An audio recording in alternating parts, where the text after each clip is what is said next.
Sorry, I'm trying to get everything started here. I think we're good. Maybe. I don't know why this won't save. Sorry, I'm working on something.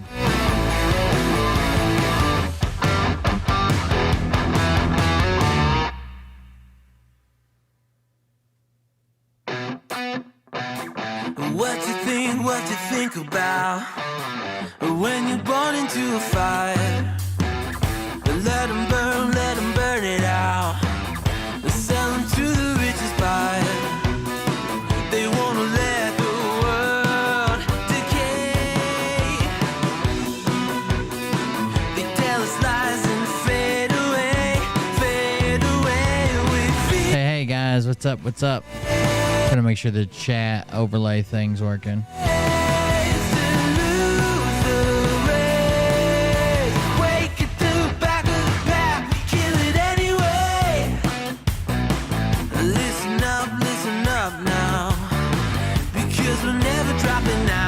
It doesn't seem to be working over on Rumble, but I'm working on it. Big house, the brains are bigger than the doubt. We've been thinking for ourselves, never let the truth fade away.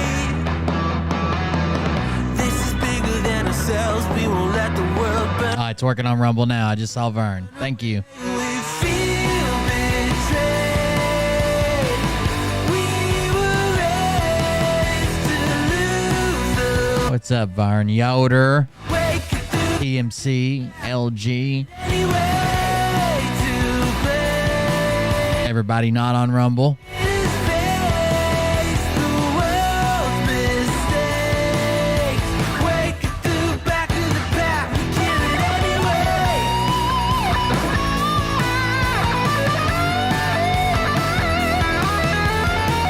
Liam had a school dance today while you're talking about Fridays.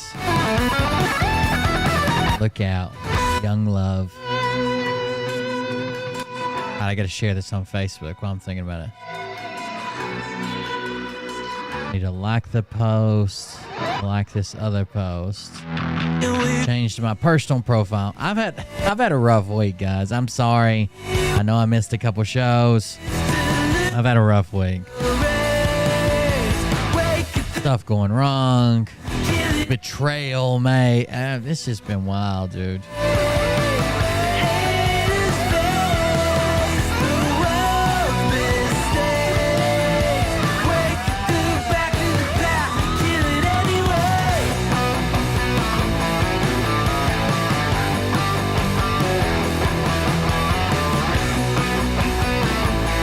I'm trying to work through it. We're getting there, I guess.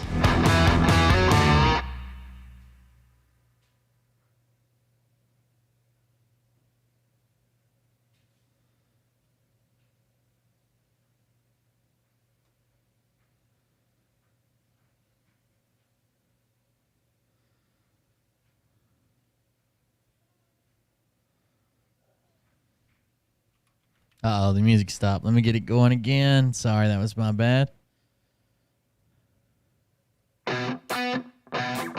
What you think about when you're born in Soul Train.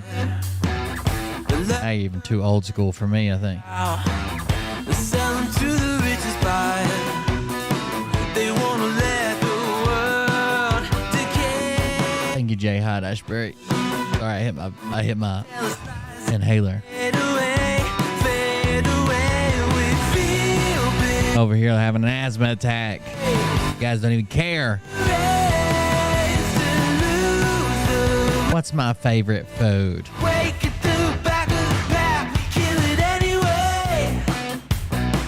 Listen up now, because we're never dropping out.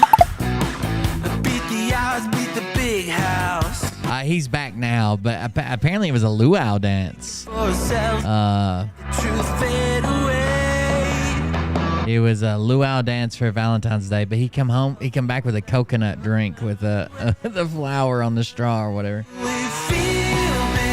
I'll silence this music. We'll play the intro, guys. Welcome everybody. I saw everybody come in. If I didn't mention your name, I saw you. Maybe we'll feature your chat later. Here we go.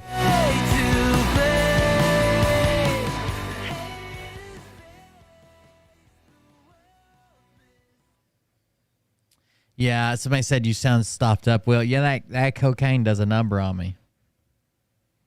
Got that drip. Hello, Wilbard. At the Groveville Confessional. This is from your friend, Dr. J. Banana. Wilbard, sorry about the loss There's of your more than one legs and person the watching on accident. Facebook. I'm pretty sure they I have hope you audio. have good luck getting the money up for your new titanium legs. If you need anything at all, I mean anything at all, the Power Rangers have your back. It's morphin' time! Tiger Zord! Welcome, everybody. It is Morphin Time. It is Tiger Zord. I don't even have my glasses on. Look at me. I keep forgetting I have to reboot now before I do a stream, or else it causes like some jitters or can cause some jitters. I always forget to throw my glasses back on. Thank you for joining us. I'm Will Bird. This is Cold Beer Confessional. We haven't been doing any video game streams the last 2 days. I didn't stream last night. I had a horrible headache. I just laid my head down at the office and stayed here for several hours with just my head laid over. I couldn't even think about doing the stream. Every time I would just try to concentrate on something, it was just horrible. All I could concentrate on was pain, but it's gone now. Probably the change in weather or something. We've had a warm spell and cold snaps, a warm spell. My dad's car has been broken down. My nephew borrowed it to take a dog to the vet, my sister's dog to the vet, and it broke down. I've been trying to get it home. Well, I had to get them home first, and I tried to go get it home today. Had a whole ordeal at U-Haul. Got banned from U-Haul. It was just a mess. So I ended up calling a tow truck. Finally, I got it carried back home. A lot of stuff going on in the background with people and what they want to say about other people in the community, and man, it's been a mess. It has been a mess. But I'm back tonight. We're back at it. We'll go over some different things that I want to cover tonight, and we'll check it out. We'll probably do some Scott McKay. Scott Wadros has a special message for us. It is what it is. Please like and share the stream. I would greatly appreciate it. That helps more people see it. That's the biggest thing you can do to help the stream is like, share, comment on the live chat or on the recorded video, whatever you need to do, and share it out there. Engage with the stream, and they know you appreciate it, you enjoy it, or even if you dislike, at least they know it caused a reaction. That's what they're looking for. Did it cause a reaction? Did the guy from McDonald's get a job at U-Haul? You would think. I don't have nothing against U-Haul or like people like having their first job at U-Haul, but to run around acting like they're like master mechanics and shit. If you don't know, I have a very, very, very, very strong mechanical background. I used to be a jet engine mechanic, right? I used to work for Ford. I was certified through Ford to be a mechanic. I worked there for several years. I ran a shop for a guy that did vehicle repairs and blah, blah, blah, and ran a crew doing it. I work on jet engines and steam turbines and gas turbines and build power plants. Like I can basically do anything mechanical, including auto mechanics, which is some of the simplest stuff I've worked on comparatively to all those. Good Lord, Mariah has an axe handle and a half. Wait, Jesus Christ. Mariah just bent over the Eclipse over there, about as wide as an axe handle, maybe axe handle and a half. Anyways, it was an ordeal at U-Haul. So I'll tell the story real quick. I guess we got time for story time. So my dad's car broke down, and I've got the Jeep right now. It's a Jeep Cherokee, so I probably can't pull a full car trailer, but a car dolly where just the front wheels go up on it would be fine. So I checked in U-Haul, and I needed a come-along. It doesn't run. I think it's the fuel pump. We're not positive, but it doesn't run at all. So I thought, I need a come-along.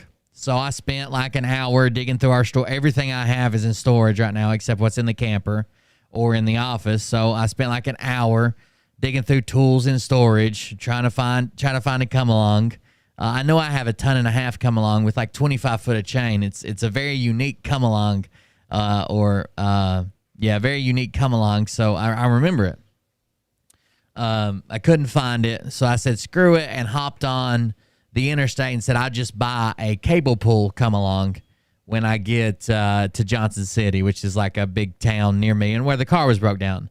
I knew I should have stopped and rented the U-Haul trailer in my hometown where they would have been more lax. I kind of know the guy that owns the place, blah, blah, blah. I knew I should have, but I forgot about it and hopped on the interstate.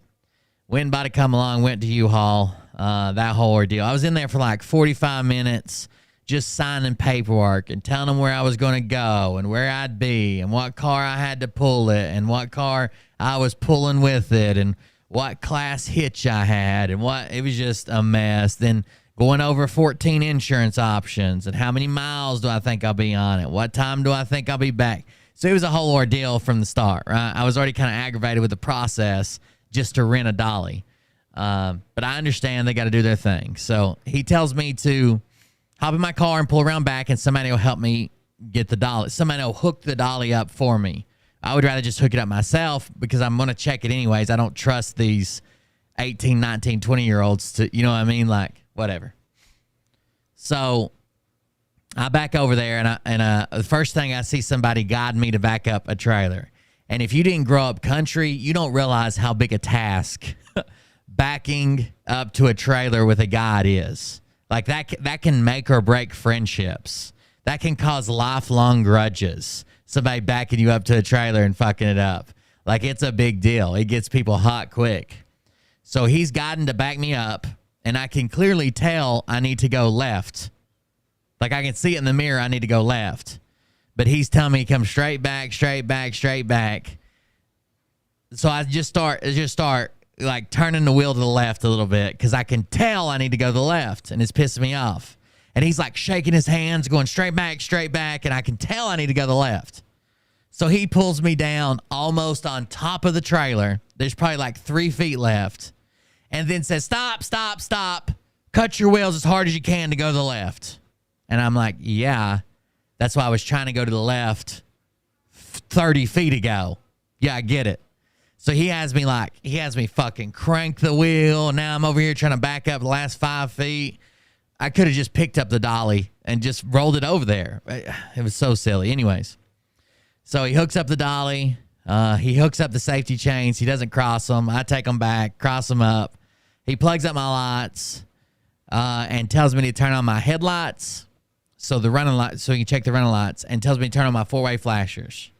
But when he does, the right turn signal's working, the running lights are working, but the left turn signal's not. Left turn signal's not working. So I was like, oh, okay, I'll check the wire. And he's like, oh, no. What this is telling me is, I don't know what the fuck he was talking about, what was telling him this, but he's like, oh, what it's telling me is, it's just a fuse. It's a simple fix. It's something we fix all the time. We've got fuses. I'll fix it.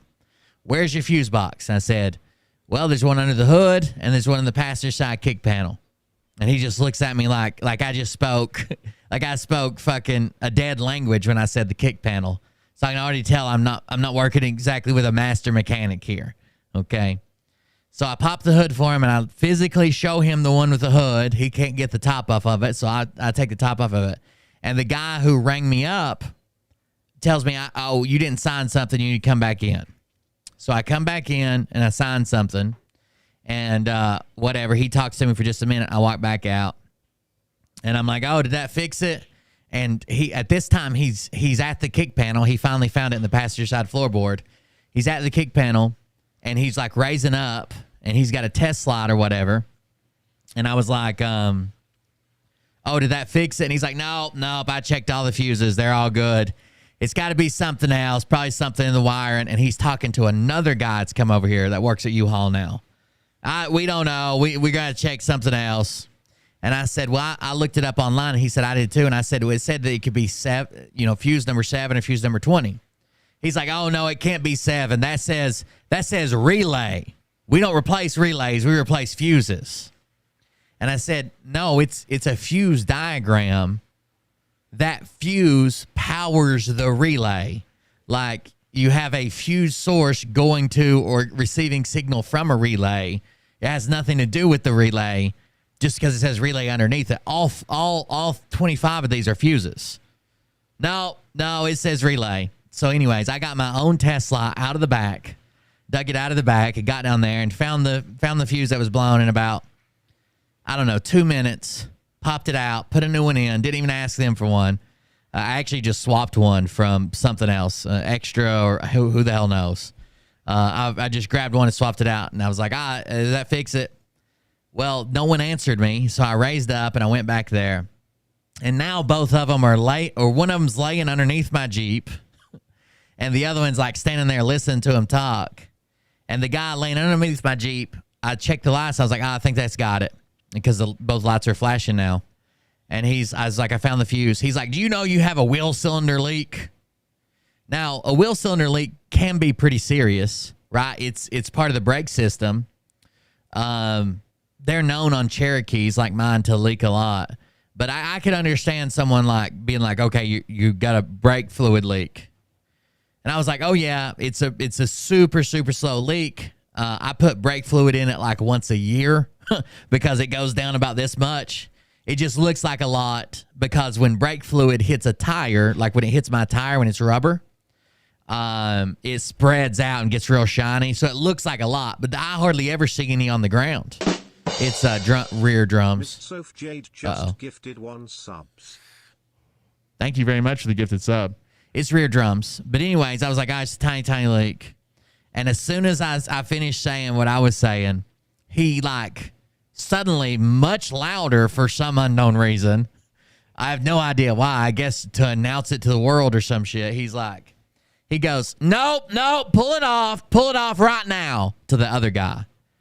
And the guy's like, take the dolly off? Yeah, he's not taking my stuff anywhere. So this is like a 19-year-old kid, a wannabe mechanic working at U-Haul. He's not taking my stuff anywhere with this. Not with a wheel cylinder leak. And I was like, well, first of all, I wasn't even planning on hauling it with this. I was probably going to swap to Mariah's car.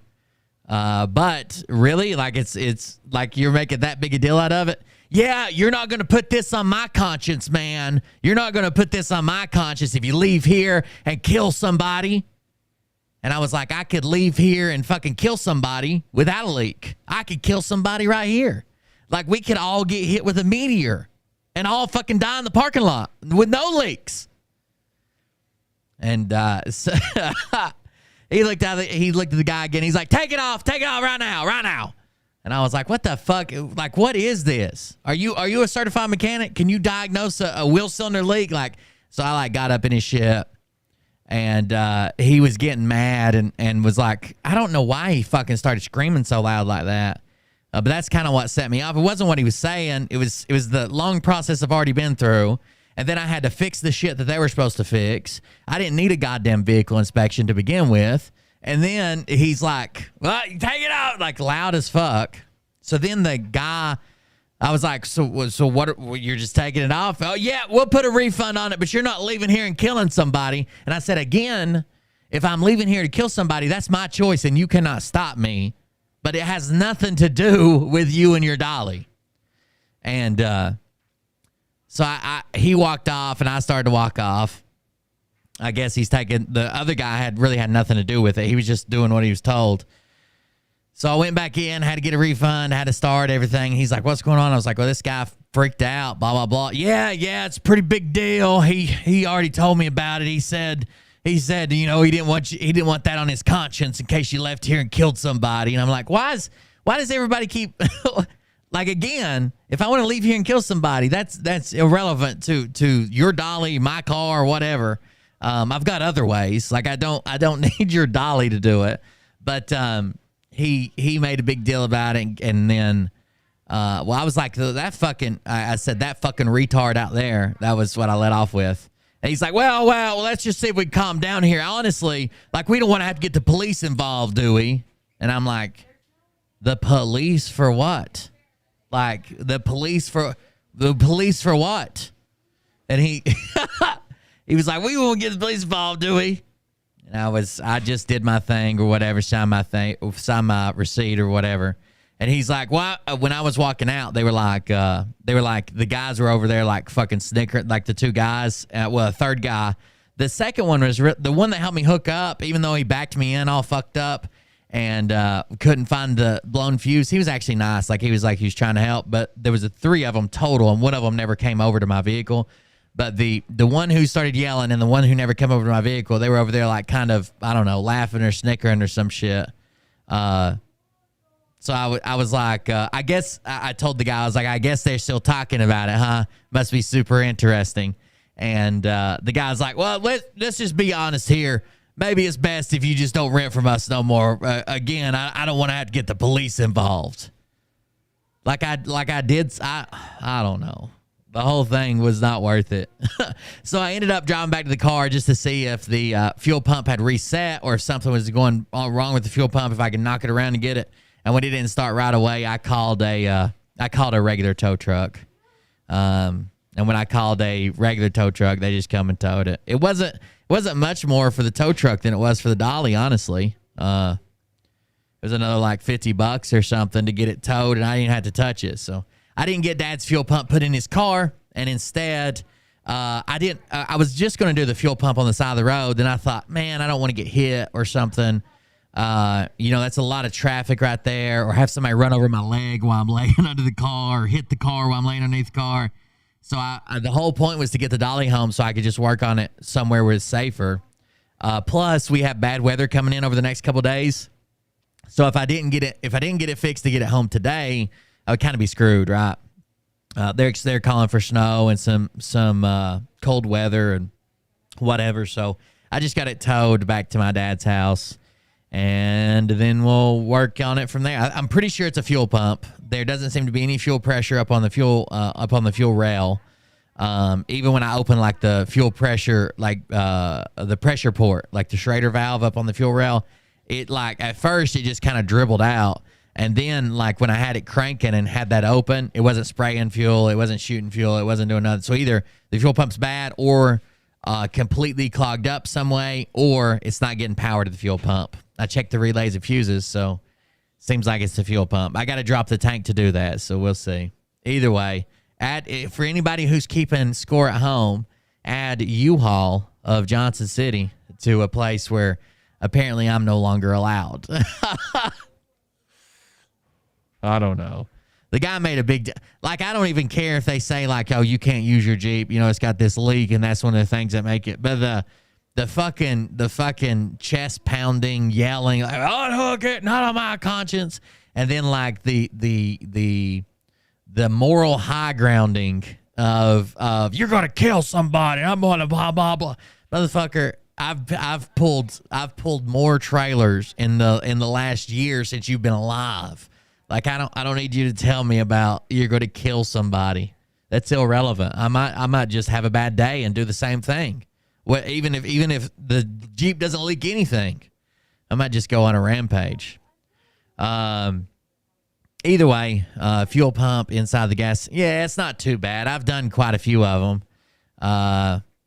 Probably more than 30. I can drop the fuel tank, have the pump replaced, and back in. I'll do the fuel filter at the same time, as long as none of the lines try to break or mess up or anything like that, and I can get that heat shield bent out of the way and get the tank out. I could probably have it apart and back together and running again in maybe like 3 or 4 hours on the ground. If I had a lift, you're probably talking about hour and 45 minutes, something, if you really went after it. But I'm going to be using jack stands and laying on the ground with it. So that kind of sucks. Either way, let me change the screen around. Again, if you want to be trailer accidents must be a leading cause of death in that town. Must be. They seem super observant. And by the way, I don't even think wheel cylinders is like a thing they check. But I guess he was laying under there to check to see if one of the trailer wires had broke. But I'd already fixed that. He should have been laying up there anyways. They would have not known. It's not like I hid something from him or was trying to get past their inspection. Like, that's not something they check. He just happened to see a drop of brake fluid that had hit the tire and spread out. Whatever. Who is Mariah talking to? I can hear her chatting. Yeah, she won't shut up. She's got to be part of the show all the time. Anyways, if you want to support the show, like I said, like, share, comment, do what you can. I appreciate it.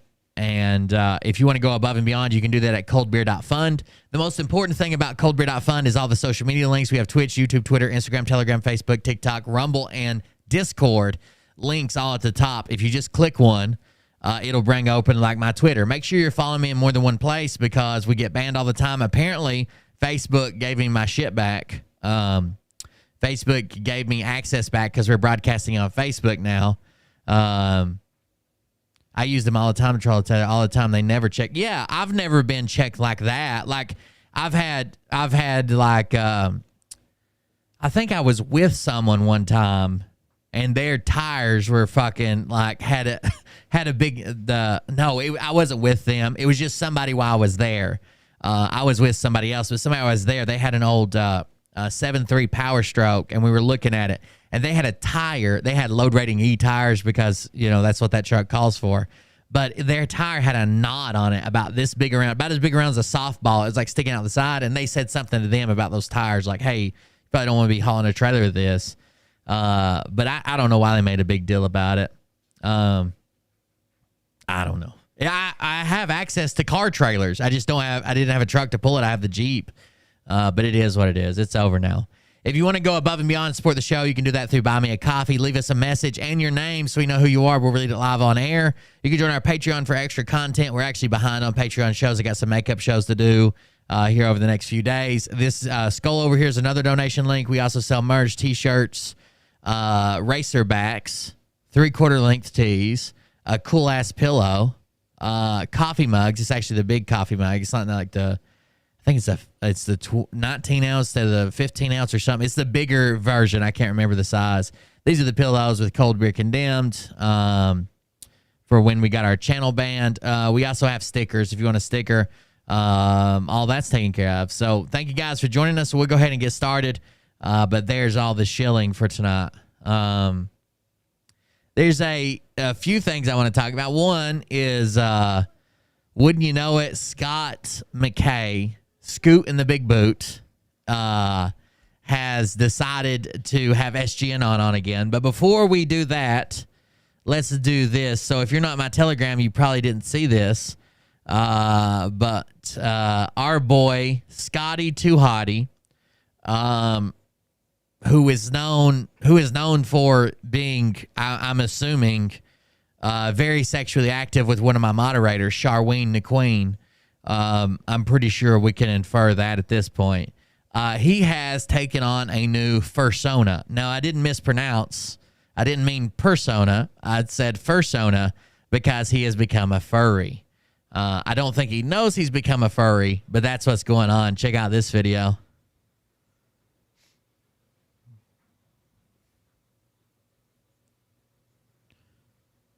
Hey guys, I got something to tell you, and something to show you. Tell you first. We need to clean up the environment, you know? It might be underway, but we need to do better. We need to do our part. And also, I'm going to go around and to the beaches because I'm a dick. and help. If there's any sick animals that... There's a donation right there. Texan Trumpet bought you a 6-pack. Glad you're feeling better. Thanks. Yeah, the headache just needed some time to sleep it off. I actually started feeling better probably about, I don't know, probably about 10:30, 11 yesterday, but it's too late to start a show. I started feeling a little bit better, and I didn't know if it was going to come back, but when I woke up, I was fine. I think I've just been, I've been sleeping a whole lot. I've been trying to go all day, all night. I don't get good sleep to begin with. It's been worse recently. I've had a lot of stuff going on, stressed out, so it is what it is. We'll get back on it. Thank you for the donation. Any sick animals that got to the trash and stuff, I'm going to help them too. Any sick animals that got into the trash, we're going to help them too, of course. Because we need to take care of this stuff. The ozone layer, as of right now, we can't do anything about that. But the trash... Okay, the trash, we can all pick up trash. All we need is a trash picking up costume. The ozone layer, we're screwed. We are screwed. There's nothing we can do about it, but we'll keep picking up trash. Yeah, we can do something. By the way, I think this is all a misdirection. Scott does all these weird videos like, this is to all the bone victims. I've never been boned, but I saw a cigarette lighter once bone a guy on TV, and I feel your pain. Like he does these weird grifts to like whatever he has to be scrolling through, and he's got a bunch of videos. And I think he just didn't want to come out and say that he bought himself a furry suit. So instead, he's like, the environment needs to be cleaned up, and animals that are sick from the trash, they need to be cleaned up too. So the second half of this video is him showing off his fursona. About the trash. And to show you, I'm going to pause to put it on. Here's what I want to show you.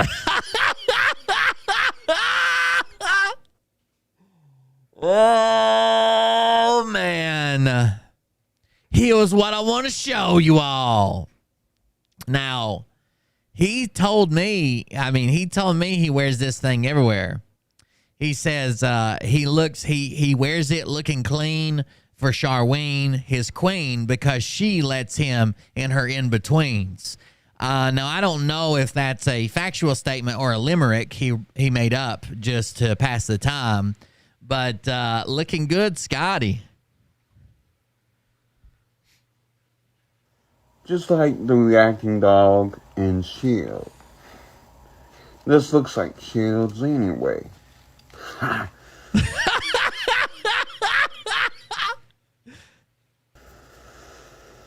But anyways. You just put on a giant wolf's head and you're like, well, anyways, back to your normal run-of-the-mill content here. Nothing's changed. I hope I can do reactions to stuff too with this too. So, alright. Okay. I see everybody in the chat saying husky. No, he's big boned. He's not husky. Let's not be mean. And I'll be thinking of a name. So what y'all think? Coming up with a name. We'll need to protect. What is great is he already has the fursuit. See, clearly you can tell he's wearing it right now. That's why it's hard to see his tattoos. But now he's got the fur head too. That was the big one. Tiger Zord. We will need to protect this off, you know.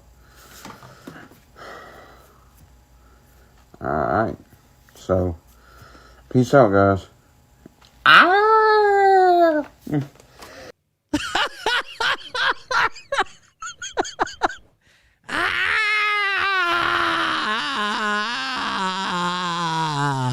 Thank you, Scotty. So to be true to himself, he actually went out and cleaned up zero of the environment and just started making low grade trash content, reacting to other people's videos, which is honestly some of the worst content on the internet. Like watch this. All right, let's see what we got here. I'll turn it down some. It's loud as fuck, ain't it? I can't get something to work on my phone. So this video is probably pretty funny and probably pretty good. Basically, she's pretending like there's her two imaginary friends are in the back seat and they're invisible. It says, oh my God, please do the imaginary invisible friend prank on your mom. That's her mom getting into the car. It's probably hilarious, but someone just sitting here going, what? What's happening? Is there someone in the background? Like, that's not interesting. What is it, Mom? It won't do it all. Come on, hell. I'm telling you to. Go ahead. Go ahead, Mom. And it won't go the way I want it to do. What? All right, that's enough. That's enough. Oh, is that the white wolf that Rhino prays to? So here's some more reaction videos. Give me a kiss. What did you say? Mom, get your mind together. I'm talking about Hershey's Kisses. So you know. Again, this video is probably awesome on its own, but what does this add to it? No, Mama Tree is always watching you. It's my gonna do it today. The house is a mess. She can't get away now. I finally caught her slipping. Hey, Mom, how was work? The house. It's clean. It's 6 a.m. Get up and get ready for school. Bye, Mom. I'm leaving now. If you're there, then who's here? Oh no! Run! One. O great and all-powerful white wolf of the heavens, please cry out to God and pray for our friend, Wino Nation 8. Uh-oh, I can't watch. Uh-oh, I can't watch.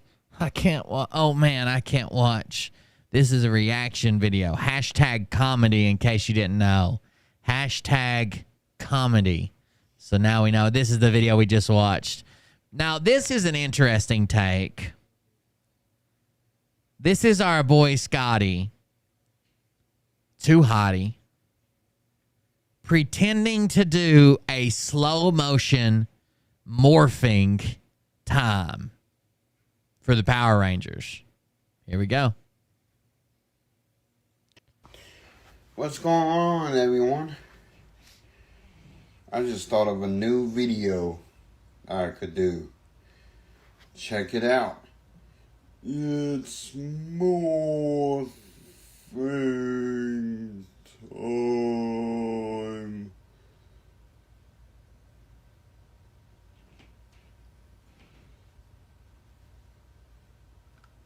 Tigerzord.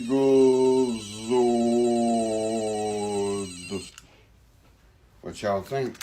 What y'all think? There you go. It's morphin' time. Tigerzord.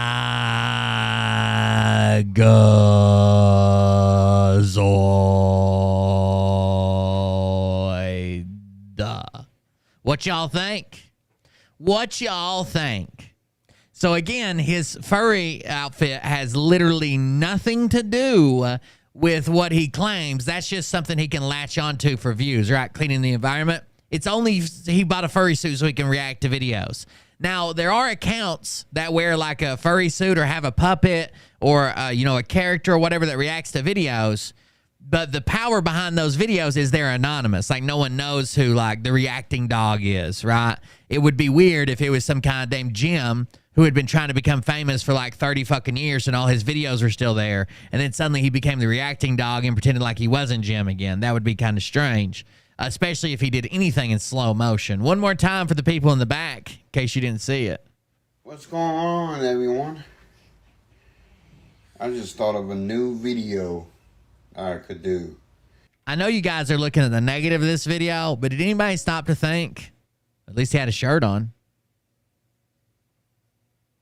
At least he had a shirt on. Check it out. It's more time.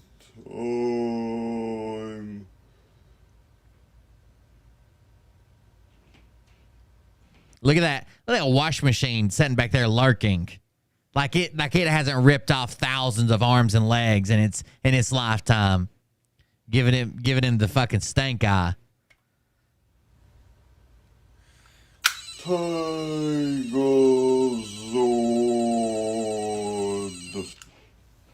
What y'all think? I think you're the least symmetrical person in the world. Like, I've never seen a guy where if you held up, like, if I blocked off half your body, split you right down the center of your nose, and someone asked me, how much you think this guy weighs? I would, on the left side, I would say 250, and on the right side, I would say 350. I've never seen a person like that. What's up, everyone? I'm going to use an analogy here. Superman and Supergirl. Just one of their pals. Heat vision, you know? When y'all are hurt, like your feelings get hurt, or somebody hurts you mentally or physically, and you're like wanna blast them with the heat vision in your head, you know, think like Right. Superman or Supergirl in your head, and you wouldn't just burn a hole in their heart or something in your head. I mean, I'm like that too. Okay. There's a few people I do that too. In my head, you know. I mean, I feel for you. I know some of y'all like that to me. I'm truly sorry for that. But I wonder if he bought that furry suit from the fake fundraiser he did to feed homeless people. I'll make it right. And tomorrow my suits will come. So take care. My favorite content creator on the internet, to be honest with you. My favorite content creator. There we go. Scotty Too Hottie, everyone. Make sure you check him out on the TikTok. And if you're an attractive female, the women that use him for content will ban you. Or he will. One of the two. Anyways, back to the... What is this? Oh, that's that police video I was watching. Anyways, I posted this video. If you don't follow my creations channel, or if you don't watch the gameplay, we had a very funny moment the other day in the gameplay where I thought there was this squirrel in the game and it bit me. Okay, and in the game the squirrel bit me, and so I thought I had an option to kick the squirrel, and I thought it was going to be like playful, like I kick the squirrel, it bites me again, and I like take it and kick it again, and it comes back, and we're going to have this entire ordeal like back and forth. That is not what happened. Check out the video. What does kicking a squirrel look like in Baldur's Gate 3? So I had to roll to kick the squirrel, and I rolled an 11 plus 3 of 14. Gotcha. Tried to tell that motherfucker. Oh, and the squirrel explodes. It was murdered. Oh my God. The squirrel literally fucking explodes. Tell that motherfucker. Oh. I kicked it to the top of the tree and it exploded. Well,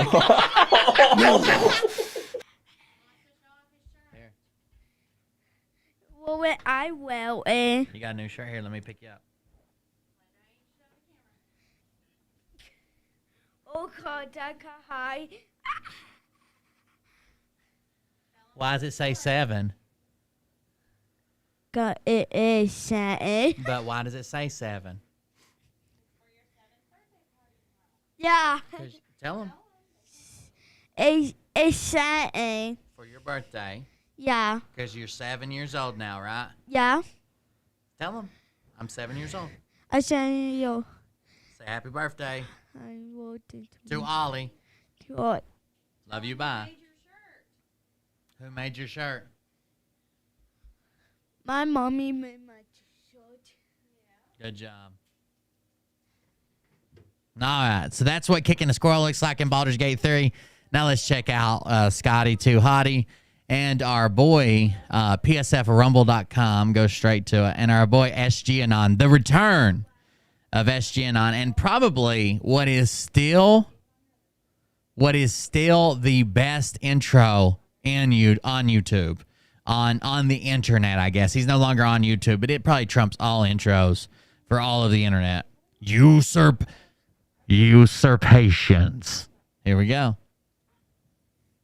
This is called 21023 Patriot Street Fighter with SG Anon. Latest white hat operations. Turkey. Oh my God. The ads on Rumble are horrible. They're not even good ads. No wonder they don't pay shit. Here we go. Intro time, baby.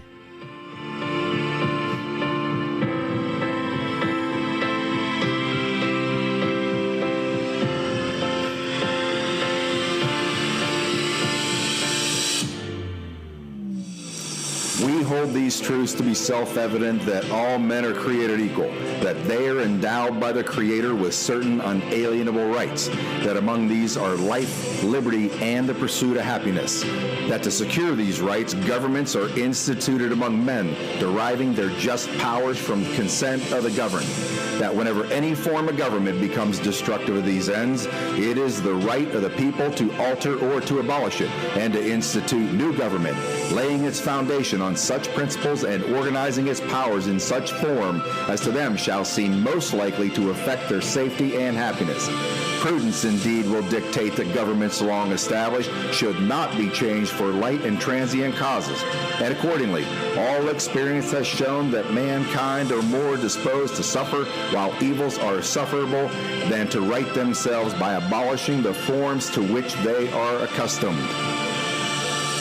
But when a long train of abuses and usurpations, the same object evinces a design to reduce them under absolute despotism, it is their right, it is their duty to throw off such government and to provide new guards for their future security. The world is waking up, and this is the tipping point. Ladies and gentlemen, Scott McKay here on Patriot Street. This is the tipping point, ladies and gentlemen. I have another great episode for you today, not because of me, but it's always because of... Is this video distorted or is his shape distorted? Not the video. My guests, and we have certainly a crowd favorite.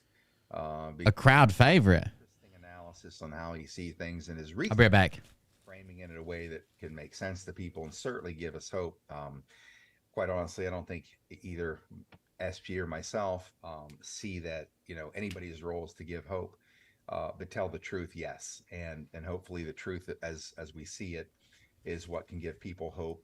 Our message pretty much is aligned in a way that we lately in our discussions are.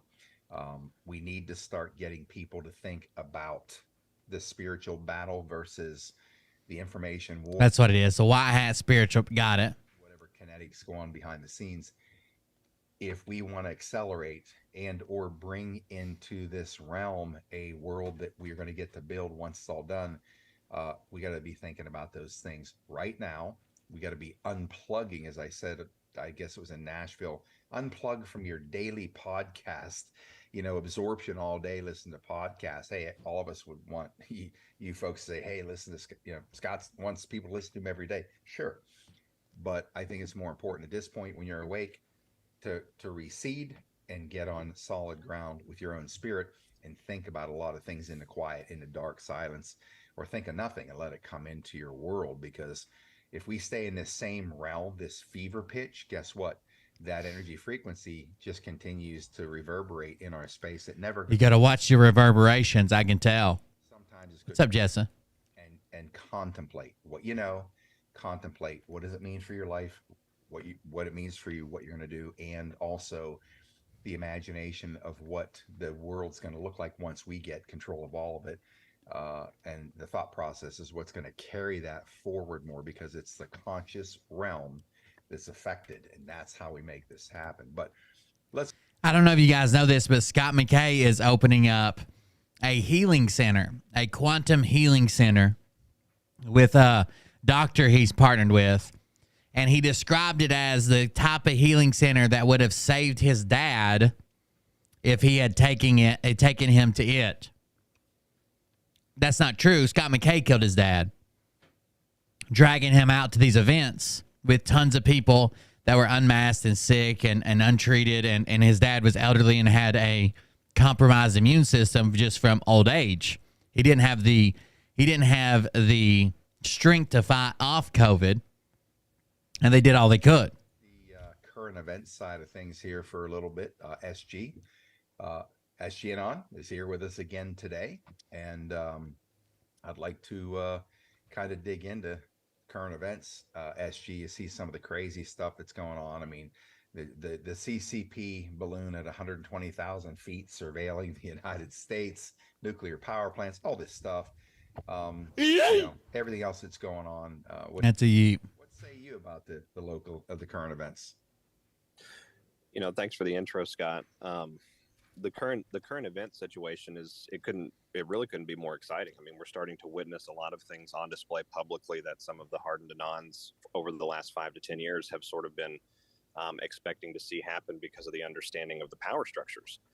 The events going on in Turkey right now sort of have the eyes of the world. There are multiple angles at play. I'm not finished fully researching that particular topic, but the things that I've found so far are So we should all be looking at the events in Turkey. They should be center screen. They mean everything. They're the biggest indicator that we're in the middle of this. It's going to end soon. Big things are happening. It's getting close, but I haven't fully researched it. Got it. Pointing me to a battle scenario that took place between white hats attempting to destroy underground weapons caches and trafficking systems, and the deep state actually responding with explosives at the surface, just like at 9/11, and also with HARP weaponry about 7 kilometers below where those operations were occurring by the white hats. It looked like it was a sandwich maneuver to destroy white hat patriots attempting to essentially attack a very old. No, it wasn't anthrax from the from the fucking air conditioning system, like they said at the Clay Clark event. A very ancient tunnel system that goes all over the earth. Pardon me. It's important to highlight that the dumbs and tunnels and the underground networks that are in that area of the world go everywhere. There's tunnels that go all of the way to Scotland from Turkey. There's also tunnels from Turkey that go all of the way to the Pacific Rim and into the Indonesian basin beneath the southern tip of Asia. And some of those tunnels go down through Israel and into the Sinai area and across into northern Africa. So these are very crucial junctions for their networks, if you will. They're also very ancient stomping grounds. It's akin to an underground Ukraine, if you will. They've been there relatively untouched for a very long time. Now they're being assaulted on all fronts. And the assets that they have remaining, sleepers, different deep state combatants, mercenaries, things of that ilk that are on the surface and hiding around the world, and in some cases still hiding some elements of advanced weaponry, right? They're exposing themselves, and part of what happened. Oh, hiding their advanced weaponry. Got it. Was the activation of CIA terror assets at the surface that conducted a very 9/11 style event in coordination with those earthquakes, kind of as a cover. So there's so much more at play going on. So it was deep state explosives, along with, by the way, YouTube, I don't believe this. I was looking the disclaimer in the description. I'm making fun of them. I'm using this as a satire piece, showing what they say. They claim it was deep state explosives, followed by HARP weaponry. HARP weaponry destroyed all kinds of stuff. You just had to be there, I guess. So there you go. And what we're really aware of in terms of this, ongoing war to take back the world. But it is worth highlighting that as we dethrone the final arm of the empire of the 3 cities, it's going to be the bloodiest. It's going to be the hardest. It's going to be the most difficult because it's by far the largest. It's the most entrenched. They have military and weapons capabilities going back nearly 80 years that have been stored away. There's highly advanced weaponry, most of which we've reclaimed. Well, now to some that other elements top of that story I don't think that we have. I think the primary focus was reclaiming the ones that were the most mass casualty inflicting. So you're talking about bioagents, nuclear agents. Wasn't there an earthquake in Turkey? Is that not what happened? What happened wasn't there an earthquake in Turkey? Isn't that what happened? Maybe I'm behind, but I heard about an earthquake in Turkey that happened a few days ago. I don't know. Climate weapons, things like that, atmospheric weapons that could burn off whole sectors of oxygen across vast swaths of the earth. Those weapons had to be dealt with first, but that doesn't necessarily mean we got every single one of them. I think we're seeing that process now. And we're seeing it everywhere, right? It's not just happening in Turkey. We've got earthquakes in Russia. We have earthquakes in Central Europe. We have several quakes reported in South America and the Caribbean basin just in the last 72 hours. But none of those are getting any screen time because the world's eyes are on Turkey. So that's just one element of current events we've got going on. The Chinese balloon, it looks to be a surveillance balloon, yes, but it's much more likely that it was also a weapons system. We had General General Van Herk actually coming out and giving a statement to the mainstream press, if you can believe it. Yes, over 20,000 people died. So Scotty, Scoot in the Big Boot, and Stephen Greg Harvey are very excited because this means everything's awesome and Trump's coming back. Now, General Van Herk, commanding officer. It's amazing how disrespectful some of these people can be. Like, I've heard people, like, you can think whatever you want to about 9/11. I really don't care. I've changed my opinion on it twice now, since it happened. But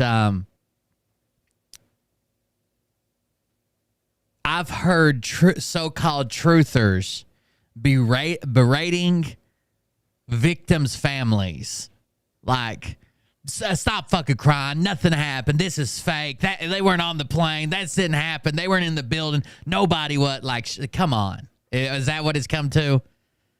Jesus Christ.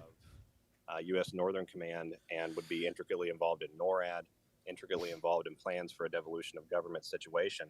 He's coming out and actually telling the mainstream media that it was likely a weapon system, or it could have also been a weapon system. And I've seen very good research online pointing to these exact similar style balloons as being developed by DARPA. So it's possible that it was. Oh, there you go. DARPA balloons. Or perhaps it was released by China after being funneled into China by the deep state network. I heard that. So first of all, these balloons are on like 5 continents. I think the Biden administration had 2 options: take it down over an area, or take it down over the sea. They chose the sea. I don't think they ever had an option. I don't think they ever considered just letting it go forever. It was rigged with explosives in case it had been captured or taken. At least I saw a news report. It was rigged with explosives. Apparently, this isn't the first time. There seems like there were Trump balloons during the Trump administration. But none of us knew about it, I guess. It seems like they found out since the Chinese balloon caused such an uproar. Everybody had then went back and looked at some of these balloons and similar incidents and different things. And there were balloons over in the Trump administration over certain parts of the U.S., but I don't think people realized or knew about it until this point. A lot of people didn't know about it until this point, including, so the headline reads, Chinese spy balloons under Trump were not even discovered until after Biden took office, looking back through the records. It doesn't even say how or when they were discovered, just under the Biden administration. Like, I don't think it's a new thing, but you can take it down over people, but you always have to have that risk of what's going to happen if you take it down over people. Is it going to explode? Is it rigged with explosives? What's happening? What's going on? You know, I don't know. That's a tough call for me to make. But we're seeing those balloons all over the Western Hemisphere right now. I've seen. So, do they show up on radar? Sorta. I guess you'd have to know exactly what you're looking for. So, radar's like anything else. Like, let's think about your radio, right? Think about like a car radio. You can make it so powerful that it got the best signal from a radio station, but it could also be so powerful that it picks up bleed over from, let's say you're listening to 99.9 and you don't get the greatest signal because of the power level. You could make your receiver so powerful it picks up everything that comes through 99.9, but it might also pick up 100.1, 100.3, 100.5 because it's so powerful. So when you're working radar, there's stuff you have to bleed out, right? There's fucking big birds. There's fucking giant kites. There's like stuff that you don't want to pick up. So it's tuned for the most viable threats and what they're actually looking for. Could you make a radar pick up a balloon? Yes. Would it pick up other things? Large birds or fucking somebody flying a kite or a remote control plane or drone? It probably would. They don't have the biggest signature for radar. I don't know if it's because the thing they're made out of is like almost see-through, transparent. We looked at one of those balloons on the stream the other night. When a YouTuber used one to take a balloon to take an egg to space and do an egg drop from space. They're a pretty strange material. It's like see-through. It's damaged by the oil on your skin. Like, it's so thin and so fragile, the oil on your skin will make it like have weak spots in it. They're pretty crazy. Claims as much as 120 balloons in the last 5 years have been over the Western Hemisphere. Recently, we saw 6 in the mainstream media. Sure, balloons have been. Somebody said they do that with balloons since the 60s. U.S. sent balloons over Russia into the Gulf. Sure. But that technology, like every other technology, has advanced. But yeah, we've used balloons in warfare before. Yeah, coming out, it's more likely that the truth is anywhere from 20 to 80 in the skies over the Western Hemisphere right now. Excuse me, which is a very active theater, if you will, of this war, simply because of the situation going on in the United States. And I also think somebody said they were like up at. I think they were up at like I'm not positive on this, but I thought I saw something about some of the balloons. I don't know if it's the one that went over the U.S. or one of the other ones was up like 130,000 feet. Let me look that up. I might be making that up. Hold on.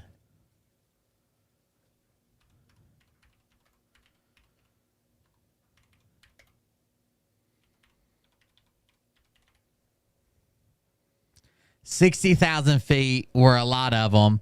They've got so they do have apparently tracked some of these balloons to over 100,000 feet.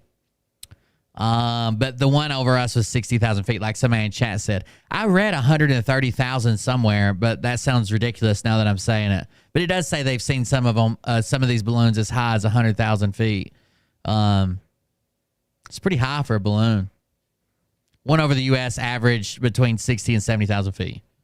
The destruction of cartels, mercenary and warlords in South and Central America. So this couldn't be a more exciting time as far as current events, despite what we're seeing in the mainstream news, because a lot of the mainstream that has not been overtaken by us to this point is still going to fearmonger. They're still going to push the narratives that encourage people back into their programming. But that's the whole point of this journey. It's really, really... Scott McKay thinks he's such a bad motherfucker, right? He's got his Harley Davidson. He's got his Tomahawk, his Punisher skull. He can't pull out on his motorcycle. He actually killed it, which is hilarious. But like, he cussed everybody out one time because somebody made fun of the rings he was wearing. He's got an ad down here running for Rom's root formula against bioweapons. Like, what a cool guy. I hope I grow up to be something like that. Highlight that what you're hearing. Monkey Works always shows 3 around 80 and 90,000 feet all the time. Yeah, there's a bunch of Google balloons. I don't know if you guys have ever seen the Google balloons. But Google has a bunch of balloons that, from what I understand, I may be misquoting this and starting a conspiracy theory. From what I understand, they're really high, and they are used for scientific data and are used for like internet relay signals to provide internet to places that don't typically have internet. They are also... Google for a long time has been in bed with very secretive government agencies.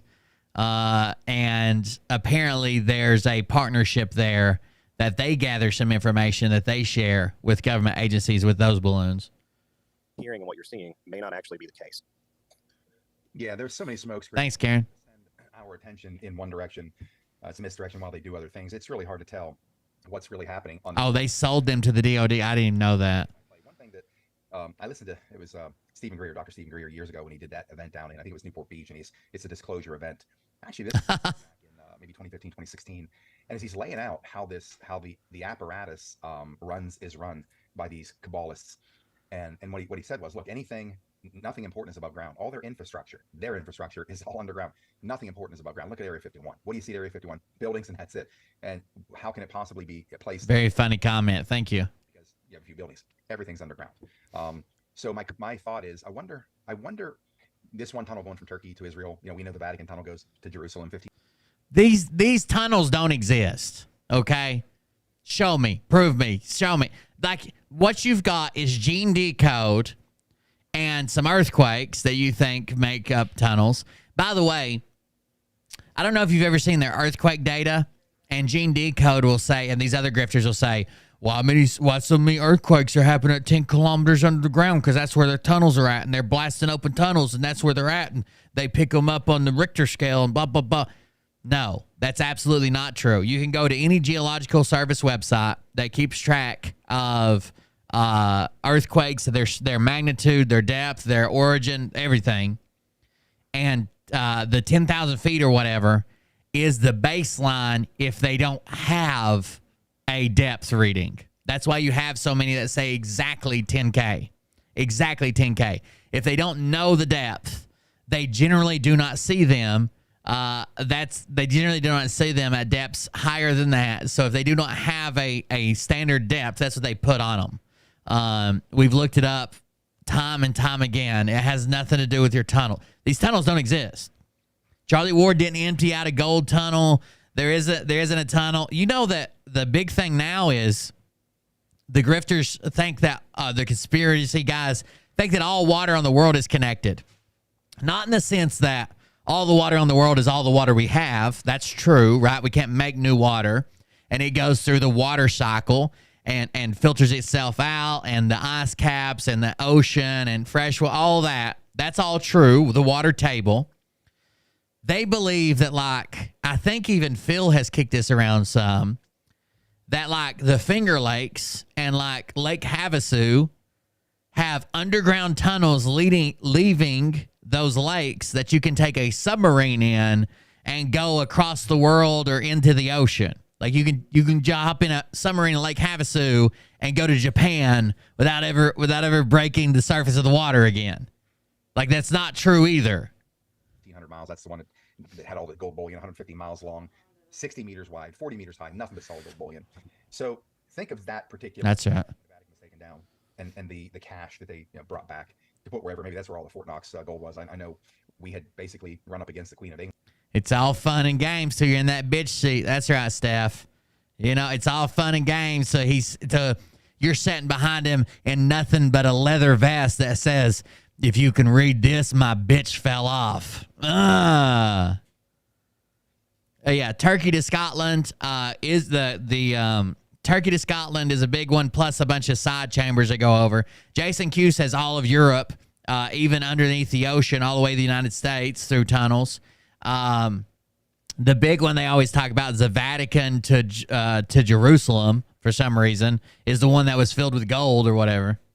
Same thing. I don't know if we had, I don't know how many loads of. Well, I'm registered with the U.S. Geological Survey and I get all the quake info. You're correct about the 10 kilometers depth. If they don't know, it's generic. Yeah, it's just like a catch-all. Thank you. How many plane loads of we drink the same water, Pharaoh's Peter. Yeah, water is actually super interesting. The fact that basically we haven't created or gotten rid of, short of any water that left our atmosphere and like went into space and for some reason was released in space. Like they had to dump the shitter tank or something. Like whatchamacallit, where he's like, shitter's full. Short of that, maybe. Like all the water we've got is all the water we'll ever had, and it just runs through its cycles. So like, yeah, you piss it out, puke it up, I guess even shit some of it out, and it filters itself back through the earth, and eventually it's coming back around again. I wonder how long that cycle is from like piss to back to fresh water coming out of a spring. But either way, that's it. That's all you got. D5 cargo brought to the U.S. or if it was on, I heard somewhere on aircraft carriers, whatever, multiple trips to bring a lot of that back. But you think about what's underground there.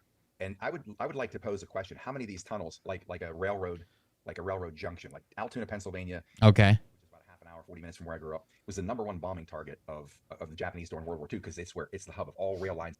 So I don't know if that's true. Hold on.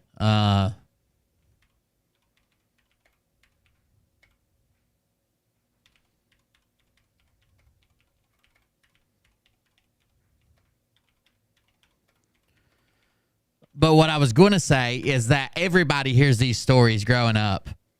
I know that I heard these stories all the time growing up. So if you don't know, like where I live is like near a nuclear facility. They make nuclear fuel. They enrich uranium, make nuclear fuel. Did you guys hear that story? The story growing up, where like they talk about something around you that has some type of military strategic importance, and they're like, well, you know, during World War II or World War I, that was the number one target. That was the number one target for this or that or whatever. I always heard that growing up. I know there is something to do with Altoona, about a Nazi plot. He said Japanese, but there was like a failed Nazi plot that had something to do with Altoona railhead or something shit like that, I think. So based on... Oh, yeah, I can turn them up. I'm sorry. How many of these tunnels go to Jerusalem or go to Israel? The Bolshevik outpost of the Khazarian mafia. Again, this is not a hit on Jews or the Israelis. The people are good, but the power center is controlled by these Khazarian mobsters, and it's been going on for a long time. The stories they put out, the cover that they run is Judaics. They're not... His intro's so fucking loud, I always turn it down, then I forget to turn it back up. They're not Jewish. They're Judaics by selection when they had the gun to their head 1,400 years ago. It's no Jewish DNA in these people. They claim to be Jews, but they're not. They're Khazarians. But I would guess that a tremendous amount of these tunnels in the world underneath the surface run right to Israel. We know that. So what is that a shot at, Scotty? Why would all the tunnels in the world run right to Israel?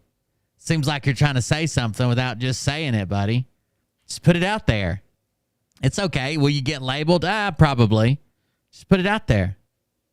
Just say it. It's all right. You'll be okay. I'll take care. If you're scared, hop in my pocket. Just put it out there.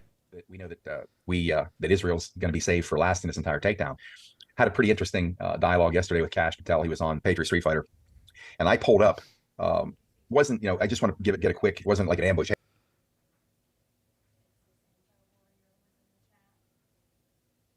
Okay. Fuck Texas Info Warrior. Hey, boom, I'm going to pin you down here, Cash. How do you explain this? It was a Q drop. I think it was 1451. It had a link and very little. And then it said, you know, Kashaya Patel, a name to remember. That was back in 2018. Now look what Cash Patel has meant to the country, to the Trump machine since then. So when I quickly brought it up, I said, I didn't even say this was a Q drop. I said right here, and something that popped up a couple years ago, you know, before you were this opening to public, I said, is there this underground movement? And I just sort of described it in very benign terms. That's at work by people working on behalf of humanity to you know, and the planet itself, to ignite a we the people rise, you know, to take our planet back. And his answer was, yeah. He said, but it's not below the surface anymore. It's basically out onto the surface. And I found it interesting how he didn't run away from it, right? So given that, knowing that we talk about these events that are taking place, that there are white hats that are conducting these operations, that there's this epic battle going on, I think the question is, as we go forward, people are wondering, like, is this ever going to end? Is it real? Is it really happening? Because we don't get to see these evidences right now. So in your opinion, what do you think is happening with the current battles that are happening, whether it's Turkey or other places? They're going to emerge this balloon, like I believe you, probably another DARPA project. It's probably any of the weapons the CCP has been using, North Korea, whatever. They've always come from the U.S. There you go. Not the good people. It's so all the weapons that the CCP is using against us, they actually came from the U.S. Got it. The center of the cabal's power, the military powers, DC. But what do you think is actually? Yeah, it was. So somebody mentioned his bus. His bus is like $300 some thousand, and he crowdfunded it like through his donations. Had to have his own bus with his giant own name on it. Actually, the first time he went out and did this bus tour, they all rented buses and everything was fine. Everything went well. They provided a driver. They did their thing. They did everything. But once he broke up with, what's his name? He bought his own bus. He's like, I don't like the restrictions of having a driver and them telling me what to do. So I'm going to get my own bus and paint my face on the side of it, 40 foot tall. In play here right now. 20 foot tall. Battle with what we're seeing with these probably scalar weapon kinetics that are going on. You know, it's a very literal battle for good and evil. He said Cash Patel. I wanted to look that up. He said Cash Patel was in his chat. Are we sure Cash Patel was in his chat? John Michael Chambers. I was wanting to see. He's never. Oh, there it is. And Cash Patel. Was he on with Cash Patel? That looks really bad for Cash Patel, to be honest with you. Today, obviously, one of the. Oh, yeah. Wow. Talk about destroying your character. Jesus Christ. No way. You know, the entire Q operation really existed to catalyze humanity into an awareness of who they really are, into an awareness of how things really are in the world, and then to empower us knowing that we could change it, that our president, Donald J. Trump, was actually involved with us, multiple Q proofs all through 2017, or excuse me, the first presidency from 2017 to 2020, tying back to Trump. A lot of them are still in the Q board. You can go and find them. What we're seeing right now is the kinetic play out of a lot of that game plan, a lot of what has to happen. The issues with Turkey right now and NATO and things like that. We're seeing the restoration of Constantinople. We're seeing the restoration of the Ottoman Empire. We're seeing the power return to the people. By the way, guys, I'll be right back. Traditions and desires based on what they believe to be is acceptable and right for them. This is a worldwide operation that sort of gives deference to all nations and all peoples, and what the cabal did to them and what they want to, or what's in it for them going forward, what they want returned to them. Ukraine was taken from Russia. Russia wants that territory back, and most of the Ukrainian citizenry actually wants Russia to be in charge. It's worth highlighting that. It's worth highlighting different colonial era powers that are being changed over. With the Commonwealth realm, I think happened a year or two ago. Essentially the dissolution of that, or the beginning process of the dissolution of that. We're seeing a return in a lot of ways to we the people style of government in all areas based on what we the people in those areas really want to see. The problem is the entrenchment is so deep and so vast, and the infection is so pervasive that we cannot get back to that level without going through a fairly intense amount of pain. Didn't SG reveal himself? No, I revealed him. Then he comes on and claims he revealed himself. He even tried to tell his people on his True Social page when he was calling me out and talking about emailing me and shit. He tried to tell his people that I did some very good research and found out who he was after he came out on Scott McKay. And I'm like, no, motherfucker, 4 days before you went on Scott McKay. And the only reason I released it then is because I heard you were going on Scott McKay. I was sitting on it. We had this information. We have to uproot these people. We have to get them out of our societies, not only physically, but at a financial level, at a business level. His name is Stephen Greg Harvey from Owensboro, Kentucky. A technological, in many cases, level. And at the same time, we can't have humanity going backwards in any of these processes, because that allows them to reestablish their matrix and get away. SG yawn. And that's why this is taken so long. So, like SG yawn. My research and opinion here is that we're seeing a return of the proper levers of power in the world, but it is a painful process. I was talking about this, I think yesterday or the day before. I had a meeting when I was out of town last week, and I met with one of the contacts I have that gives me intel directly from Spec Ops people. Actually, one guy in particular who's basically in touch with Trump on a consistent basis throughout his presidency, because he. This is a lie. This is a lie. Like I'm not trying to brag. I'm not trying to make more of my military service than what it was. Like I wasn't a secret squirrel guy, right? I wasn't. But I know guys that are still doing secret squirrel shit, that are still on fucking SF teams, that are still in fucking SF command. They're not doing these things. Y'all are making it up. You all are or the person telling you is making it up. Once someone gives you information and says, hey, put this out on your stream, it's no longer intel. It wasn't intel the moment they told you, because intel would be only need to know with clearance basis. And the moment they told you, it's no longer intel and it's no longer any good. Asked him to come back into service, and he's in his 60s, late 60s, but he's one of these animals that never age. And oh, sure. He's in his 60s. He's in top. They asked him to come back and be a special forces operator. Look, there's probably some badass 60-year-olds. Ain't none of them fucking running no teams. Anyways, he's probably more of commanding, these operations out in the field, is how I understand it.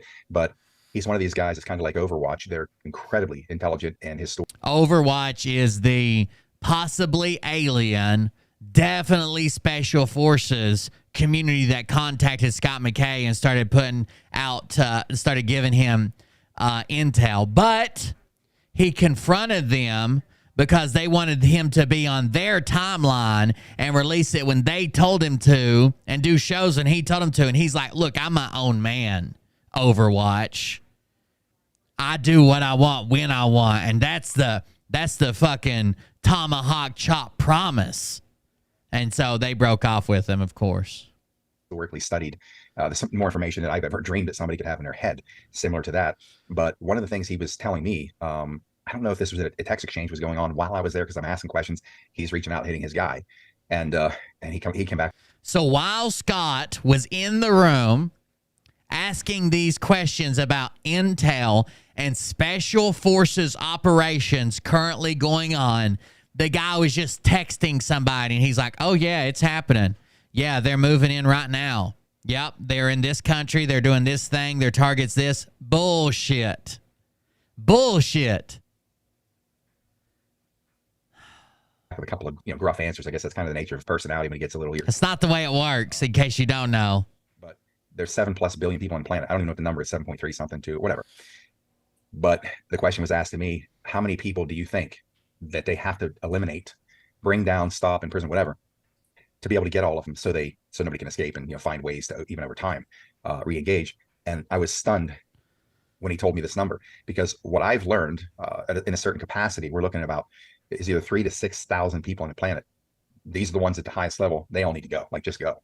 And we know there's a couple 100,000. I don't know how many. There might be 500,000 to 600,000 sealed indictments now, part of the sidelines worldwide. These are the ones at the highest level. They all need to go, like just go. To get them all, he said we know 70 million. 70. And I just sat there. I was like, holy. What? Hold on. What'd you just say? Capacity, we're looking at about is either 3,000 to 6,000 people on the planet. These are the ones at the highest level. They all need to go, like just go. And we know there's a couple 100,000. I don't know how many. There might be 500,000 to 600,000 sealed indictments now parked on the sidelines worldwide to go after people.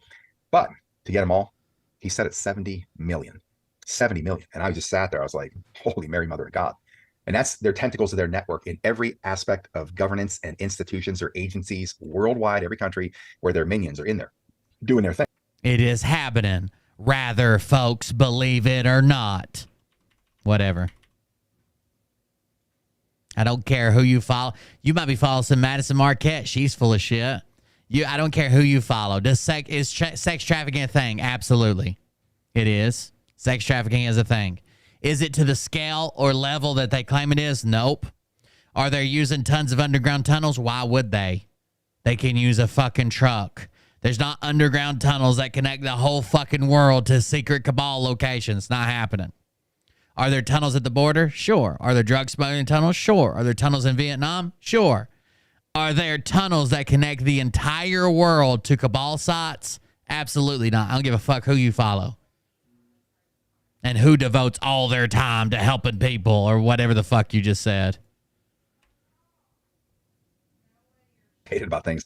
Maybe the questions, I don't know, but there's 7+ billion people on the planet. I don't even know what the number is, 7.3 something to whatever. 7 billion on the planet. But the question was asked to me, how many people do you think that they have to eliminate, bring down, stop, imprison, whatever, to be able to get all of them so nobody can escape and how many they have to stop so nobody can escape, so they can take care of everything, take it all down all at once. How many people? Find ways to, even over time, re-engage. And I was stunned when he told me this number, because what I've learned in a certain capacity, we're looking at about is either 3,000 to 6,000 people on the planet. 3,000 to 6,000 people on the planet. Yeah, you guys remember? Oh, I actually showed that by accident the other day. You guys remember when Phil showed this? Is it this one?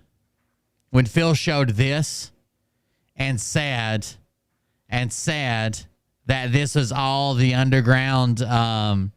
This was all the underground tunnels of Ukraine, where they sex trafficked, where the cabal worked, where everything happened. This was it. This map is a piece of art. This map is a piece of art that you can buy online, and it looks strangely familiar to this map. Doesn't it? Does it look strangely familiar to this map? It's just the roads and the rivers and maybe, there's a few more smaller roads, but it basically matches road for road. We followed a bunch of these. Phil claims that he was given that by his top intel source.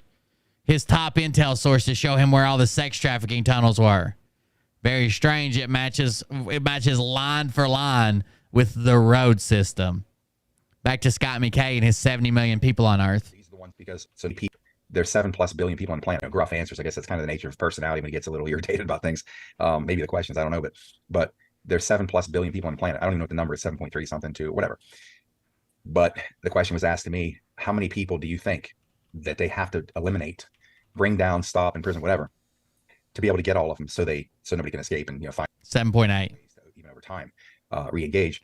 And I was stunned when he told me this number, because what I've learned in a certain capacity, we're looking at about is either 3,000 to 6,000 people on the planet. These are the ones at the highest level. They all need to go.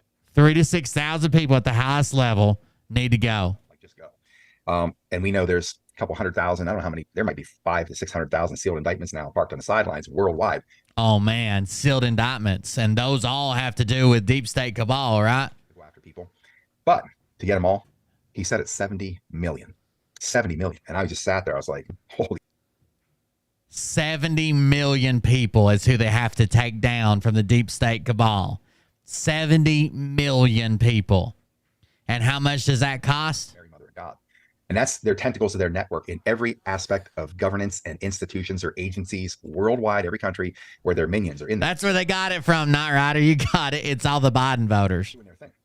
Some have autonomy. Self-interest serving people, but when they get to take it punched and they're called, they're there to serve their master. You think of the magnitude of that, and that helps if you can. Most people say, oh my God, we're screwed. No, we're not. I mean, we're absolutely not. It's kind of like, a growth projection in arithmetic terms, right? Let me explain. A lot of people don't understand this. 70 million people is a lot of fucking people. Okay? Let's suppose, just for argument's sake, that you took out one person per minute, which sounds like it'd be almost impossible to do. Take out one person per minute. One person per minute on average. That sounds pretty wild, right? How long do you think it would take to take out 70 million people at one person per minute? At one person per minute. So every 60 seconds, how long do you think it would take?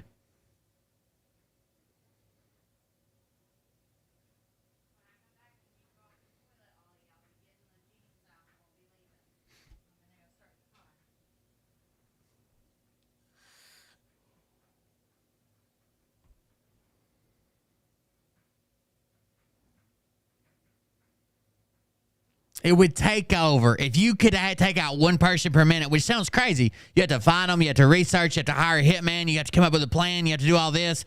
Some plans or some raids and stuff like we went on have been planned for like months and months and months and months in advance.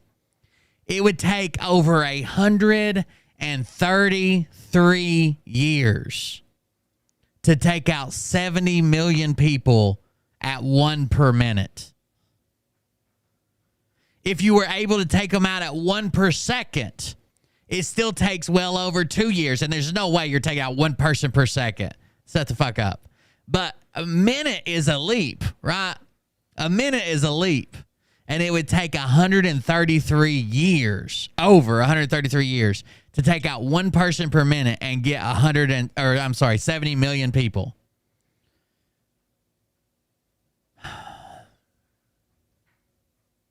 What if they took out one person per day at 70 million? One person per day, it would take 191,000 years. 191,000 years to take out one deep state guy per day.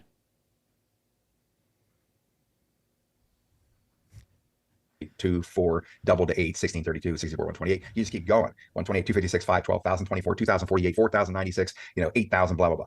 And you hit. Oh, did you get hung up on that one? Did you get hung up on 4,096 times 2? You didn't get that one? It's 8192. But you tried. In a 30-day month, you hit like day number 18, 19. Boom, it's turned into a mushroom cloud. That's geometric growth, right? Arithmetic growth is 2, 4, 6, 8, 10, 12. It takes forever. So even though there's 70 million people, it's not insurmountable, because when you're decapitating things from the top down, these people. It literally is insurmountable. One person per day, you're talking about 190,000 years. People are left confused, no leadership, etc. And to form the communications networks and to coordinate. That's right, Bergie. All their activities is virtually impossible. You'll have turf wars going on for people that want to now take over. That's just one facet of it. The other facet is, as we continue to move forward with this mindset, like we're talking about, let's just say we're all confidently saying these bastards are going down, right? I've been saying that. That's a good plan. What if we put snake piss in the Cabal's coffee maker? Put it in K-cups. Put it in K-cups. And we forgot that Phil can time travel, so. For a long time. And I didn't even take into account leap years. That gives them a whole extra day every 4 years.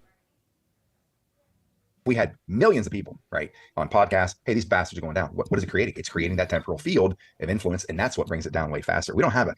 That temporal field of influence. So podcasters saying, hey, these bastards are going down because they're bad. That creates a temporal field that makes this all happen faster. That's why they're doing their part. That's how they're fighting the deep state. There you go. Cabal cup. Spell it with a K, though. That way it's still a K cup, but it'd be a Cabal cup. You got it. Huge job, an insurmountable job here. But I was myself stunned by that number. And so I can understand why it's taken us long to get to that. Well, so far, Scott McKay for sure has taken out one person, and that was his father. And he may have had a hand in not getting help for Kirsten W. in time. So that could possibly be two. That geometric, kind of excavation, like the bigger shovels as we go, scooping up scumbags. But it seems daunting. Scott, I see what you're saying with that white hat. With Scott McKay's white hat on, somebody says he looks like an unpopped pimple. I see it. He's a whitehead. That makes sense. Obviously, it's doable. That would be 10 million more people than the entire population of Italy. McKay cups. Hey, good idea. But good one. How's it going? We can imagine because of the spiritual side of it.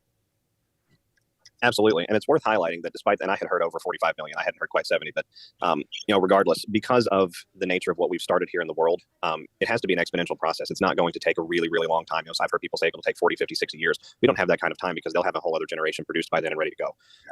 Yeah, we forgot about if it takes 191,000 years, well, then there'll be several generations of new Cabalers.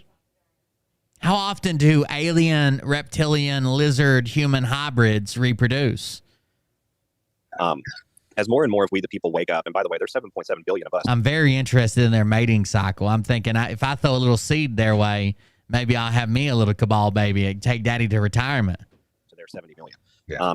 As we the people wake up more and more, the minions at the local community level. I want to make a commercial. I might get Intel Lady to make McKay cups, specially made with the Cabal blend.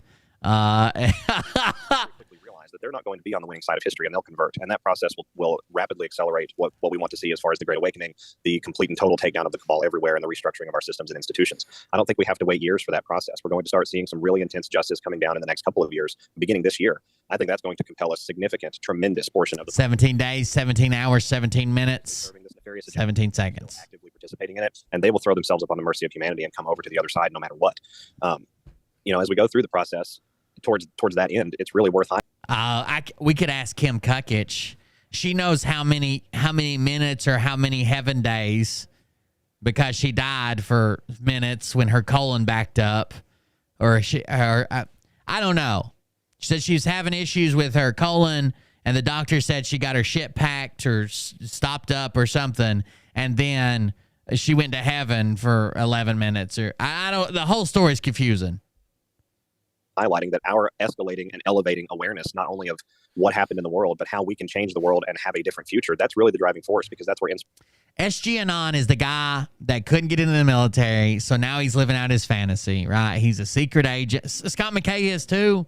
Scott McKay was a disappointment to his father his entire life because he couldn't get in the military. Now, he says he couldn't get in the military, but he claims he had some of the highest test scores ever recorded to be a naval aviator.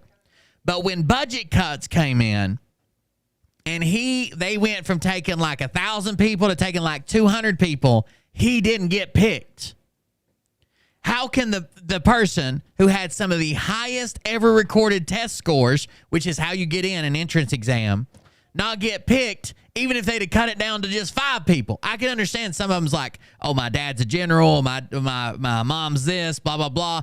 I'm related to the president. Still, if they took 200, how did you not get in? Then he says the next week, after he thought his dreams were shattered, that a Marine Corps recruiter called him and said, hey, you still want to be in aviation? You still want to do this? You still want to join the military? Absolutely. Well, do you have a physical? No. And that was the end of it. Dreams shattered again. How easy is it to get a fucking physical? They give you one at MEPS. Just go. Inspiration comes from. You know, this is an inspiring movement in the sense that all of us want to see something changed. All of us want to see the world improved. We want to leave it better than before. And that, I think, is more of the meaning of life. And is no, his legs won't disqualify him from aviation. They'll just give him one normal rudder pedal and one rudder pedal with a 6-inch block on it. Dreams shattered. Really why a lot of us are here. We gain a personal experience, a personal preference, if you will.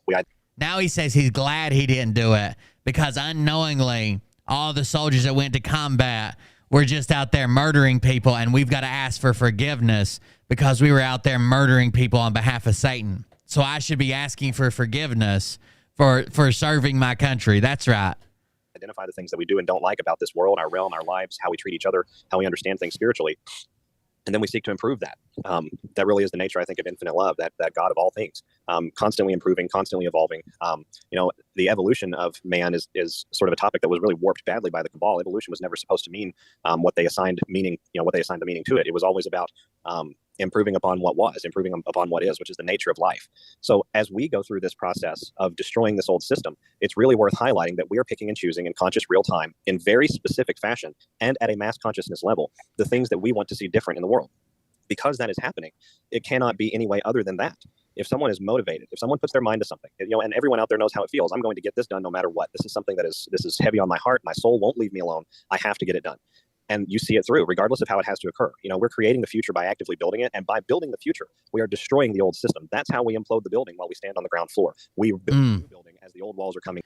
Implode the building while we're... So, okay, hypothetically, their plan is we're going to implode the building while we're standing on the ground floor by building the new walls up while the old walls are collapsing. On what level does that work? On what level does that work? You can't blow up a building while building new walls and expect the new walls not to be shattered, taken out, destroyed. Down. That's how we protect and preserve the earth. And that's really what this entire process across military alliance, civilian alliance, business sector alliance, patriots and white hats in key positions all throughout the world, they are helping to encourage that process at a physical level. And that allows we the people enough time to get our feet underneath us and to keep going forward. He has a kid, but to be fair, maybe he was chased down and assaulted by like a wild lady raised by a pack of wolves or something. And she was just trying to assert her dominance over him as the top level sexual predator in the area. I don't know.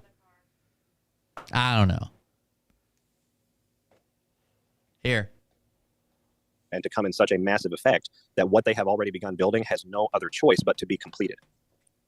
Yeah, so when these systems are now gaining real speed and traction, and they're cutting the criminals off at the pass when they're trying to step in the cyber world, steal money, redirect it, regardless of where the funds are coming from, how do you see that they can mitigate all of that? Because that battle's happening right now. I mean, I've been told as of weeks ago from a friend of mine who's connected to the Admiral. That's some Three Stooges stuff. In Reno, we got 2 of them. All we need is Nino here. Nino here saying, "What the fuck did you do? I'm out here helping people. What'd you do for your..." When he had that big meltdown on me because I made fun of him. And he said I look like a guy who gets blowjobs behind glamour shots. Whatever the hell that was. You guys remember the Nino meltdown. I want to watch it now.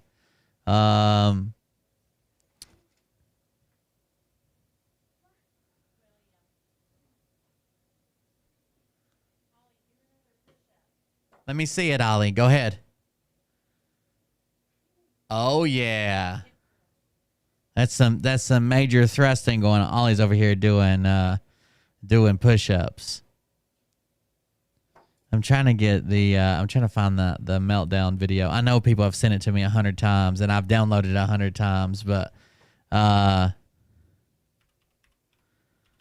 what the fuck are you doing? Oh God. It was crazy. It was crazy. I'll let this play while I'm looking. Deeply involved in this quantum financial, operation. And he'd said to her, he said, look, he looked her dead in the eye and said, look, I'm telling you right now, things are happening. The new notes, the U.S. Treasury notes are now moving. Things are happening. I don't know. So there's people that this doesn't help this any. There are people that, there it is. Nino blows up. There are people that lie about going to their bank and talk.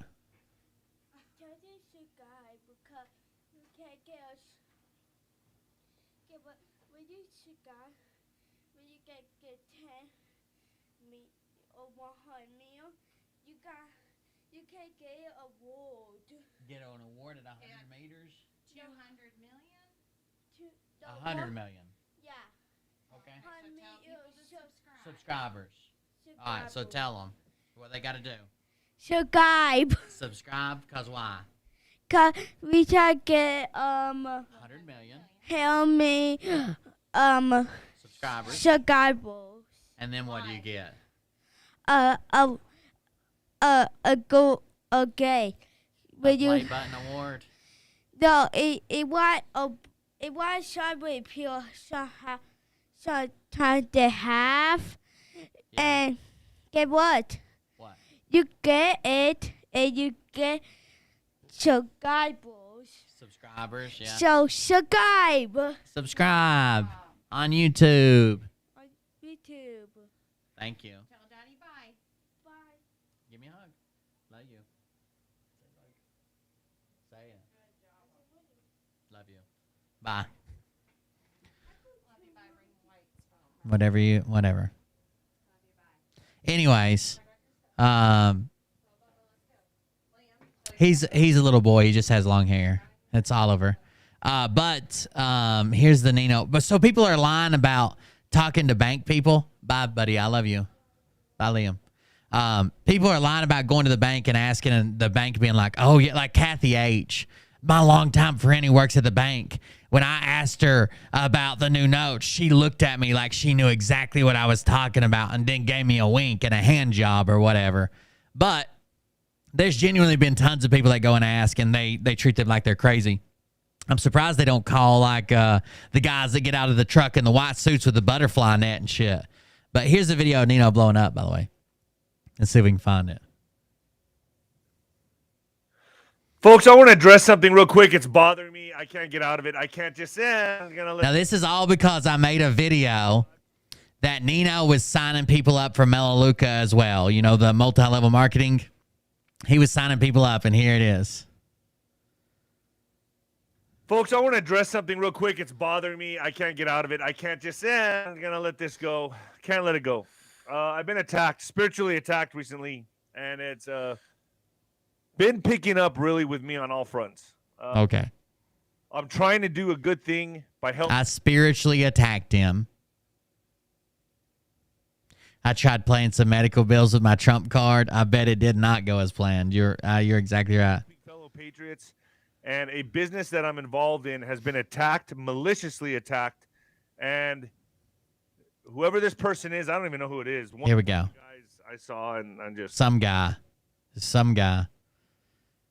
He doesn't even know who I am, just some guy, but he's getting ready to have a full fucking meltdown. Like, you can already see it in his eyes. Rage. Looks like he blows the guy in the back parking lot from glamour shots. I mean, it's just fucking. Are you sure? If you weren't there, how did you see me? Maybe you were blowing a guy too? It's unreal. Anyway, I'm doing my best as a patriot. And not everybody's. By the way, honorably discharged combat veteran with combat awards right here, literally fought the enemy in direct action combat for this country, but he's going to say that he signs up people from Melaleuca for his country, So who the fuck am I doing nothing for my country? From glamour shots. I mean, it's just fucking, it's unreal. Anyway, I'm doing my best as a patriot. And not as a grifter. Perfect, folks. The people that are doing this business with me do not have to live in fear of this or these. And that's the best I can do right now until something better. So to be fair, I think he says that the people that are working with him don't have to fear being chloroformed and date raped or taking human growth hormone. Those are the two things they no longer have to fear, which is good. I mean, that's some of my daily fears. Business with me do not have to live in fear of this Chloroform. or these. HGH. Got it. It's the best I can do right now. Until something better comes along, it's the best I can do right now. And I'm proud of it. We've created a lot of jobs. Look how hard the camera's shaking already. Even the camera's like, oh, fuck. We doing this? Oh, shit. Let me see if I can focus. Let me see if I can figure it out. People don't have to live in fear. They can live in peace. Peace. And they're making money.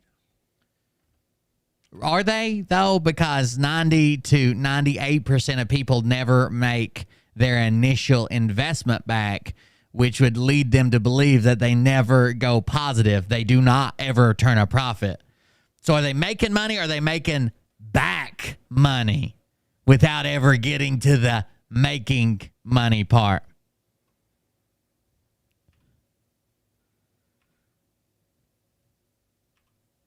So I'm walking the walk. What the fuck are you doing? What are you doing? What are you doing except tearing people down? You fucking coward. Ah!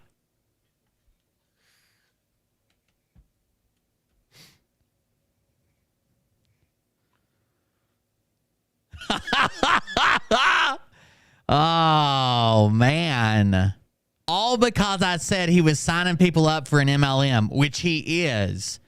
He sells Melaleuca, which is Mr. Vandersloot, who is a billionaire who does not support Trump, making him more wealthy. It's like Amway, and he's like the owner of Amway. From bank vaults to ATMs. Now, my thought is, okay, when are you going to spit out a, I don't know if it's going to be. It reminds me of that. What it reminds me of is from Anchorman, where he's like, I don't know why we're screaming. Oh, was that you? Did you have a grenade? $20 bill with JFK's head on. Really nice currency, by the way. It's beautiful currency. But when's the ATM going to spit that stuff out? Like, how much capacity do you have to have it sitting in ATMs if it's being moved from bank vaults into that? There's a couple other things that I wish I could remember them. Yeah, where's that new money in them ATMs? That new? Where's that so fresh and clean money at? They were pretty amazing components of this whole transition. And I always ask what other people ask too. Like, okay, that's cool, and I don't disbelieve it. I know we need to get back to having. I don't like to call it trolling parties. Maybe we should call it like chumming the water or something. We need to get back to some of those. Hell, I ran out of burner accounts. When are we going to see one of those things pop in? And my guess is, my own answer is when. By the way, I actually bottle and sell my own root formula. I wouldn't buy Dr. Ram's root formula. That sounds silly. Dr. Christina Ram's root formula. I actually sell genuine Wilbird root juice. It's all hand delivered. Okay, whip you up a batch in a few minutes, depending on the reading material I have handy. I could bottle it up and mail it. It cures moles, voles, and sore assholes. So if there's anything ailing you, come on, I've got the cure. But when are we going to see one of those things pop in? And my guess is, my own answer is, when they can ensure that there's not going to be some type of theft of any, not physical theft, but theft in diverting funds or digital signatures on this gold back currency. What's going to take to get us to where we make that? I don't even think it's going to be a leap. I think it's going to be just this slow transition, this replacement. But once it becomes visible in the public eye, I think that's when the battle takes on a real face. That's right. Once now listen. Basically, all of this has been a secret war that nobody can see. that everybody's just got to trust in. And then the genius, Scott McKay, says, well, once everybody sees it, I think that's when it moves to a new level. No shit. Imagine telling people, and there's no news coverage, there's no images, there's no videos, there's no legitimate reporting. It's just a bunch of podcasters telling people that we've been at war with Russia for 3 fucking years. And we're winning. Sometimes we're losing. Sometimes we're exploding stuff. Sometimes we're doing this. And no one legitimately covers it except for a bunch of podcasters who get kicked off YouTube. And then someone pops up and says, hey, but look, when people see that we're at war with Russia, well, then that's a brand new level. No shit. No fucking shit. You've told us this invisible war has been going on for 2+ years. And when people see it happening, then they'll believe it. Well, yeah, that's why nobody believes it now. An epic battle, because once that happens, when they lose that kind of traction, they start losing the financial controls. That's when we're going to see the most dangerous animal emerge. Absolutely. The last time that we were at that point and ready to roll, we had 9/11/2001. Oh, okay. For a number of years at that point. Yeah, I know a guy who actually knew about that beforehand. His name is, I always want to call him Edward Snowden because the movie. I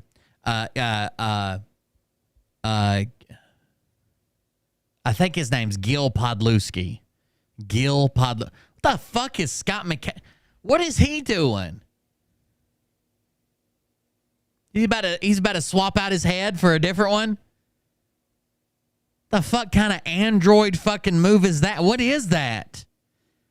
Looks like some shit that Zuckerberg would do when he puts his head on his charging station for the night. The fuck did I just pause on? Last time that we were at that point and ready to roll, we had 9/11/2001. And that event had been planned for a number of years at that point. Jesus Christ, Scott. I didn't know you had to masturbate your own fucking head. Is that where that big white splotch came from? Stroke it out. There was eventually going to be a convergence of forces, very similar to what we're seeing in the world now. Easy, no teeth. What's fascinatingly different, besides the continuity of government, which of course in and of itself could be an entire discussion, but about this particular time, is that we have key alliance members lined out in very significant areas of information. It was weird. Sort of all three. That makes it really, really difficult, even if they launch their entire playbook at us, to stop the public from understanding what's really going on. And if they do something like that with the public having a clear understanding of the premise for the entire sequence of events that's occurring, that is an immediate destruction of any concealment that they have left. Even the normies will have to wake up, and they would wake up very in a very shocking fashion. And that's a good. That's right, Skeleton. You know, we have scary events that we know we're going to see because that's this playbook. That's how these people work, and those are always the cards that they save for the very last moments. They save them because they know if they don't play them, they're going to lose the war. This time, I think that they have lost the war because we have such control. Anybody broadcasting there'll be scary events, I think they know they're a fucking lying piece of shit, and they know there's going to be events that pop up that make people question their lies, and they are pre-gaming you for those events. So like fucking a nuclear weapon goes off. I told you it'd be scare events. Trump gets arrested. I told you it'd be scare events. Trump doesn't get elected. I told you it'd be scare events. Nothing happens. I told you it'd be scare events. Of the narrative, we have such control of information. He's stretching out the back of his larynx. Make sure he can. He probably wants some of this old bird root juice. He's got to get his receptacle all stretched out, limbered up. Influence in we the people, and that influence is growing by leaps and bounds every day. There are people that I'm talking to just in my own personal walk of life, center left, so, they identify as more progressive, more socialist, and they can't believe what's going on, and so they're on the surge. Sometimes those conversations present themselves, in ways that we can talk more about it, and other times not. But it's worth highlighting that the information and the consciousness control is completely gone, and that's a key difference between say 2001 or even before that, 1963, and now. So I think it's important to be alert. I've heard similar things about the Treasury and the Treasury notes going out and various machines being equipped to begin that process. But when that process rolls out, who knows? Whether we see that process begin to roll out under the current administration, or whether we see that process roll out after a calamity or some sort of national emergency, who knows? But it's worth highlighting that when that becomes public reality, that's pretty much all the validation that anyone would need to come into the fold as a patriot and understand what's really going on. And it would also be the time that they would have to play those deep state cards that they play, because they would have no other option. Yeah, I had a conversation with Clay Clark. I was talking to you earlier about it, and he had a meeting with Trump, and he's trying to bring Trump into the loop on things that he's not aware of. One thing I found interesting is that he's talking about having... Oh, Clay Clark, the mobile DJ from middle America is trying to bring the former president of the United States that got daily fucking world security reports on every aspect of everything and knows more than all of us combined because of the office he held. Clay Clark, the mobile DJ, is trying to update Trump on stuff he doesn't even know what's going on. I got you. That makes sense. A podcasters forum or event at Mar-a-Lago. I believe Mar-a-Lago, maybe the Trump route. I think Mar-a-Lago. And this is just, I don't know if I'm putting this out too early or not. I should have asked him, but I found it interesting. And in their conversations, post-meeting with Trump, he had a face-to-face for probably a couple hours and showing them the things that we're educating people on in the World Economic Forum, the Great Reset, the kill shot, remdesivir, all these things that I learned Trump really doesn't know. And I've been sitting back like other people. I believe there's a reason, but it wasn't the reason I thought. The reason is because You're telling us that Trump, who brags all the time about getting out the COVID vaccine, it's his vaccine, he made it, he gave immunity to the manufacturers, he pushed them to get it out quick enough, he bought all the doses, he did everything that he's bragged about ever since this came out, didn't know there was any side effects from it? Is that what you're telling me? The Great Reset, the kill shot, remdesivir, all these. Or he doesn't know about the Great Reset either. Who the fuck is driving this bus? We've all been on this bus of this magical movie for 2 fucking years so Trump could rescue us, wearing nothing but a light coat of baby oil and a smile, driving us to the White House, and he doesn't know what the Great Reset is? Or not, I should have asked him, but I found it interesting. And in their conversations, post-meeting with Trump, he had a face-to-face for probably a couple hours and showing them the things that we're educating people on in the World Economic Forum, the Great Reset, the kill shot, remdesivir, all these things that I learned Trump really doesn't know. And I've been sitting back like other people. I believe there's a reason.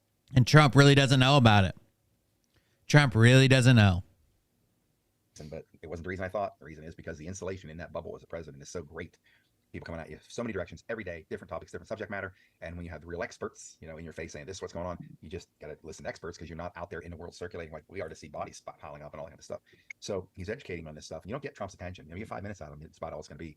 You got to be making some mark happen in his mind. Of course, one of the things I found fascinating post meeting that he shared with me is that there's a request by President Trump.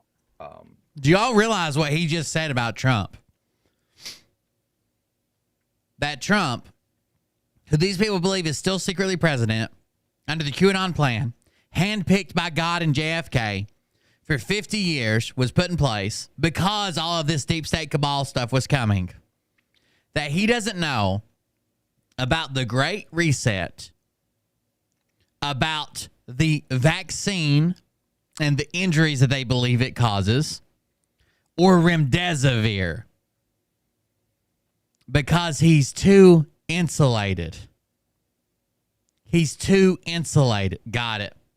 To put together a podcasters forum where they bring podcasters in by invitation only.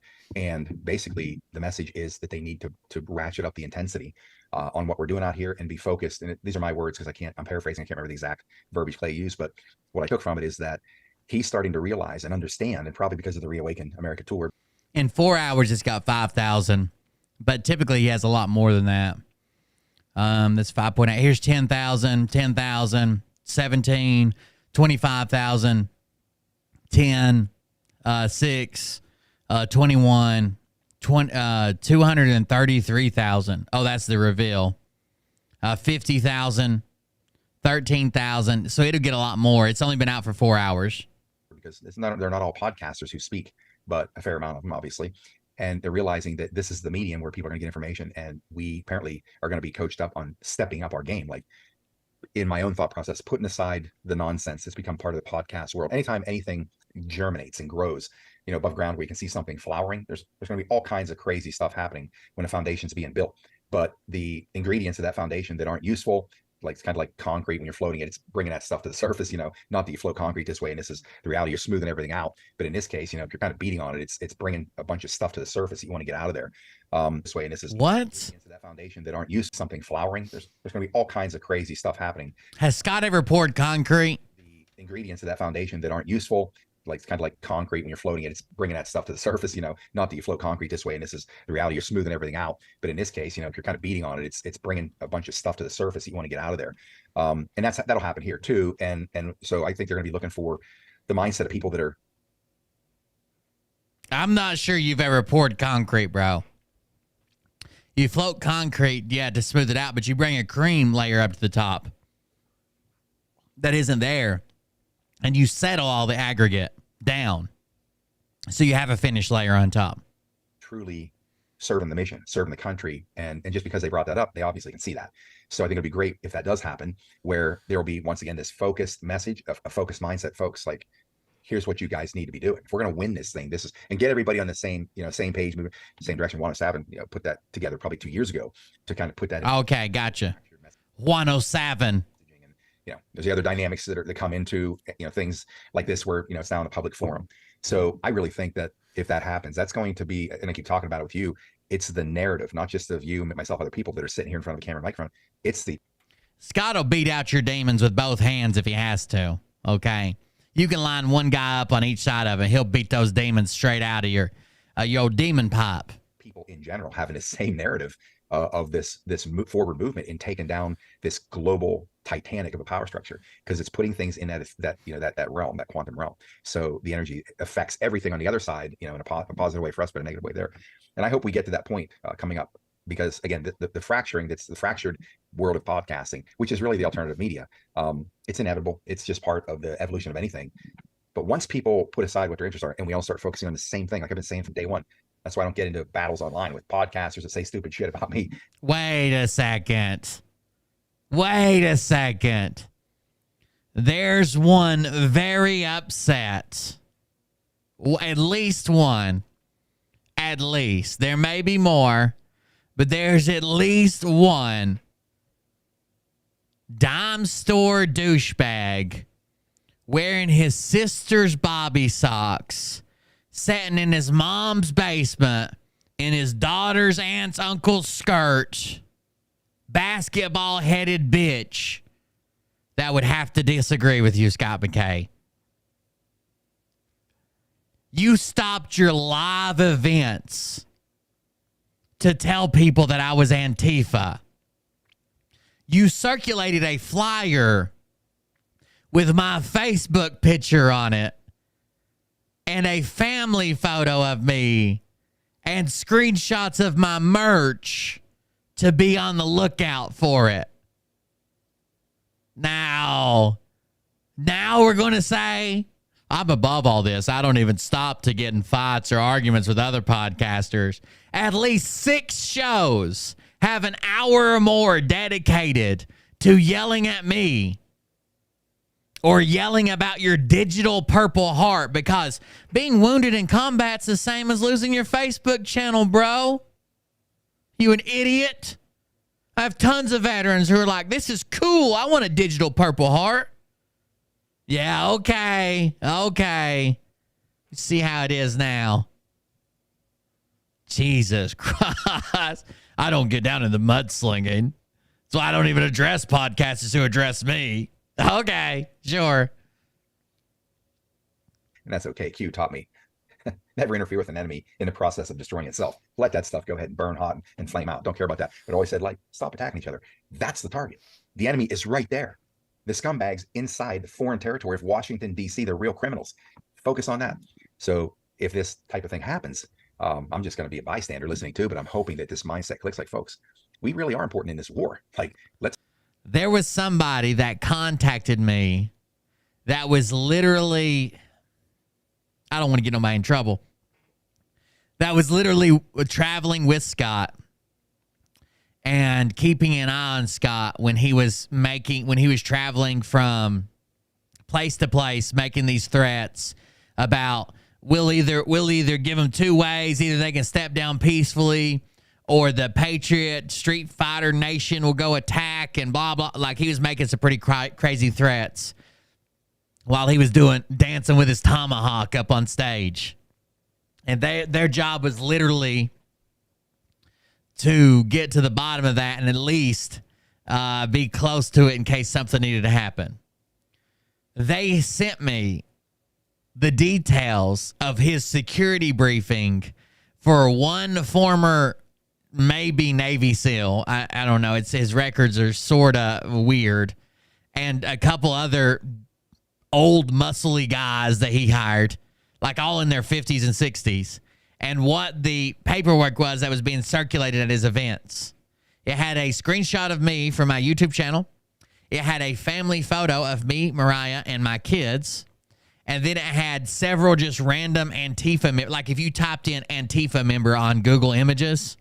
And then it had screenshots zoomed in of my merch that said Cold Beer Confessional. It has the old style merch with the skull and the beard on it. And it said, be on the lookout for these Antifa types showing up to disrupt or try to stop what we're doing with the Patriot Street Fighter. Please report it. Could be dangerous. Do not confront them yourselves. Report it to security or staff and blah, blah, blah, all this shit. Not to mention, there's literally videos of him stopping his show and saying, I got this one guy. He's Antifa. He might be here. Anybody seen him? Everybody looking around. What's going on out there?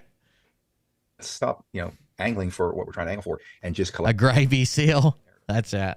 Mill Team 6. They're seeing that. And maybe it puts a shift in this whole podcast world. Well, yeah. Mill Team 6 from the KFC.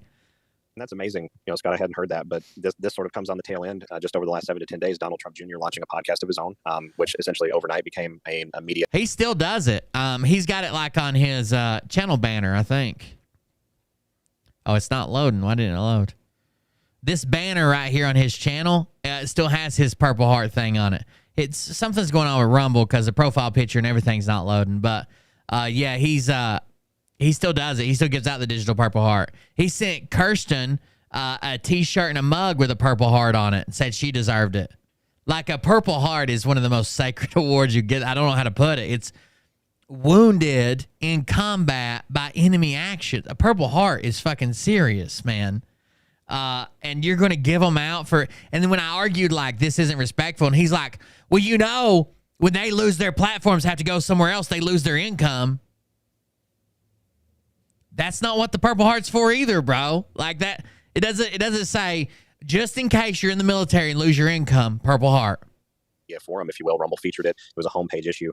And I believe it was either the inaugural podcast or the second one where he directly referenced the work, the citizen journalism work of the Anon bio. Oh, my God. BioClandestine has phenomenal work. He is a scourer of government records, statements, things like that. And that made it into a podcast with an individual who is part of the Trump family. So we're seeing this. I think if we're dealing with that much insulation and that much protection by this deep state surrounding Trump, attempting to sort of influence the narrative, if you will, and we're penetrating that at this point, that's a critical. What does that have to do with anything? Well, because I think we see an introduction of some of the features of citizen journalism through Trump and through Trump's rhetoric, behavior, and things like that. And that's really when this movement gained steam, because most of Central America, conservative, independent America, believes in Trump, but they don't believe in a lot of the more what they identify as sensationalist things, which it's not sensational. It's just well-researched, and it sounds ridiculous. That's why they assign it sensationalism. So I think that's fascinating, and I think we're seeing that process playing out now in other key areas. And that all sort of ties back to this elevating consciousness. It is fascinating. As a species, as one another, as individuals in our own personal spiritual walk with that, the Almighty, the creator of all things. And that is escalating the situation in this world. Hawks Mustard Seeds must have a wall of digital puppy hearts, purple hearts, and a floor full of puppy shit, I think. And the most extreme camera angles on the web. Of consciousness at various levels, all of the way to the very top. Have you guys ever seen that? Have you guys ever seen the skit I did making fun of Hawk and his camera angles? I used to make some funny ass skits. I need to get back to that. Just in the last 6 months, Hollywood and music industry features coming out, showing the Satanistic approach, if you will. And then we've also had from those same areas individuals coming out with productions, music, very well done pieces, or cinematic experiences of their own, highlighting what exactly is going on. this is a fantastic time to be alive. And if that's now penetrating the circle around Trump, and we're starting to see an acceleration of that citizen journalism incorporated into the key player space, if you will, that to me says that we're unstoppable. Yeah, that's a great way to put it. And I'm going to back you up with some more information I learned in that conversation. Laura Trump, I guess she has a show on Fox. I don't watch that stuff anymore, but she decided to leave because she doesn't want her show on a network that's constantly pumping Big Pharma. After that commercial break, who are they pumping? Big Pharma. So she. Oh yeah, there you go. And she's, I think, going into the podcast meeting as well, because I think one thing that Clay told me that Trump said was, I think Navarro called up after this meeting. Navarro called Clay. He said, and also, of course, General Flynn called, but is he just fucking name dropping? This is the third time he's addressed that Clay Clark talks to Trump and he talks to Clay Clark. Did Peter Navarro call them? Then, of course, General Flynn called, of course. Between Flynn, maybe the ignition point to create this kind of forum at Mar-a-Lago with Trump on this messaging in the podcast world. But he did say something to the effect that he wants Clay to help them, get their pod. I would rather have Trump have 10 meetings with Kanye about the Jews than have one fucking meeting with the mobile DJ guy, Clay Clark. Casts, whatever, moving up and running. I don't remember the exact words. That in and of itself is incredible, because Trump is seeing that in the podcast world, this medium here is where we're really going to reach the people, because obviously the mainstream's captured. Everybody on the planet knows that, so we're not telling anybody anything new. But it must have struck it, because he's on the phone probably the last 6 or 8 months. President Trump has been attending these Reawaken events, and not in person, but by phone, where Eric will have on the phone to the microphone, and President Trump. That's right, Itsuko. That's right. Get him. Then addresses the crowd. I don't know if you heard that at the last one. We weren't inside that much, actually, now that I think about it, so none of us did. She left Fox because of conflict of interest when Trump announced. Yeah, I think that's what I heard. But Trump is participating in the Reawaken America tour events. So he's coming to realize that that's where the power is. Eric, of course, reporting to him, what's going on as well. So much so that Trump is, maybe that's why the Trump Doral is hosting. All right, let's see how they wrap this up. I'm getting tired of it. I'm getting bored. Oh, he wraps it up with a 20-minute commercial about he's selling Melaleuca too. And fighting the enemy, watching you put it out there. That'd be pretty cool. So Scott is of the opinion all jobless people, basically, if you lost your job, anybody who had so technically I would qualify for one of them. Anybody who's lost a social media channel, had an account banned or whatever, he was giving out digital Purple Hearts to. He presented one. This is what makes me not like LT. I've never covered LT. He did propaganda for the military. I think he's very good at doing propaganda. He did it for the Marine Corps, basically. He was a journalist and radio broadcaster for the Marine Corps. Scott McKay, one of the first shows I ever saw of Scott McKay, he presented LT with a digital Purple Heart. And LT took it and talked about how proud he was to have received it, blah, blah, blah. But he's also not a combat soldier. He's never been to combat. He probably doesn't know anybody the fucking Purple Heart that he served with. He was in the Philippines on a radio station. But he should have still had the fucking nuts to stand up and say, hey, man, I don't know if the Purple Heart, let's call it the fucking Patriot Street Fighter Medal of Honor or some shit. Let's not call it the digital Purple Heart. These aren't wounded in combat. This isn't an actual war. We're just, grifting that it is. The audience would love it too. I'd be honored, Scott. Just let me know when, and we'll make something like that happen. Okay, my friend, you got it. Great having you today. I got to get moving and run. I'm way behind schedule now from the morning, but I'll be back with you offline. We'll catch up on that, a couple other things. So there you have it, folks. There is once again SG Anon, Patriot Street Fighter, bringing the force of his value to the movement and the message, and bringing the force of his value to the movement. What does that mean? The force of his value.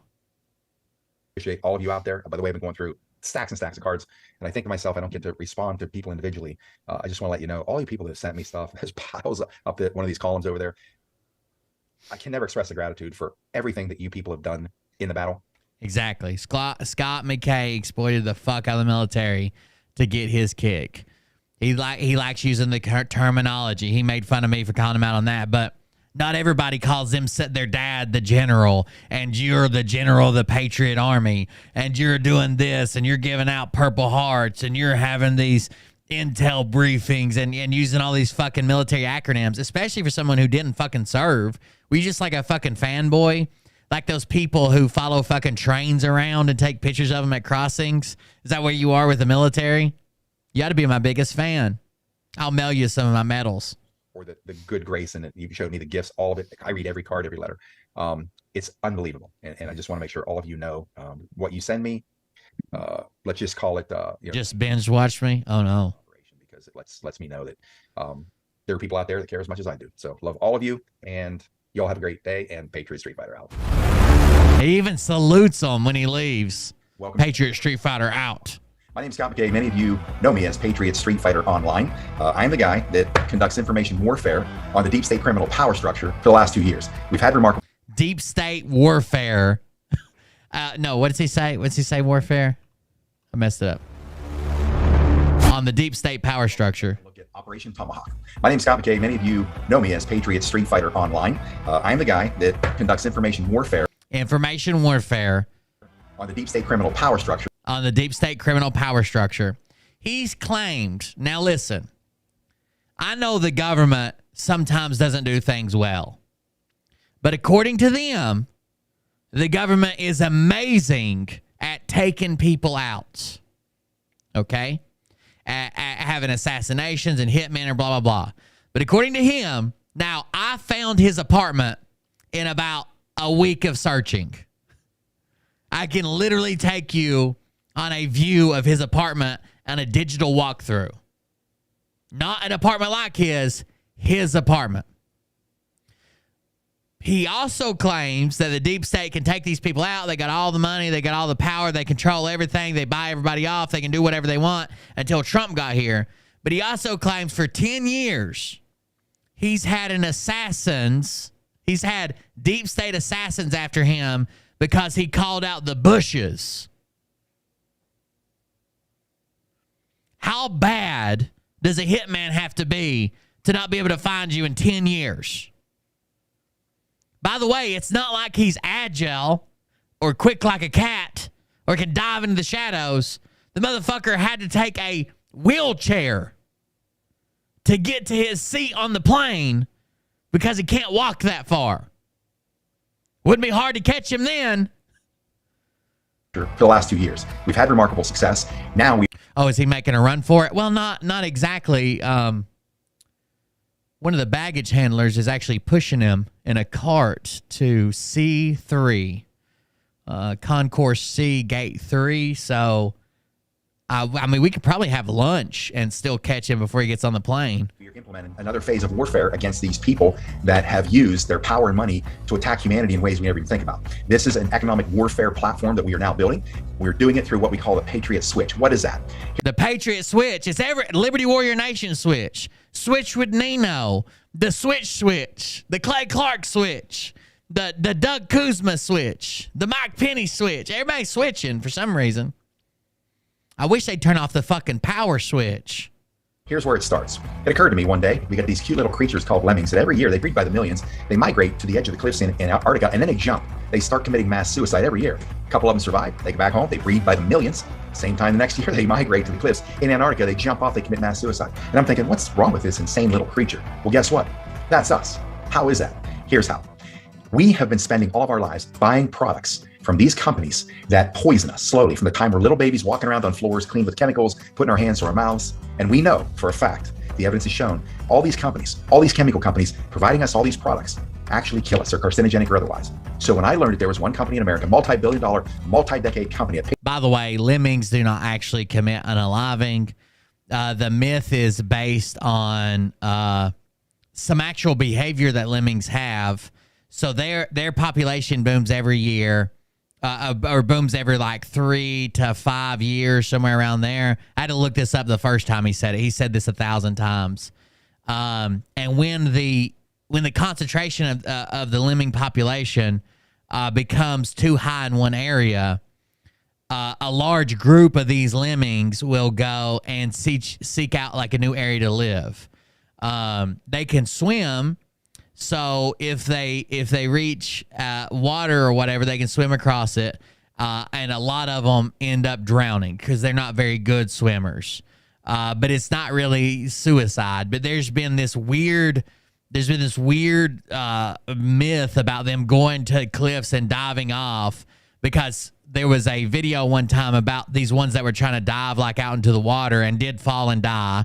and there's pictures of them, like maybe, I don't know, 5 or 10 of them, like washed up on shore because they drowned. And there's been this myth going on for forever. It actually started with a nature film that Disney produced. And basically, this Disney film, I don't even remember the name it was. It was like in the 60s. And they wanted like this dramatic footage. So they staged a lemming jumping off a cliff to push like that was something that happened. Like they staged a unaliving of a lemming to make it seem like this has just naturally happens all the time. But any pictures you see are like drowned ones. They don't go to the cliff. That's just an old fucking myth that's stuck around forever. The Nintendo Switch. I didn't even think about that one. Thank you very much for pointing that out. Patriot Company, all manufactured here in America, that can provide us with natural products that don't kill us. I thought, holy Mary, Mother of God, there's our solution. Everything in my kitchen sink cupboard, bathroom sink cupboard, things in the bathroom, shampoos, laundry detergent, all these things that have chemicals that they've proven in laboratories will kill us. I'm gonna join up Melaleuca and get bitchswitch.com. They're all gone. Get rid of them. Replace Bitch snitch switch with all natural.com. Here's why. The light went off in my head. Here is the way that we create a chokehold on these big, powerful companies that could produce natural products, but they sell us these poisonous chemicals.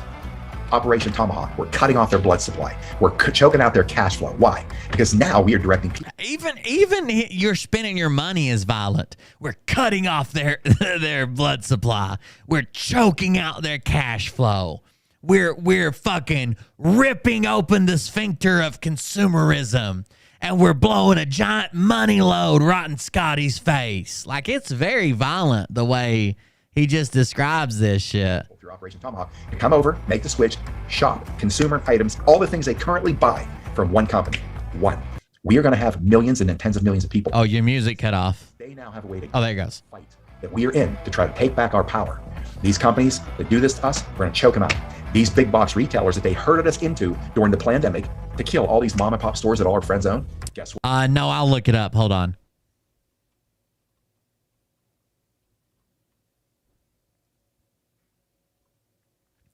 It's from a film. It says, but the biggest reason the myth endures deliberate fraud. For the 1958 Disney nature film White Wilderness, filmmakers eager for some dramatic footage staged a lemming death plunge, pushing dozens of lemmings off a cliff while the cameras were rolling. The images, shocking at the time for what they seemed to show about the cruelty of nature, and shocking now for what they actually show about the cruelty of humans, convinced several generations of moviegoers that these rodents, in fact, possess a bizarre instinct to unalive themselves. But it's not true. We don't shop there anymore. We don't need to shop at Amazon because we can also shop online this way. And we're going to fight back. Come and join Operation Tomahawk and do something for your country and your family. That's crazy. I thought, when I read it, I thought they just said they used one, but it says dozens of them. That's a lot, dude. That's a lot. All right, there's something else I want to talk about tonight. It's 11:30. We won't be able to do a lot of it. But there was another video that comes out that coincides kind of with us. And I know I got some Patreon shows to make up. I promise we'll have a day or a week that's not so rough. We'll make that up. Our boy Liberty Warrior wanted to clear the air and finally put to rest all the rumors about him. So he did, I guess. And with that, he came out and addressed all the things that are oh yeah, I forgot about that. Hold on. I've got that somewhere. While I'm looking it up, I got a video to show you guys while we were talking about Nino earlier. It is Nino getting knocked out in his fight. But Liberty Warrior wanted to announce or to clear all the air because of all the rumors and stuff going around. So he decided to go and do an interview. And this is the only time he'll ever address it. He'll never address it again. And you only get this one shot. No one's ever allowed to ask him about it again. No one's ever allowed to bring it up. He's going to start suing people. But he answered this to one of his fans. For some reason, he allowed that one person to interview him. And it seemed like a straight propaganda piece. That's what I want to show you. But while I'm looking for the interview, here's why Nino doesn't box anymore. Corner. He comes to us tonight from El Paso, Texas. He weighed in at 254 1/2 pounds. Black trunks, gold trim. Professional record, a perfect 36 victories, no defeats. 34 of his 36 victories coming by way of knockout. Please welcome David Nino Rodriguez. He also appeared in a movie where he played a cave-dwelling terrorist. Rodriguez has never lost. Lucky lemmings, slots. They jump off a cliff. They jump off a cliff in bonus. That's where I would rather be there than watching a Scott McKay interview. 36-0 in his career. Oh God, 36-0 in his career. Well, 36-1 now. 36-0 in his career. Boom! Down goes Nino. And the final round has knocked out Rodriguez with a huge left. And that was what we talked about, Kenny. He's a big puncher. He's always capable of doing that. And Darnell is nobody to take lightly. You cannot underestimate this guy. Here, take a look at the replay. You see Rodriguez back on the ropes. There's a couple back and forth. Ooh. I don't know if I saw that. Dude, he's got Nino looks like he's got like 8 inches on this guy, and height is a big deal in boxing because height directly relates to length of reach. This guy worked him good. Boo! Oh, and that's even his body when it hit reacted in a way I said, nope, I'm not walking away from this one. And I've seen Wilson do that time and time again. I've seen him do that for 7 years. I remember in 2000. I'd love to watch him do it time and time again. He knocked out Emmanuel Naruto. All those guys, he knocked him out. Exactly. Watch his head. It even goes, nope. To put Darnell Wilson back on. Very impressive. We've always known he's. Oh. You forget it for a split second. That's 107 saying, Nino. Now don't get carried away here. Look at my boots. And this is what happens. What a shot by Wilson. And with a second to go in this fight, 1 tick remaining, Wilson ends it with a knockout. With 1 second remaining in the last round, he knocked that motherfucker out. Your winner by knockout from Miami, Florida, known as the Ding-a-Ling Man, Darnell. He got knocked out by Darnell, the Ding-a-Ling Man. I wouldn't box no more either, my man. Nino went on a radio show and said that he was going to come back, but he had PTSD from this event, and he couldn't get his mind straight. The Ding-a-Ling Man. I'll fucking ding-a-ling it right across your forehead. Ding, ding, ding, ding, ding, ding, ding. Wilson. Rodriguez had gained control of the fight once again, but here in the 6th, there it is. Ooh. And that's the shot. And I've seen Wilson do that time and time. Feels like a couple meatballs in a very thin paper bag just dancing across your forehead and eyebrows. Mariah enjoys it. I've seen him do that for 7 years. I remember in 2006. Jesus Christ. Got him. All right, I got the link now. Let's watch Liberty Warrior address all the hate and comments and everything that's going on. It's a long interview. We won't be able to get through all of it, but we can skip quite a bit ahead, and there's a long outro, too.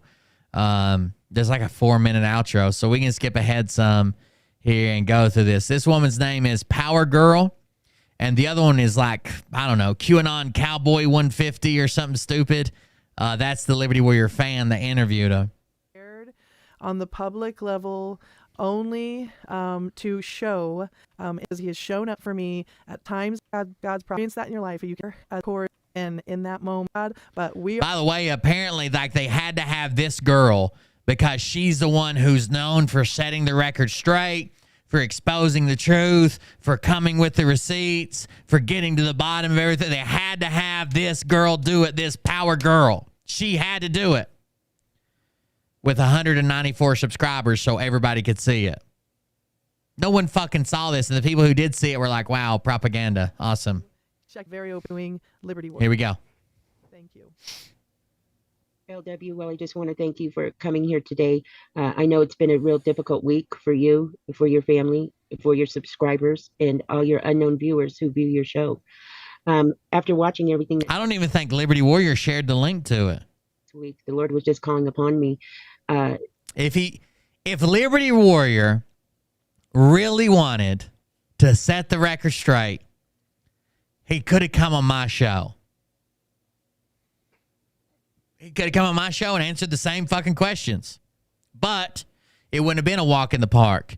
It wouldn't have been the interviewer. Yeah, I believe that. And while we're in this spiritual war, you gotta gird your loins with the Jesus panties of Mormonism. It wouldn't have been that. He wanted somewhere where they let him talk out his rehearsed answers. The person would agree with him, and then they could try to sprinkle some credibility on it with 194 subscribers. It's only had 300 views. I don't even think Liberty Warrior shared this. This is the one place where he's going to answer the burning questions that everybody has. He wants everybody to know what's going on and set the record straight once and for all. And it has 300 views.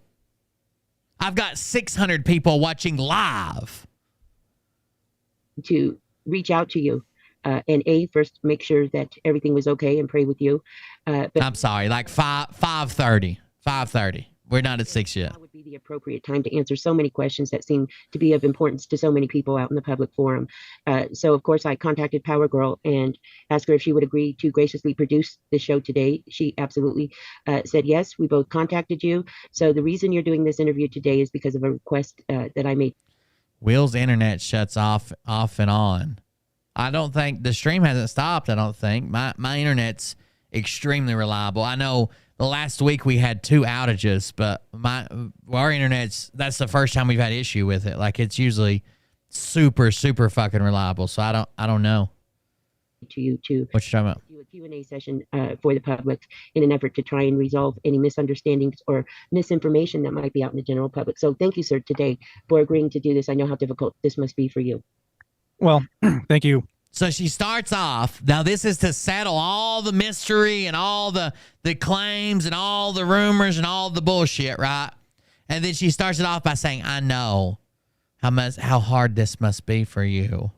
I know this is super hard, and you probably barely get through it, and your mom's probably crying, and your dad's probably crying with her, and that we need to get to the bottom of this. And I know you've got to be wearing your secret Jesus panties, but look at the background. It's some demon chained to Liberty Warrior while he fights at -48. Thank you for saying that, Liberty Cowgirl. And it has been a rough couple of weeks, not just for myself, but for my family and for a lot of people out there, to be honest with you. There's a lot of people asking a lot of questions and very confused. And I know there's been some hurt feelings out there. And, you know, even myself and my actions. What's her name? Something Cowgirl.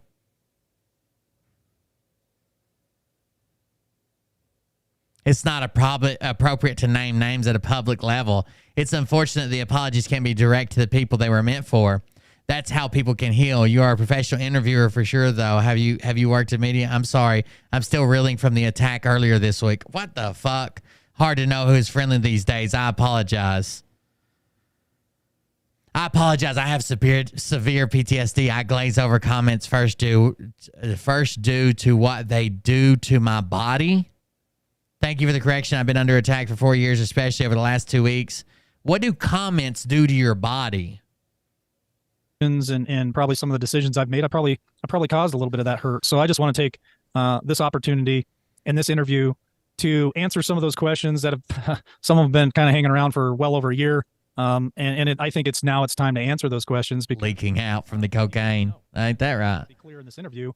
And I'll say it again at the end of the interview, but this is going to be a one-off for me. I'm going to take this opportunity to be raw, to be real, to answer these questions, but this is a one-time deal. I'm going to close this chapter in my life, and I'm going to move forward. LWN isn't going anywhere. We're going down the path God has really laid before us. but I'll answer these questions. I'll answer them honestly, with integrity, and I'll give everybody this opportunity to hear it this one time. But I will not engage. I will not do a back and forth. I will not debate. I won't go back and rehash this over and over. He did that quick, right? I will not debate. I will not debate. He knew that quick, didn't he? Because some of these topics that we're going to cover today, I've already answered those questions. I've already shown proof of those answers, and they continue to be recirculated. So here's the one shot. We're going to answer these questions, and we're going to close this chapter in my life and in LWN's business life, and we're going to move forward with positive thought. So thanks for reaching out to me this week and offering me a platform and an opportunity to tell my side of the story. Well, and I think it's a story that needs to be told, to be quite frank with you. And in order to, in my opinion, move forward, we have to rewind to the beginning, and that's what we're hoping to do today. We don't want any question to be unanswered after this interview with you. And I think I'm, somewhat of a good person, because I have been watching this from the onset, from the very moment you launched your channel, and have seen events transpire over the course of the last 2 or 3 years, or however long it's been. But before we start, I think, what would be nice is if you let us know, what was your original intent when you first started Liberty Warrior? I think it's a great story, and I think a lot of people have forgotten why you started Liberty Warrior Nation in the beginning. What was your intent? Well, my intent after yelling at the TV screen over what was the intent?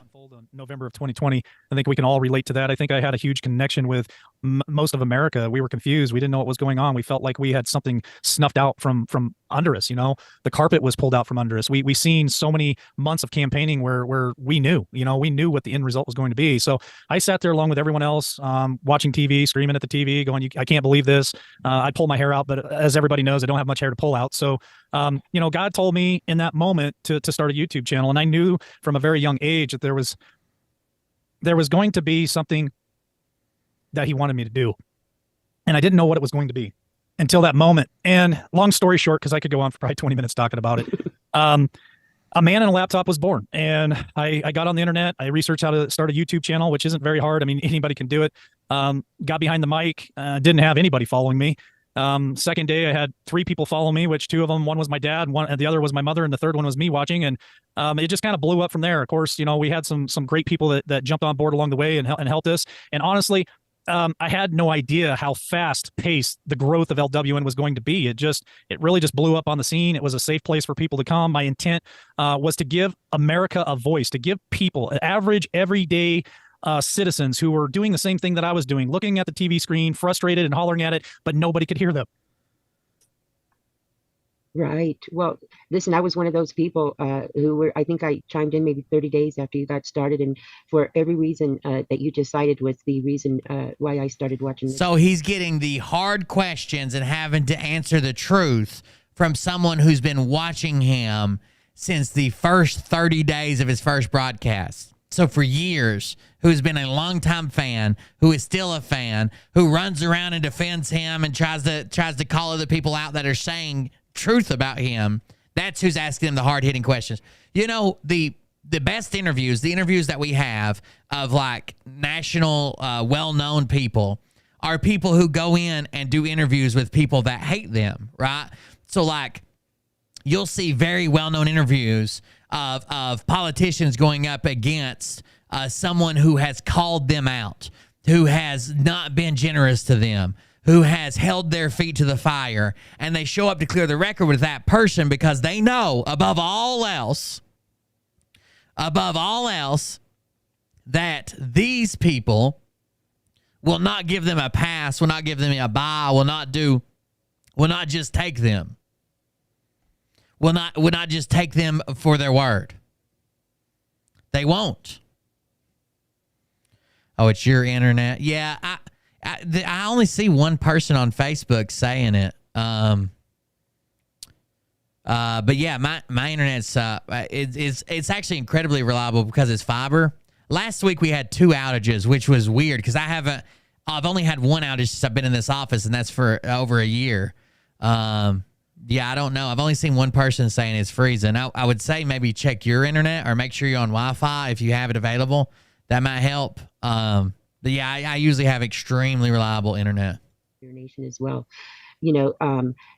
I think that's what you have created is really goes beyond the, I'm sure, boundaries of anything that you could have imagined would have taken hold. But, I, along with everybody else, embraced the fellowship and camaraderie with other people that were at that time really just going through what all of America was going through. And it was the beginning stages of the awakening for a lot of people. I don't think, given the memory of the beginning, we would ever think that we would be here today. So I kind of want to just fast forward to the reason why I asked you to do this interview. Is, everyone has now seen a public statement that went out by you over the weekend, and I commend you for doing that.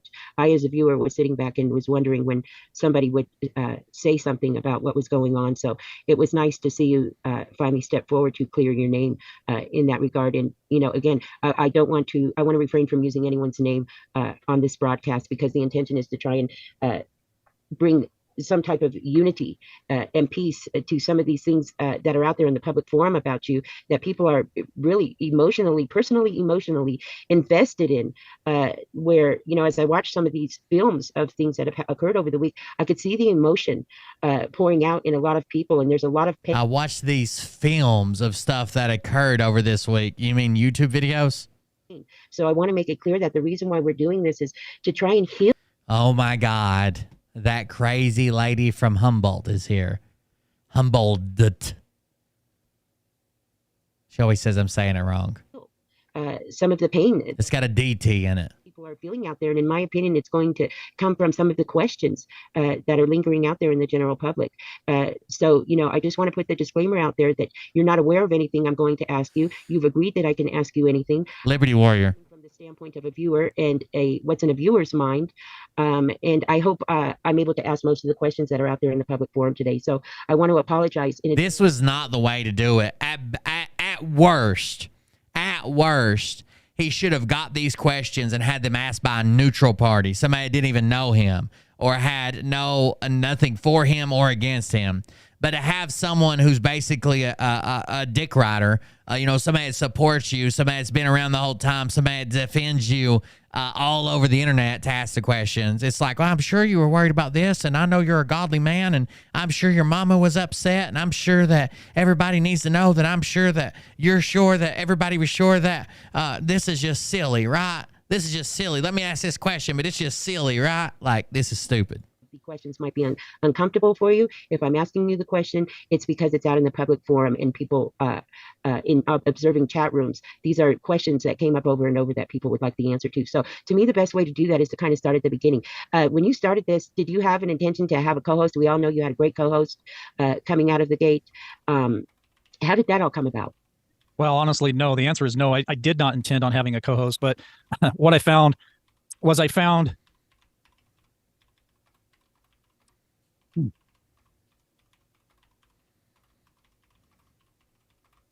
a brotherhood,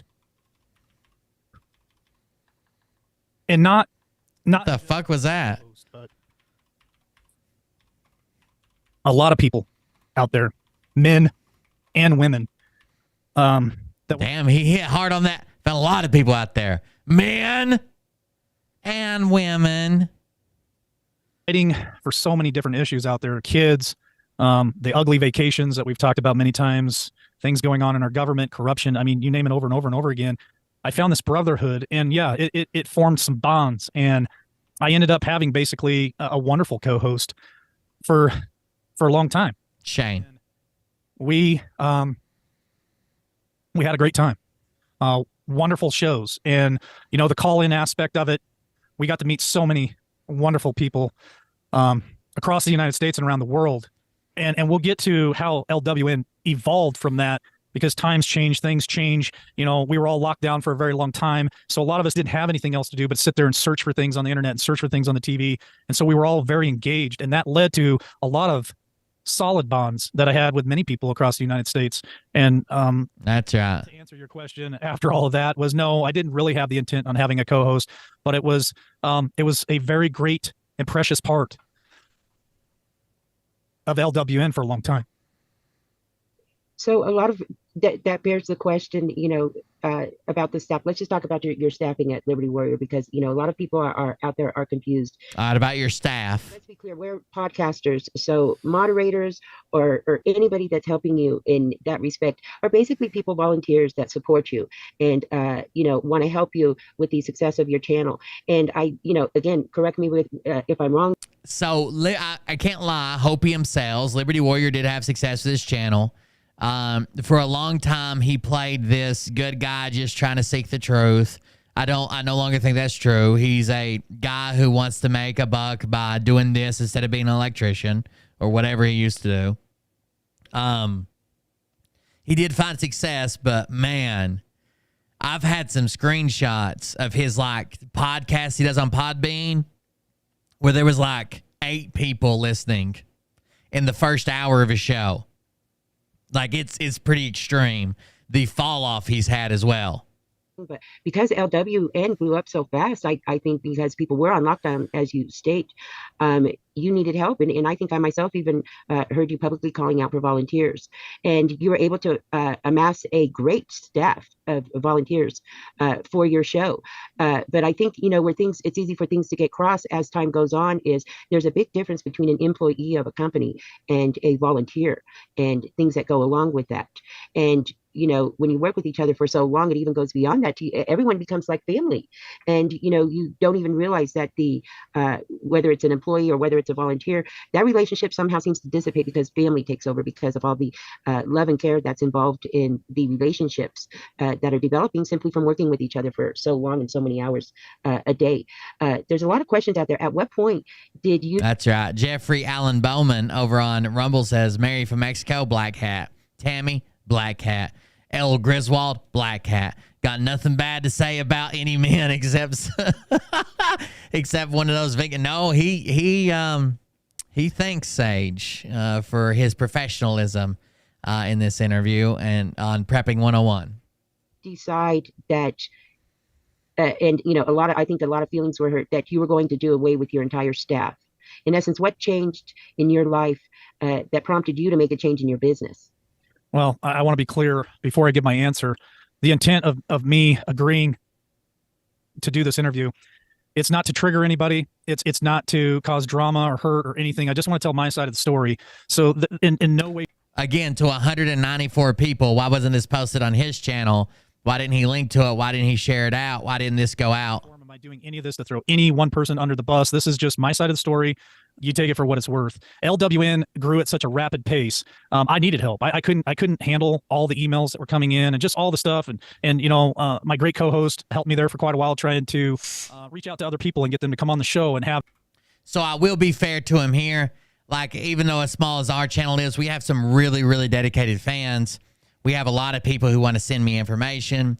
We have a lot of people who just want to say hello. We have a lot of people, and I would love if I could afford an assistant.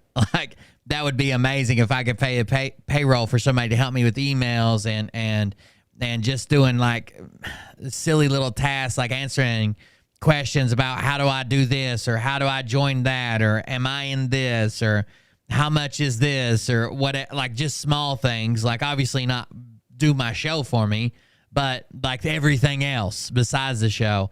It is pretty daunting. There's a lot that goes to it. I don't have nowhere near the audience or the subscriber count Liberty Warrior has, but I don't think anybody on the internet has a more dedicated following than I do.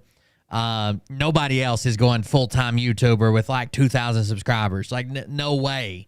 But we were able to. We have some of those dedicated following. We have a following that shows up when people try to talk down about me. They're very supportive. They're very hardcore group of subscribers.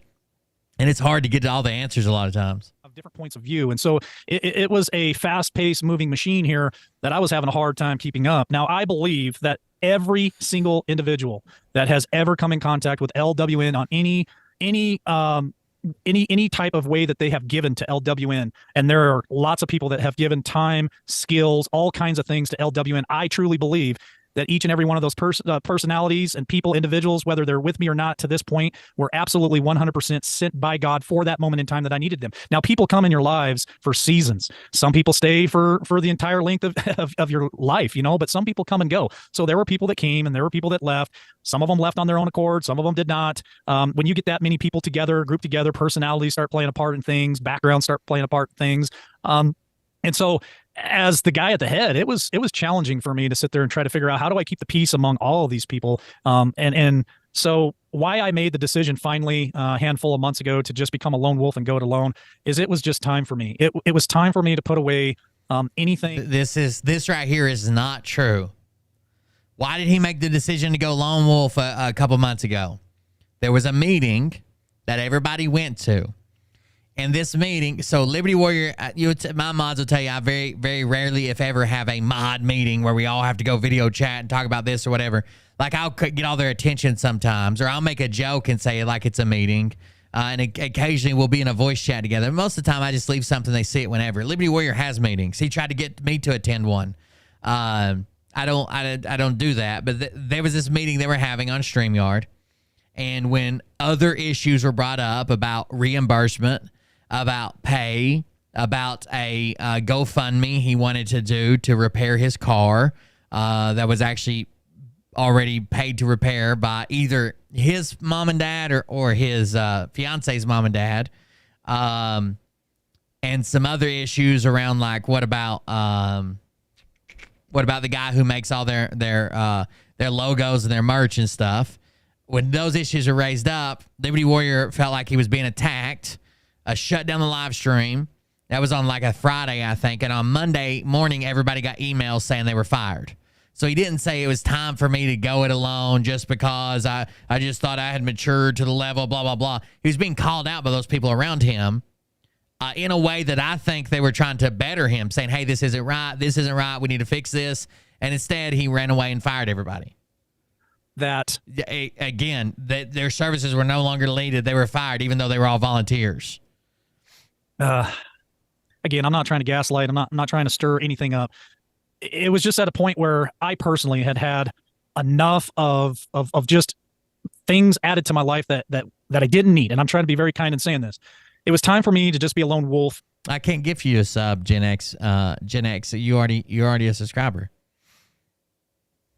And just walk my own path without having influences there to correct me or to guide me or to advise me or to train me, teach me, or do any of that stuff. And there were many people that did. Many people gave me good advice. Some people gave me not so good advice. A lot of people tried to help and teach and train me. They had background and skill set for that stuff. There were people that did things on an artistic level that... Tammy, as much as I've made jokes about Tammy and joked around about Tammy or whatever, she had a religious show that I never covered. I can't argue religion. People want to believe religion. They want to believe religion. I did call her out a couple times for backing up some stuff that I thought the Liberty Warrior was lying about, or at least misleading people about. But she was probably the best thing to happen to the show. She has actual experience in media and broadcasting and blah, blah, blah. She knows how to do a decent interview. She knows how to keep him on track. She knows how to be a co-host and go back and forth. Not that Shane did a bad job, but Liberty Warrior didn't like that Shane consumed alcohol, so there's that. Really launched this to a whole nother level. So there were so many... No, you're good. I was just going to gift you a sub because you asked, but I wasn't. I don't want nobody to work for free. I'm good. I was just going to gift you a sub, but you're already you're 3 months. You're subscribed. I don't know when it runs out, but I'll get you one when it runs out if you want one. Of LWN. And if anybody who's been in business and been at the very top of business knows, when you start putting that many people together, there's always going to be problems, okay? Whether it's problems with me or problems with somebody else. And so I guess what I'm trying to say is after a year and a half of dealing with so many problems, it really didn't allow me enough time to focus on what I should be doing, because I was always trying to go and put a fire out or help somebody with an issue or lend an ear, or sometimes they had to lend an ear to me and let me vent. My co-host can attest to that. There were many times that I would call and just vent all the time. Well, that, in my opinion, was a leading yeah. So there's a lot of there's probably a lot of hate going his way. There's also a lot of his supporters coming forward, but basically he's kind of been exposed I spent all this time exposing him, and I don't think it did as much damage as when he dismissed his co-host, and his co-host came back and said, hey, this is why we broke up. Not the story he's telling everybody where we went our separate ways because God led us to that, blah, blah, blah. But this is actually what happened, and it was really messed up, and here's the truth. Pause for LWN to be very stagnant. It was just one dimensional all the time. It was just the same guest on all the time, same conversation all the time. And so when I finally chose to just go it alone and be the lone wolf, I think the proof is in my material and the stuff that you're seeing come from LWN now. It's all fresh guests, fresh ideas, fresh opinions and fresh views of what's going on. We've had professionals. I hear you. No disrespect to anybody, because at that time we all felt, including myself, that we were doing God's calling and we were doing what he wanted us to do in that moment. But even those things come to a close and come to an end, and those seasons end, and it's time to get a facelift, or it's time to head a different direction, or it's just time to move on. And you remember how the book of how the book of Poff says, when the seasons end, get a facelift. I felt like at that time it was time to move on. Right. So for those out there, and again, we're going to go down a whole list of things today. So for those out there that say you used the people, you weren't fair to them, they had expectations, maybe even for compensation. What say you about all of those things?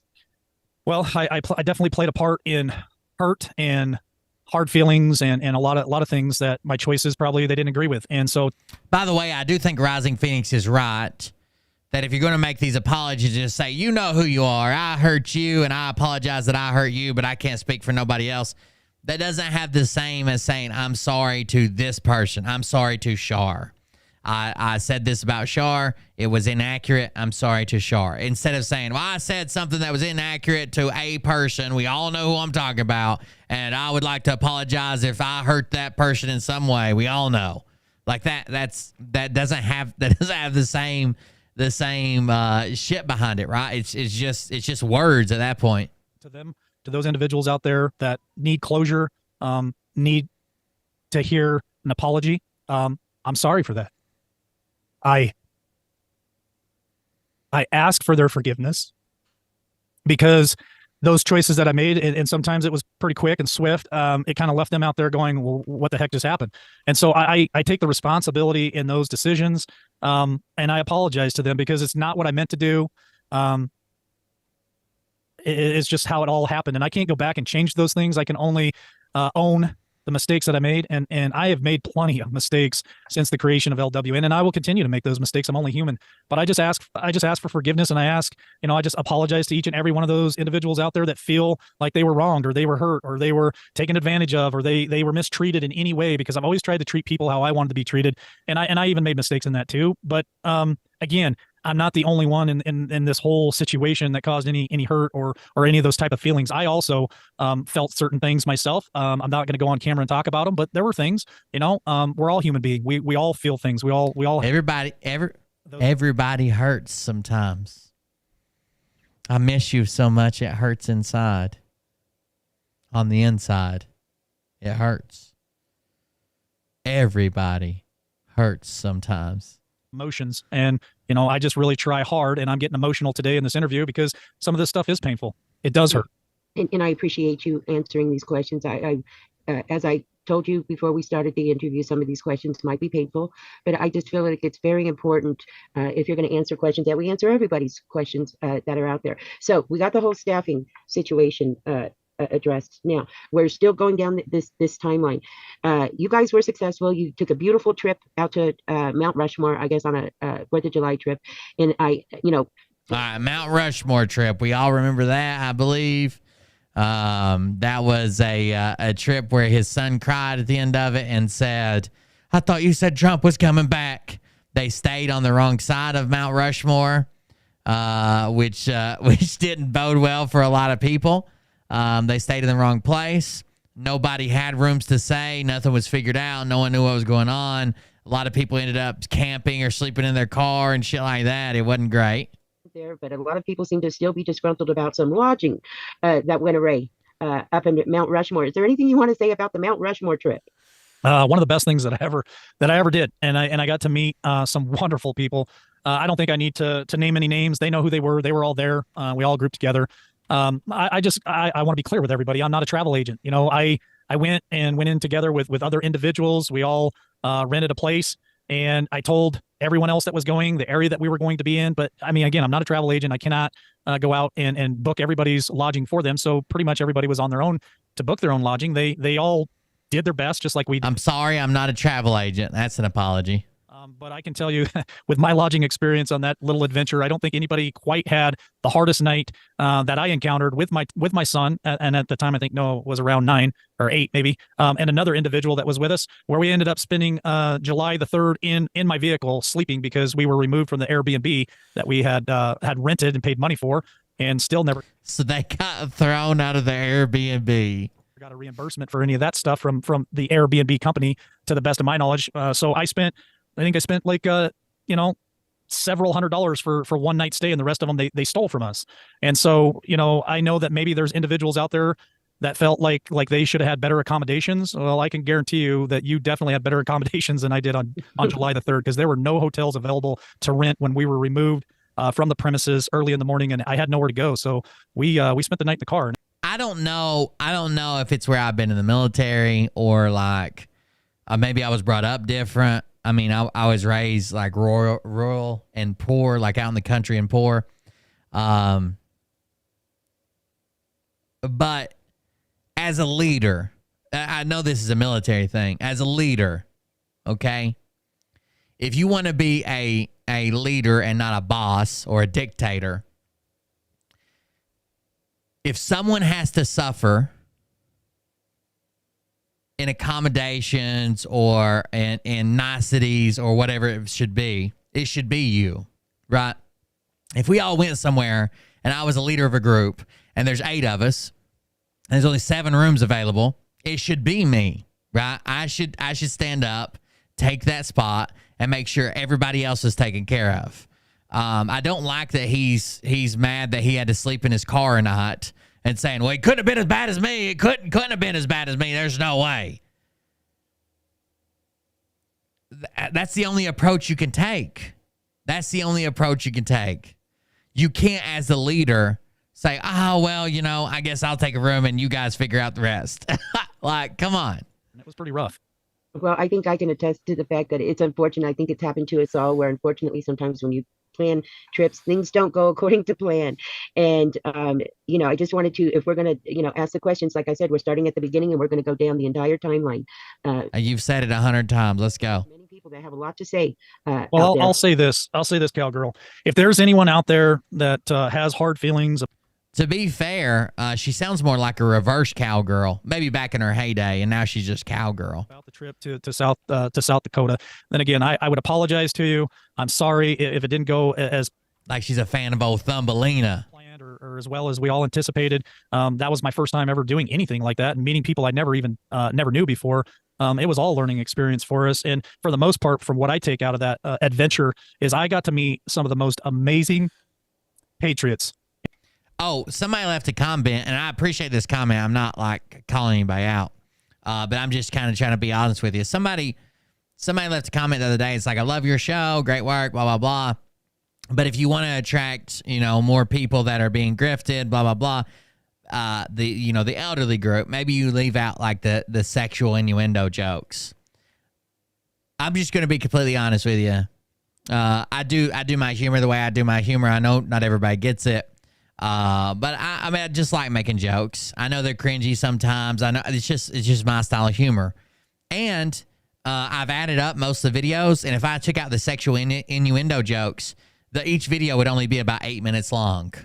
So I don't know that I have enough content to take out all the sexual innuendo. I don't even want to try. In this country on that trip. In your endo. And there were others that were couldn't make it, and man, it was sad that they couldn't be there. But for the ones who did make it to South Dakota that year, it was truly just an amazing adventure that we got to just fellowship with one another and connect on a level that you do not get to connect when you're behind a camera.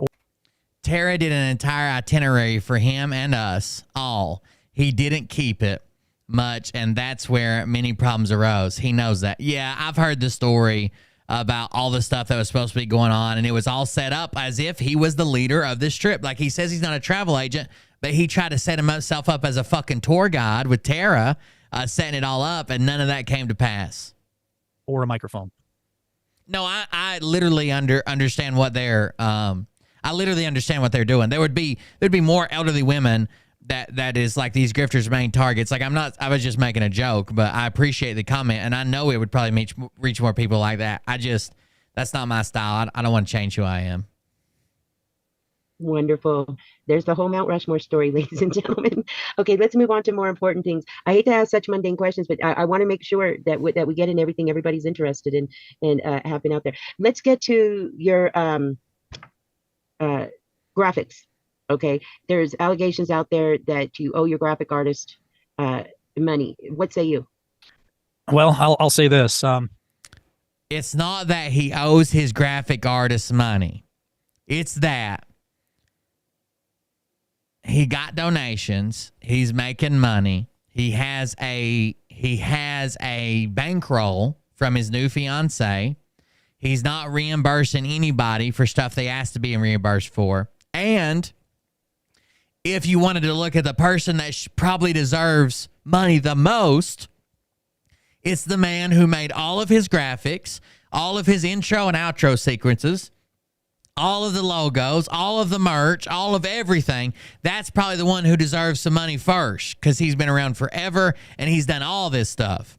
So, like, people were bringing up, like, hey, I didn't get reimbursed for this and I'd like to. But if we're talking about money in general, there damn sure needs to be some money paid to this guy because he's been doing everything. And I don't think anybody can deny the fact that no one said you owed him money. The guy volunteered, right? He did it. He sent it to you. He never asked for money in return. But if we're going to talk about people who probably deserve to be paid, it's this guy. That individual definitely launched us to a whole nother level with his skill set. And I can say this, and nobody can dispute the fact that I had given that individual so much credit over and over and over again. Yeah, I don't know what's with the old English, like, all's clear at the south gate at noon 0 hours. What say you? I don't know what's going on. She's like a medieval guard walking around the town. What say you? LWN would not be where we're at today without him, without that individual. And he knows who he is, and everybody knows who I'm talking about, but I don't have to drop any names. It's rough out here. It's not like it seems, and it's not like what everybody portrays, that we're just gobbling up all these monies out there and we're just getting filthy stinking rich. So I'll say this: if that individual would like to reach out to me privately through exactly what he tells War Machine, if you'd like to reach out to me privately and you think I owe you money, just do it. But now that we have these questions, now this stuff's been brought to light, he says this a couple times. Is that the way to handle this? Privately? Let's say tomorrow, Yori comes to me and says, hey, you promised me you'd pay me this much when I was modding for you. You haven't paid me. I'm way behind. I need my money. And it becomes a public thing. Someone makes a video about Yori calling me out. She does an interview, blah, blah, blah, something like that. I don't pay my moderators. I wish I could, but I can't. But if I did, and then I didn't pay her and I paid everybody else or was making money and not paying her, would it then be okay for me to say, hey, if you got a pay issue, take it offline, send me an email, we'll handle it behind the scenes? Of course not. Of course, this needs to be handled publicly at this point. Also, it was brought up, I told Liberty Warrior Nation it would be super easy to add a donate button for War Machine. Yes. On all of Liberty Warrior's websites, where his merch appears, or when you click on one of his shirts, there ought to, since the War Machine did it for free, there ought to be a thing, or even he could set it up in his cart when you bought some of the merch, where it says, would you like to add a 10% donation to the artist? And just send that directly. An email to electronic communication, then we can have a private conversation about that stuff. It's something that I hope and I pray eventually someday. I give my milk away too. I mean, you gotta work the udder a little bit, but I give it away pretty freely. Mustang Sally. That will happen because I think it needs to happen, and two, he deserves He deserves a lot, and I can't give him any more credit than I already have. The person is truly amazing, and that individual was with me from about, I want to say it was about week 2, 3, 4, something like that. We had a friend that was both of our friends that put me in contact with him, and I remember the very first thing that he did. Getting married soon. I guess he's engaged. That's kind of, from what we've heard, that's his kind of bankroll. She has money. She's doing the support. Yeah, that's what's happening. Designed for me, and we went back and looked at that a while back and kind of had a good laugh about it. And where that's not my official title, Mariah. Jesus Christ, William. You could. I wouldn't mind if you called me your liege. That would be all right. Or of course, BDD FC. That's always good. Yeah. Where he took it from there to where it is today is just completely a different universe. And like I said, I cannot give that individual any more credit than I have in the last almost 2 years about how profound his work was for us, and the gift that God gave him, and all the stuff that he gifted to LWN over that time, and just really put his heart and soul into it. You're good, Dr. J Banana. Thanks for hanging out with us. Soul in it. And so, I still to this day consider that individual a brother. Well, I'm glad to hear that, because I too agree that person is very, very talented. I don't know him personally, but I can say this from a viewer standpoint, that part of the attraction in the very beginning was just the professionalism that was put behind the image. So, he deserves a lot of credit. And another person who deserves a lot of credit, and this also, played out for the public eye for all to see. It's now resolved. So I don't want to bring it up other than to give the gentleman some great credit. That music that you had in the very beginning out of the gate was just absolutely wonderful. So now they're talking about Ken Carson's music. Fabulous. I think a lot of people really felt that. So shout out to the creator of that. So we've addressed those issues, and you have since taken care of that issue as well with that individual quite some time. So I just wanted to bring that issue up in that regard. Let's get to the next item on the list, and all the confusion. There came a time, and I was watching with everybody else also, where as you started to amass people in the reality, there were a lot of people struggling at that point.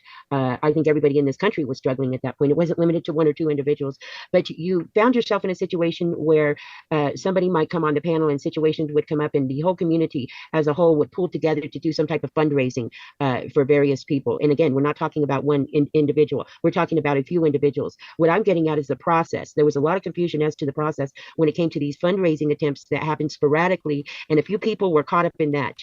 What do you have to say about all that? Because there were a handful of people that happened to, and then there were... So I don't think any of this specifically is about me. Maybe some of it kind of leads towards me or whatever, but there were multiple fundraisers that went on. Now I want to explain something to you. Liberty Warrior is going to say that when stuff is donated through YouTube, that YouTube takes 30% off the bat. That's true. They take 30% off the bat. I would rather you donate through Buy Me a Coffee than I would bits or anything else. But I know people like to do hop trains, and people have bits and all that stuff. That's fine. I get it. YouTube does take 30% right off the top. So if you donate $100, they take 30 from it. If you donate $1, they take 30 cents, right? $10 would be $3. Then he claims that taxes are another 30%, and that it was so hard to set up the process to withdraw his money that he had someone helping him fill out the paperwork, and they had to submit it multiple times, and that when they submitted it multiple times, that it kept getting rejected because they didn't fill out this right and they didn't fill out that right. That's just not true. It's super easy to sign up for monetization. You just send it in, and then YouTube just assumes you got it right. There's not a whole lot of sending it back, blah, blah, blah. Unless you're not approved for monetization, you have to apply. And if you're not approved because your content or something, that's one thing. But if you're not approved through any of these means, then you couldn't take YouTube donations. So him saying that we took donations through YouTube, YouTube takes 30%, and it took me so long to get those donations from YouTube because I wasn't approved. Well, then you couldn't have taken donations. Once you're approved, you already have some type of account attached to it.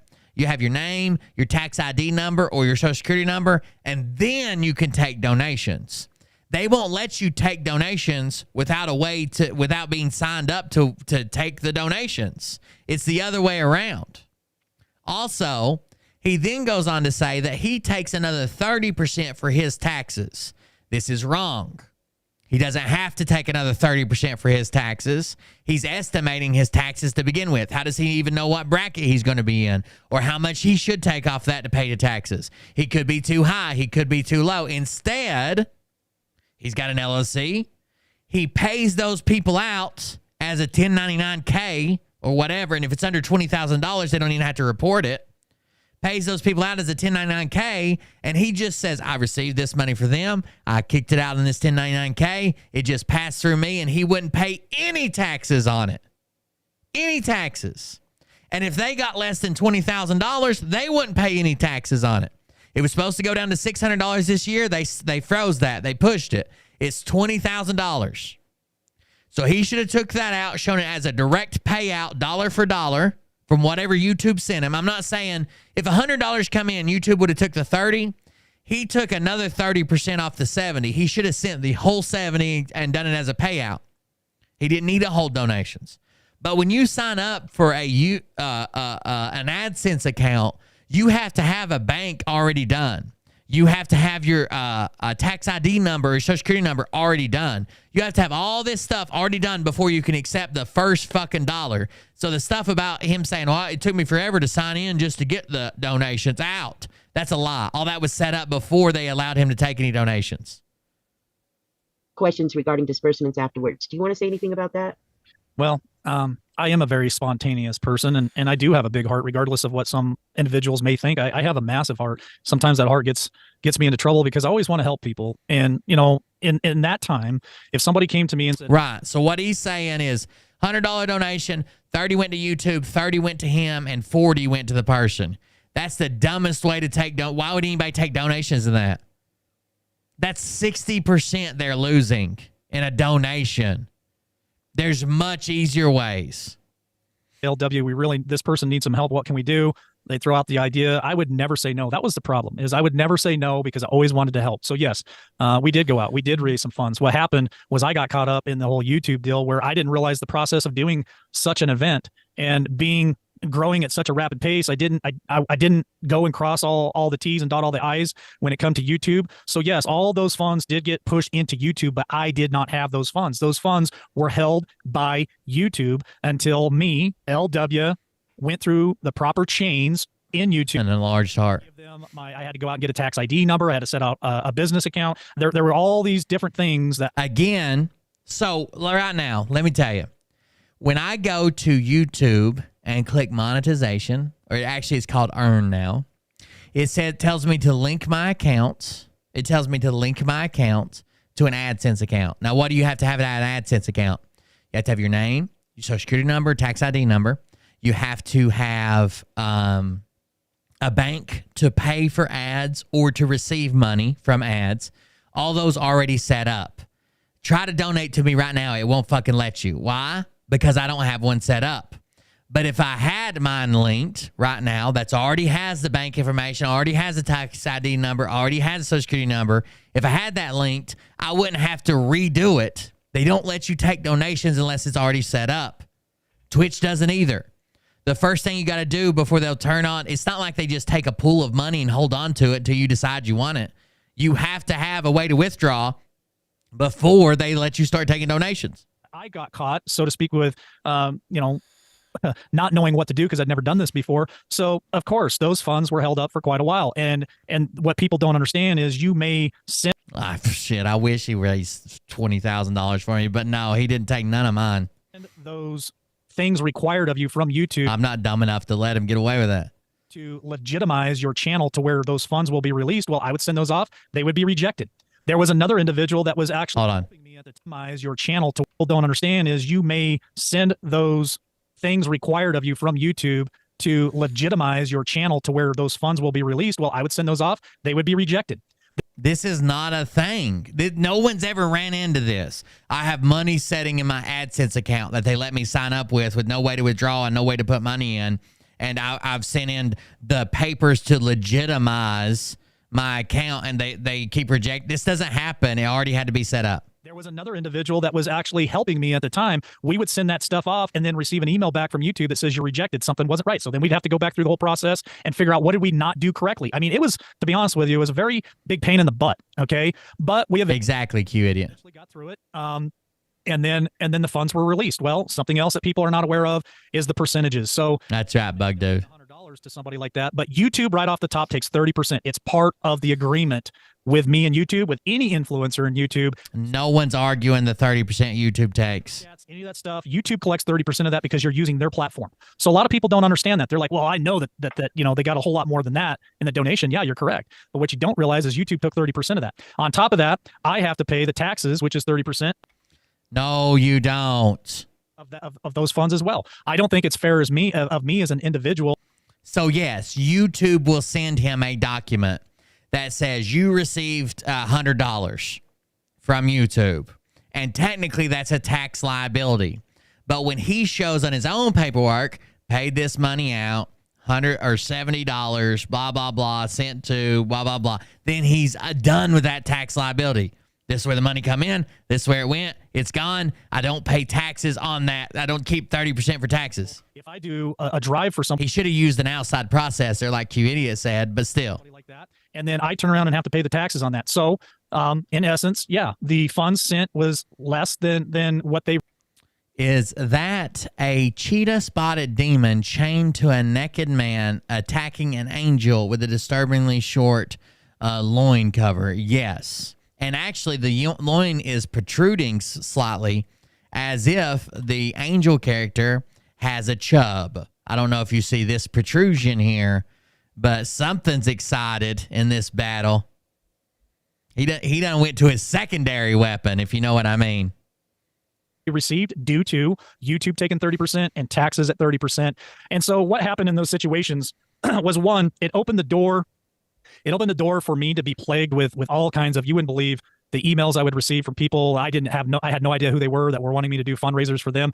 I'm sure a lot of them were probably bots and different types of nefarious things out there. So now now Liberty has had a ton of bots asking him to do donations for him. And I just made a quick decision after going through that about once, twice, 3 times. I said, okay, enough of this. I won't do this anymore. So what I decided to do for people. Now he claims he was new to YouTube and he didn't know that people were going to be losing 60% of their donations. But then he did it twice.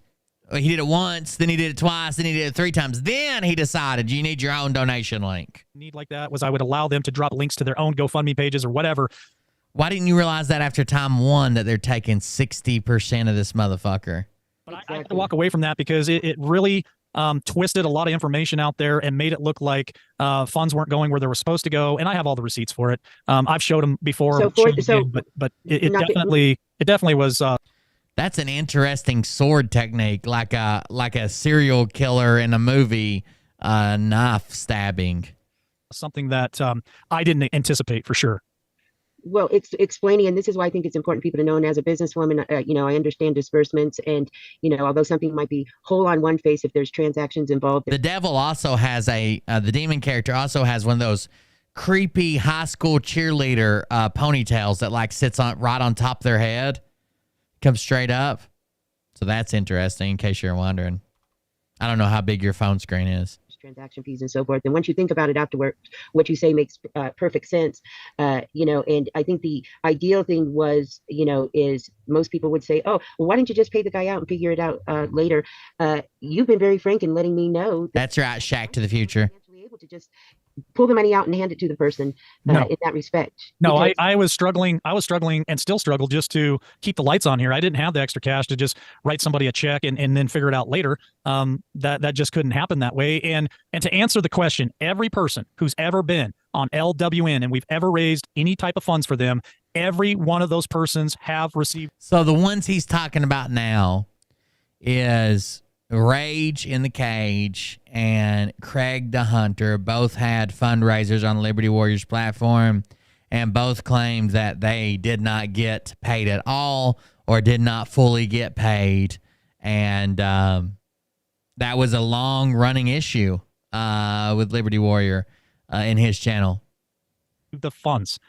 Again, were they delayed because of issues? Absolutely, they were. And again, I would ask those individuals out there if there was something that I did that caused you hurt, caused you pain. I apologize because.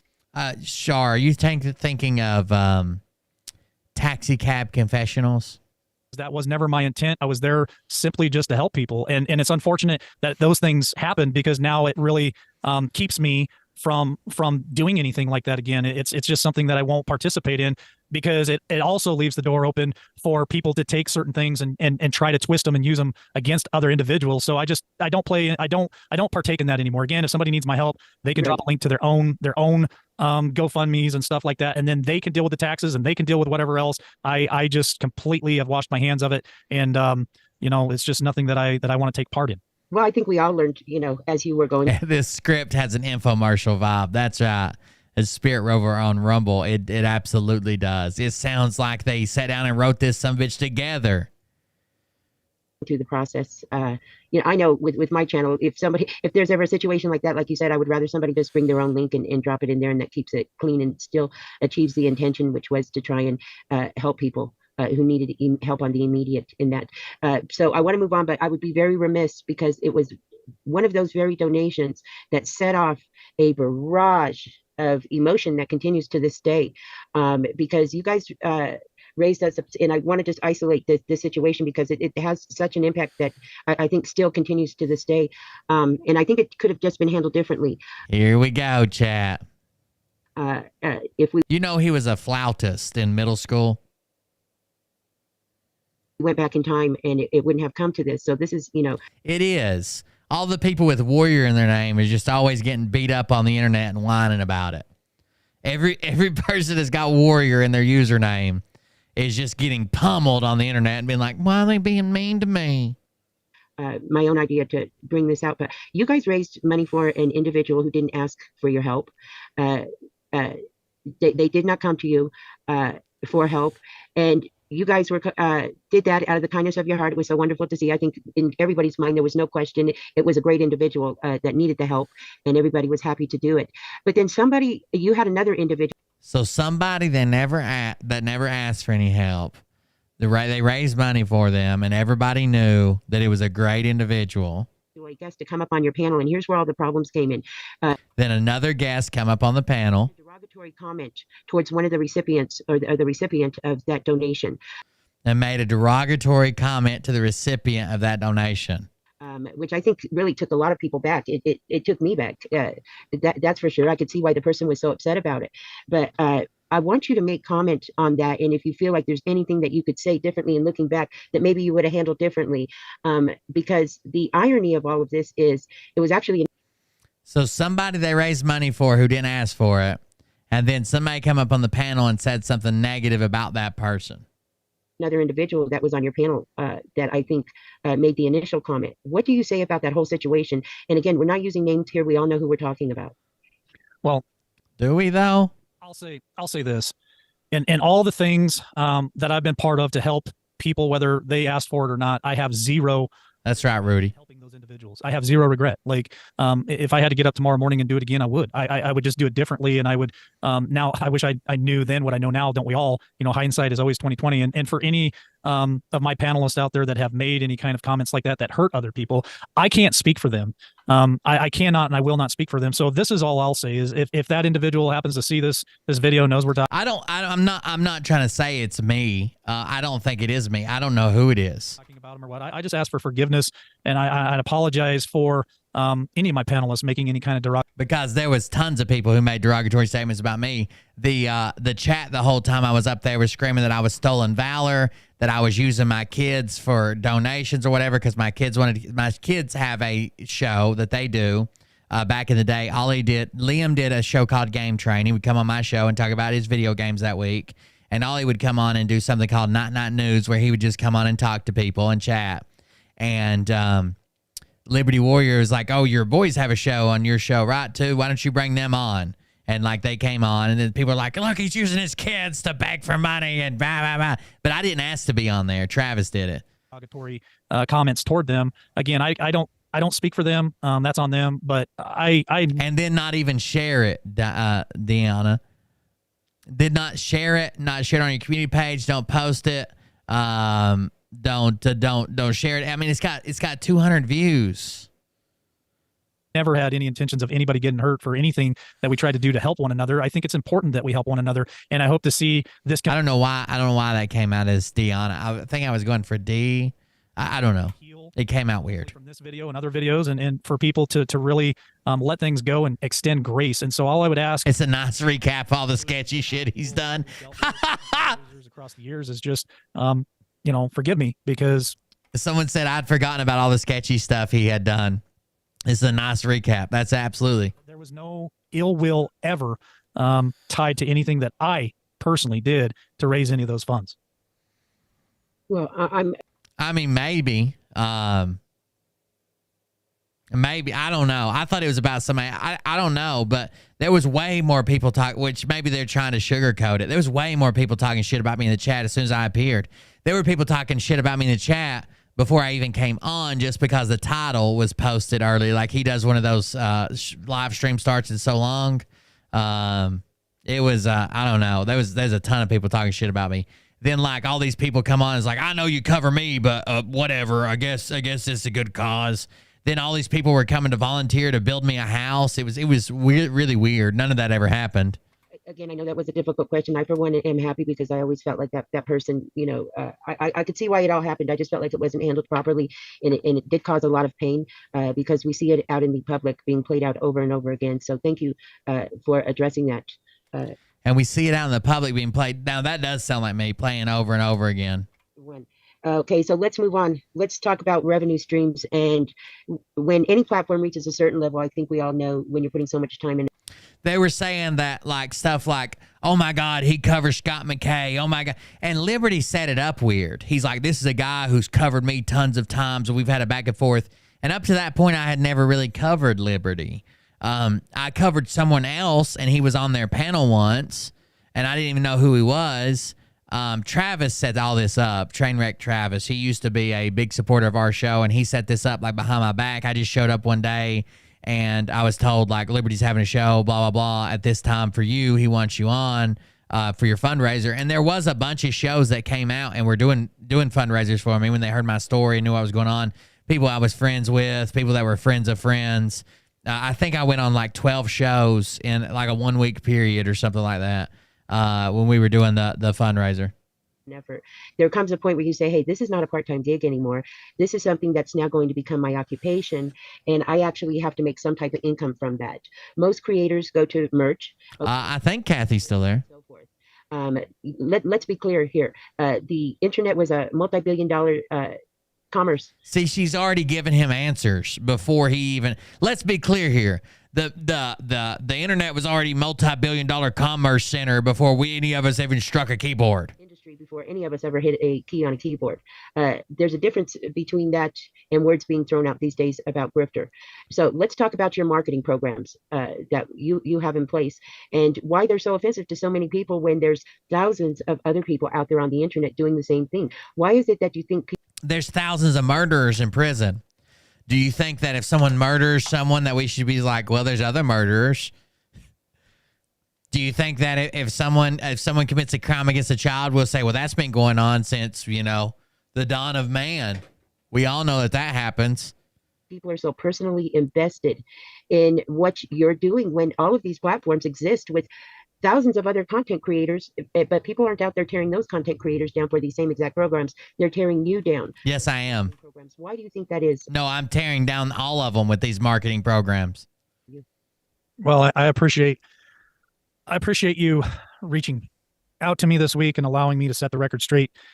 And it's funny because I've thought about that question a million frickin' times, and not until this moment, and I'm being so raw right now, not until this moment did. Wait a second. Is Liberty Cowgirl the lashes, the giant-ass fake lashes, and the bright red, like, I wouldn't say it makes her look like a hooker, but maybe like a clown, a hooker who exclusively services clowns and carnies? Is that Liberty Cowgirl? God, maybe give me a word of why. And I think it probably pertains to myself that obviously I've hurt people Okay, what was that woman's name? You guys remember Lashes? Who was Lashes? And they turn it around to hurt me back. Maybe that's one reason why. I don't know. People are always attracted to sometimes success and people, rising up, and some people don't like it for whatever reason. They want to tear it down. They want to stop it. I'm not doing anything out there that is. She used to be Diana's co-host. Oh, I don't know if I remember her. Other people are doing. I mean, if you just talk about Lady Liberty, thank you. There are so many commercials out there everywhere of people, movie stars and everybody jumping on board with this. So I've said to people before that should be Wait a second. That's the deep state cabal.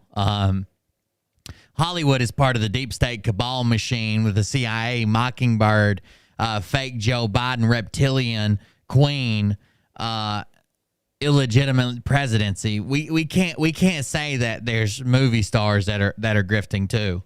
Should be a concern for you to why are they pushing it so hard? No, I've received all of it, Kelly. So what happened in my story with Liberty Warrior is I went on Liberty Warrior and I did my fundraiser, but I had my own link and I got all of it. We lost our house over this contract dispute. It was just thrown in our face.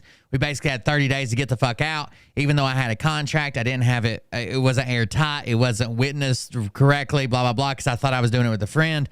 Ended up losing my house, 30 days, get somewhere, blah, blah, blah, whatever. I was supposed to be buying this house on a rent-to-own basis over 10 years, and whatever I was paying towards the house was coming off the principal of the house. And when I got my VA loan approved, I was supposed to buy the house off of him, and everything was going fine. Then suddenly housing markets went up. He said, this contract isn't valid. I've spoke to a lawyer. This contract isn't valid. You got 30 days to get out or buy the house. I tried to buy the house, and I think it was like 14 or 15 days I tried to buy the house. Then he reneged on that and said that, I only meant you had 1 day to buy the house, 30 days to move out. It was just big whole ordeal. Anyways, when all that happened, a bunch of podcasters did shows for me or whatever. Liberty Warrior was one of them, and I told him before I come on, I didn't plan this, but I was told ahead of time. I sent him an email. I said, I hope you know this doesn't buy you a pass. This doesn't mean I'll never cover you. This doesn't mean you could, get out of jail free card. And he said, no, I hope you cover me. I hope you keep me honest. I don't want to be like the Scott McKays and blah, blah, blah. And I didn't even know secretly they had asked Scott McKay to come on the show. I just found that out recently. But all that stuff happened. I got my money.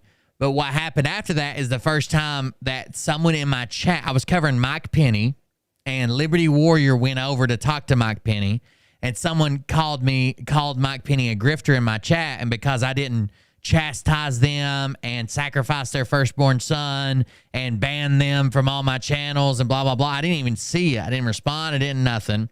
He had a meltdown and went on all these panels talking about what all I've done for Will, and I did this, and I'm a good guy, and he's letting his people do this, and blah, blah, blah. When I tried to respond to that, they started saying that they raised $20,000 for me by themselves. Jeff B tried to say that he had a group of millionaire friends that were going to pay for me a house if I would just come meet them and prove that I was a disabled veteran, and I wouldn't do it. That never happened. It was just this whole fucking meltdown that Liberty Warrior had by himself. I didn't do anything. Then I started responding to it, and then they fucking started doing their bullshit, so I kept on it. They kept lying. I kept fucking exposing it. I had the receipts. What they took out of context was that we had raised like $12,000 that week, but I had been on like 12 or 13 or 14 shows that week. They took that as they had raised $12,000 for me. Them themselves had raised $12,000 for me, and I treated them poorly because someone in my chat called Liberty Warrior a grifter. And then they bumped it up to $20,000. Then Jeff B come out with his story that they were going to buy me a house and put me in it. It was just all a big lie because they were afraid that I was going to expose that they were fucking lying to their audience. And it's not because people are trying to get rich. It's because there's something coming down the pipeline that you're not being told by lamestream media or by anyone else. So pay attention. My marketing strategy, it had to happen because when I got involved in this, and I see a lot of other individuals out there that have channels that say, well, I don't do this for the money. I'm not going to do this for the money. I'm doing all this for free. Hey, I was right there with you when I first started. I had zero, and I want to repeat, I had zero intent on making money doing this. I do believe that Liberty Warrior, when he first started, when he had cold drink Thursdays with Liberty Warrior or whatever, he probably didn't have any intent of making money. But the first sign he saw that it could be monetized, the first time that light bulb went off, he went full blown. We got to get rid of the cussing, and when nobody can be Liberty. Let me explain this to you. Liberty Warrior started his show with a show on Thursdays called Cold Drinks with Liberty, and it was about him drinking beer and talking about politics. 6 months later, because his co-host drinks and he's a newfound super Mormon Christian Jesus panties, he's kicking off his co-host, who donated several $1,000s to the show, was an integral part of the show, got all of his guests, all of his big name guests and everybody, because he drinks and some of the people in the chat think alcohol is ungodly. That's how quickly this motherfucker made a U-turn. Happened to me was I got caught up in all this because of the growth spurt that happened so fast and the demand for people wanting to see our content that it was there you go. Sharj got the details. And work a full-time job and work 40, 50, 60 hours a week and then come back and try to produce something of this magnitude, this type of show in a day and a half. It's impossible. He wasn't working 40. So like he's saying, it's impossible for me to work 40, 50, 60 hours a week, then come back and he wasn't working. He was doing a show 7 days a week. He wasn't working. Possible. I mean, I was going 7 days a week. He said the economy and Biden and whatever had lost him his company and his job, and he wasn't allowed to work. But he wasn't working at the time. It wasn't like he was working full time. The show took off, and he was just doing a show full time, and then he decided he didn't want to go back to work. For well over a year without even taking a day off. The only time I ever took a day off is if I was sick. And if I was sick, I always had a fill in for me. I had my co-host fill in for me. I had other co-hosts fill in for me. LWN went well over a year without ever taking a day off except for during travel when I had zero internet. That was the only time I was never on. Damn, that sounds impressive until I've done it for several years with no co-host, with nobody filling in, with nobody doing it. It sounds pretty impressive.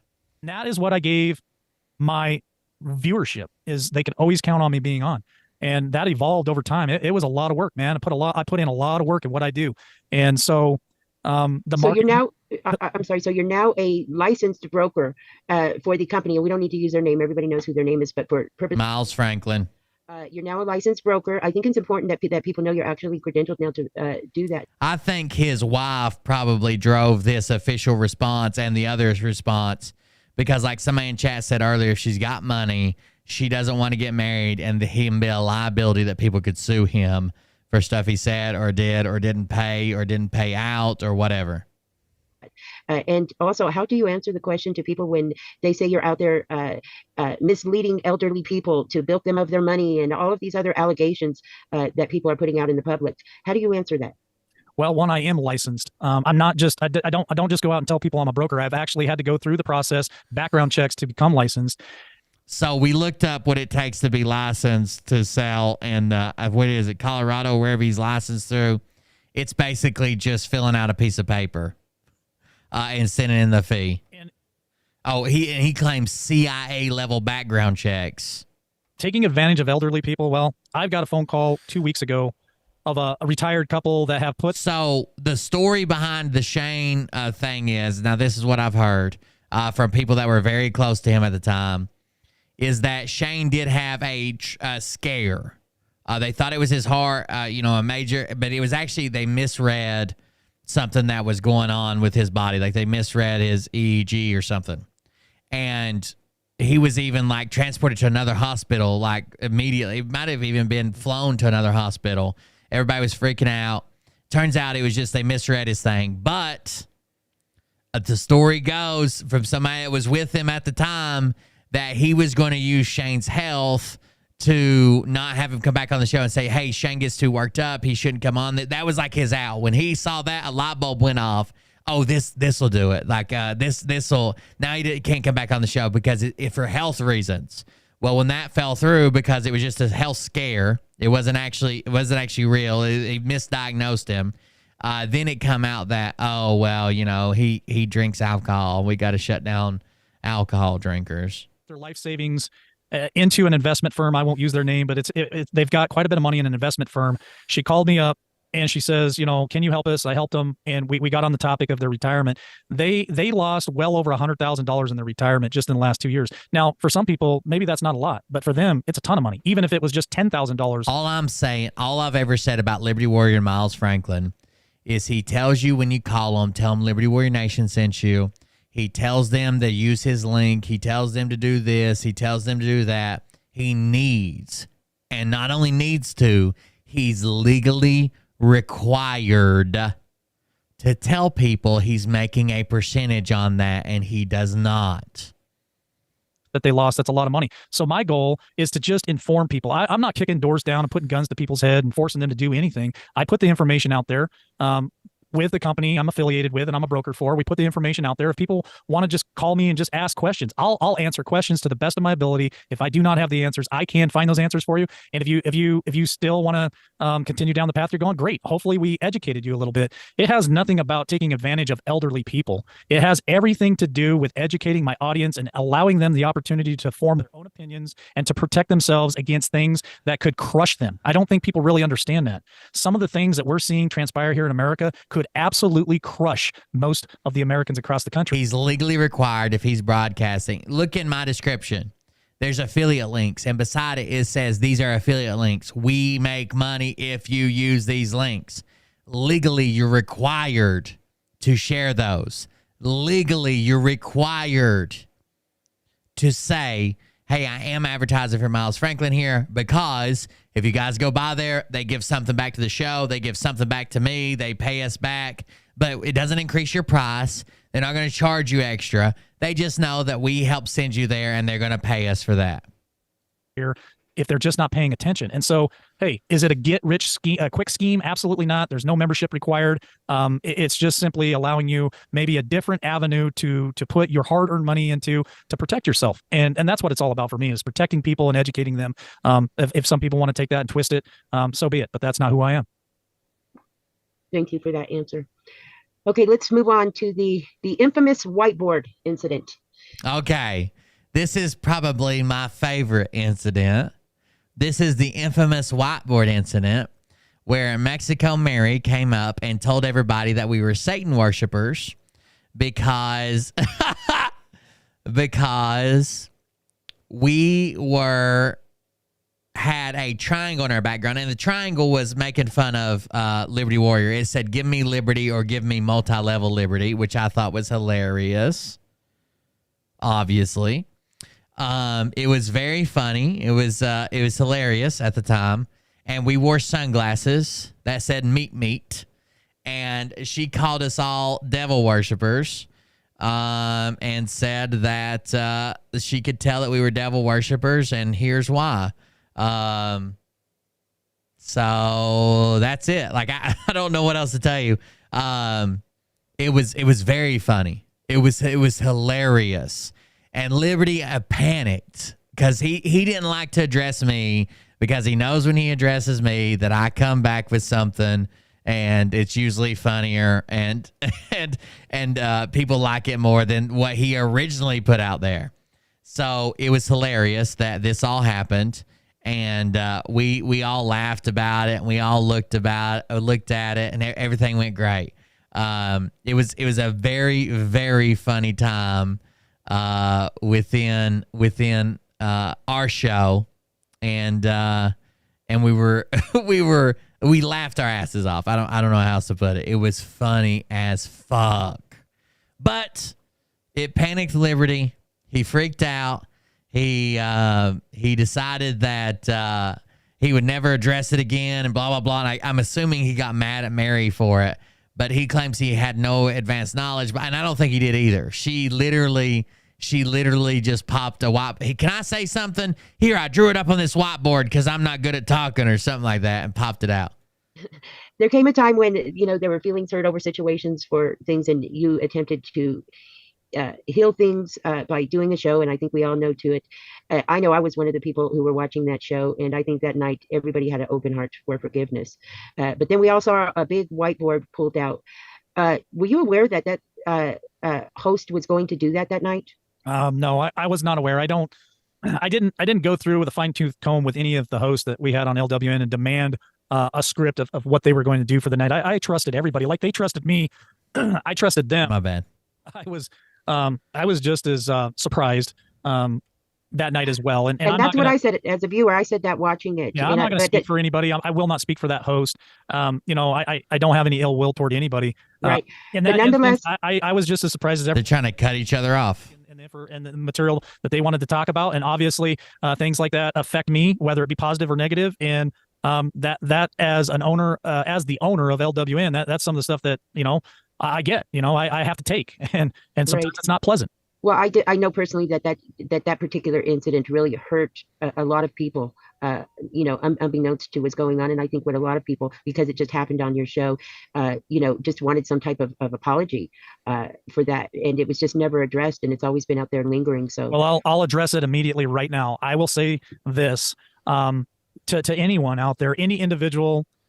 Any other streamer, any other channel out there that was affected negatively by that episode on LWN. Again, I will not speak for any of the hosts that did that show. This is coming from me personally. If it hurt you in any way, had hard feelings or anything, I'm sorry. I apologize for it. I am responsible. I cannot blame anyone else. It is my responsibility as the owner of LWN to. I'm trying to play it if it actually play. Hold on. There it is.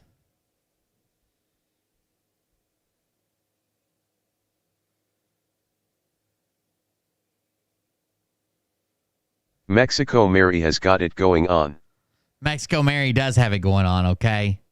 Mexico, that was what she held up and what she said about us. That was it. And it was worth the 10 minutes it took me to find that to play it manually.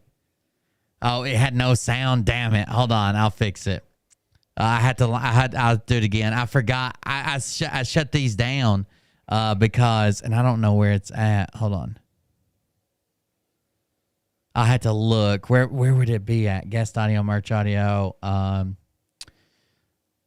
me a coffee browser.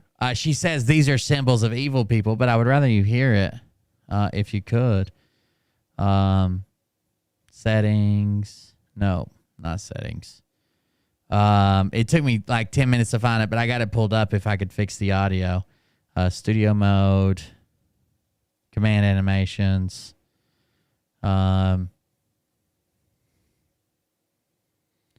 Mexico Mary. Let's see.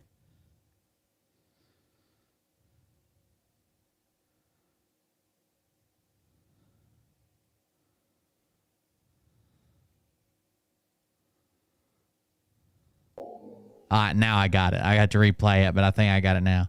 Hold on. These are symbols of evil people. Evil people. Evil people. Did it play that time? Oh, look out.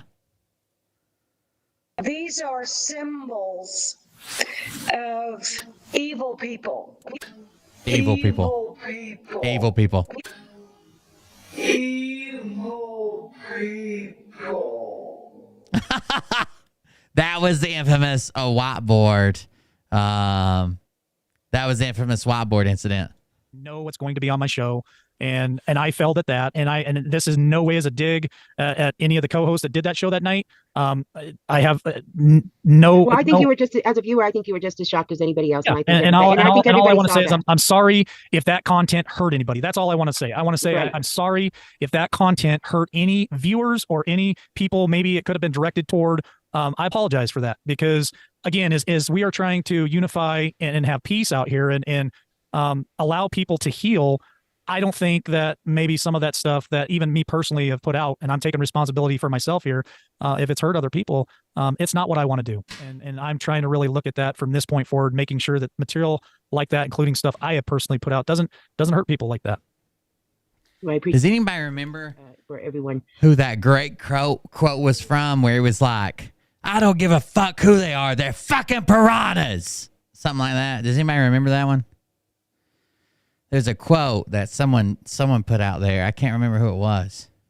Painful topic here. You know, it's not uncommon in the beginning and back in the day. I think we've all learned different lessons throughout our own personal journeys on jumping up on other people's panels. on their show.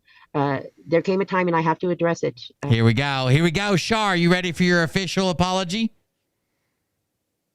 Infamous, drop the freaking link comment. What do you have to? No freaking. Travis, drop the fucking link. Calm down, Mike. I'm calm. We remember. Say about that whole situation. And That's it was a in question. different words. I'm just using the nice word. Yeah, I know you're using the nice words, and I hope that they're listening tonight. Everybody that was involved that night. I'm human, and that was definitely a moment of weakness. I don't think Mike was apologizing to me in this. This hurt D from Stand Up Humboldt. Like, I can't believe they're calling me out, like as you know, part of this. I think he was apologizing to D for that. It's for me, and I still sometimes are over in other people's chats, and that gets brought up every now and again. Yeah, that was a moment of weakness for me personally, and I'm just being raw and frank with you right now. I was pissed. I was absolutely pissed. After you have so many. Why was he so mad? Because Shar was on Travis's panel and said Will did not say anything about Liberty. Someone in his chat said, I guess Liberty Warriors are Grifter now. Will didn't respond to it. Will didn't read it. Will didn't enforce it. Will didn't like it. Will didn't put it on the fucking screen. No one did anything. And he started screaming, drop a fucking link, drop a fucking. Well, Shar was trying to talk to Travis, not Liberty. So then he comes on and cusses Shar. And she's like, really? That's the way you're going to act in front of all your mega Christian fans here? Okay, go for it. Times of people telling mistruths about you and twisting the truth and putting out allegations and just all that stuff. I think all of us can admit and really say, man, I know how you feel. I just, frankly, that night I'd had enough of it. And yes, I did make the comment, drop the effing link. That was me. It was no one else. Take responsibility in that. I got up on that show. No one doubted it was you, brother. On that panel, I did not really treat people with respect. I was very rude. I was angry. I was very angry at that person because I got tired of hearing the lies and the mistruths and the twisted truth. I guess off. Right. And my whole deal as a viewer during that time and as a woman is, it was not only that incident. I think there were a couple of others from a couple of other people, but he called you a bitch during that, didn't he? It was and he kept using the F word, I know for sure. But he called you a bitch specifically, didn't he? The way that women were being spoken to, which was very, very unacceptable. Do you think you owe any? The way women were being spoken to was very, very, very unacceptable. That's true. But I don't think this is just because Mike was mad at some person he doesn't even know at the internet. I would say this is just how he speaks to women. If I had to guess, I don't know, but I mean, public apologies for the way you spoke to any women during that time period? I don't think he did. Oh, okay. Absolutely, and I did apologize. I know he kept cussing while I was talking to you. Night before the stream was over, but I will be glad to give. He apologized to you that night before the stream was over. Another apology. Here you go, Shar. I not only want to apologize to her, but I want to apologize to the person who allowed me up on the platform. I want to apologize to all the listeners that night and everybody in chat, and I want to apologize to the women out there that had to hear. To all women. My filthy mouth that night. It wasn't becoming of who I'm trying to change. That's not a woman's mouth. Where's the real men at? And so I apologize to everybody out there for allowing, and I've said this, and I'm working on it each and every day, for allowing my emotions to dictate my intelligence that night. I allowed my emotions to run wild instead of using my intellect. I could have got up on that panel and had a very intelligent conversation with that individual, but I allowed myself to just be overrun by emotion. And I'm sure I hurt her. I'm sure I hurt a lot of women that had to hear me talk to a woman that way. I don't think any man, including myself, should ever talk to a woman that way. And so So listen, this is what he's saying. Let a video leak of Mariah saying something like, take out the trash, and me turn around and fucking punch her in the face and knock her out. And then let 6 months go by, and I come out and say, hey, I don't think any man should hit women. Enough said. I apologize to people who saw the video. I apologize to the woman I hit. And I apologize to women in general. I don't think any man should hit women. Done. Right? Forgiveness. I ask my viewers, and I ask everybody involved for just forgiveness for that. And I apologize.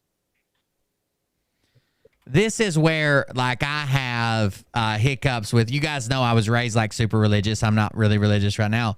This is the way I have, I have hiccups with religion in general.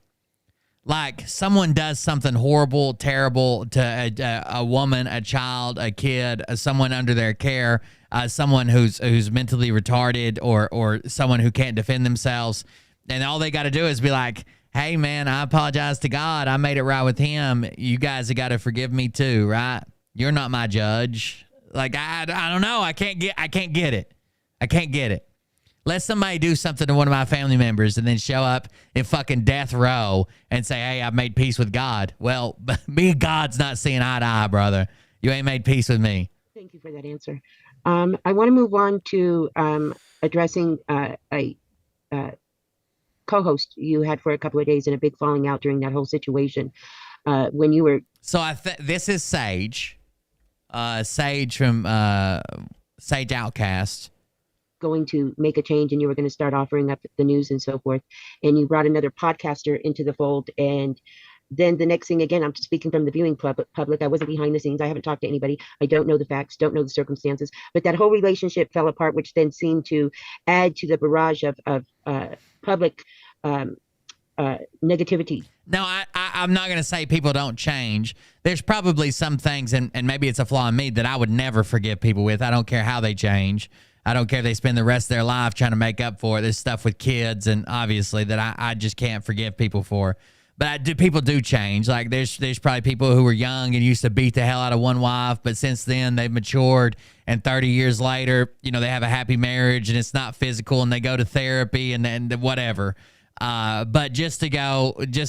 don't know. I just don't understand if I ask God for forgiveness, you have to.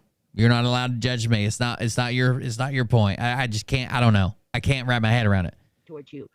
Is there anything you want to say about that situation and what happened so that people understand, or any apologies? Well, I won't. Now, this is coming off Sage doing the Prepping 101 interview. If you haven't seen it, Sage basically says he's not aligned with anybody. He's just doing his own thing now. And he had issues with Liberty, but they weren't that bad, and everything's good to go.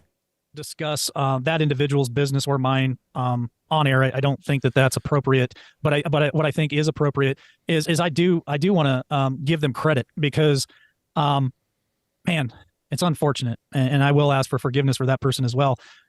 When we first started having interaction and having business conversations behind the scenes, man, this individual just really helped me a lot. Like so many people have helped me, taught me in the short time that we did get to work together, taught me quite a bit. And matter of fact, that individual was on another. By the way, it was way more than just days.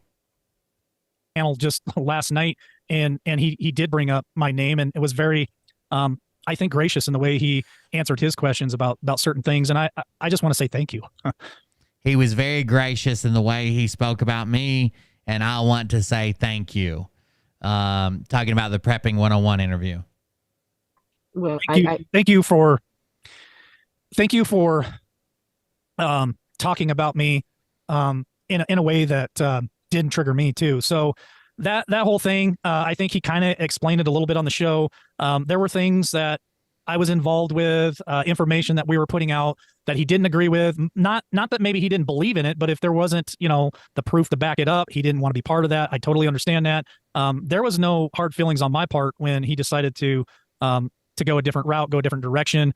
Yeah, I probably said some things to him as he left that he's brought up over time, and I'm wrong about that. So I think the things that he said to him as he left that he's brought up is that he told Sage on the way out, like, you better be careful with this guy talking about me. He's going to come after you. And Sage said he's not going to come after me. I have evidence for all my shit. He's calling out the shit that doesn't have evidence, which was true. I don't think Sage is out there putting out misinformation or hopium or none of that shit. That's all true. And he has to reel that back in here.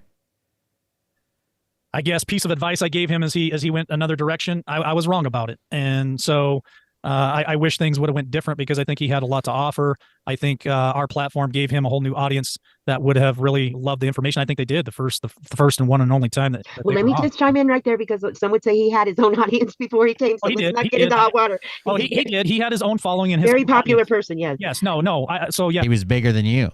No, I don't mean that he didn't have a following or he didn't have an audience. I just mean I wanted to give him an opportunity to have maybe people that hadn't heard him before. So he's got a big following. He's got a great audience. Good shit. Yes. I'll clear that up. I don't want anybody to twist that. Right. Well, thank you for that. I just wanted to give him people that maybe never heard of him before. That's all.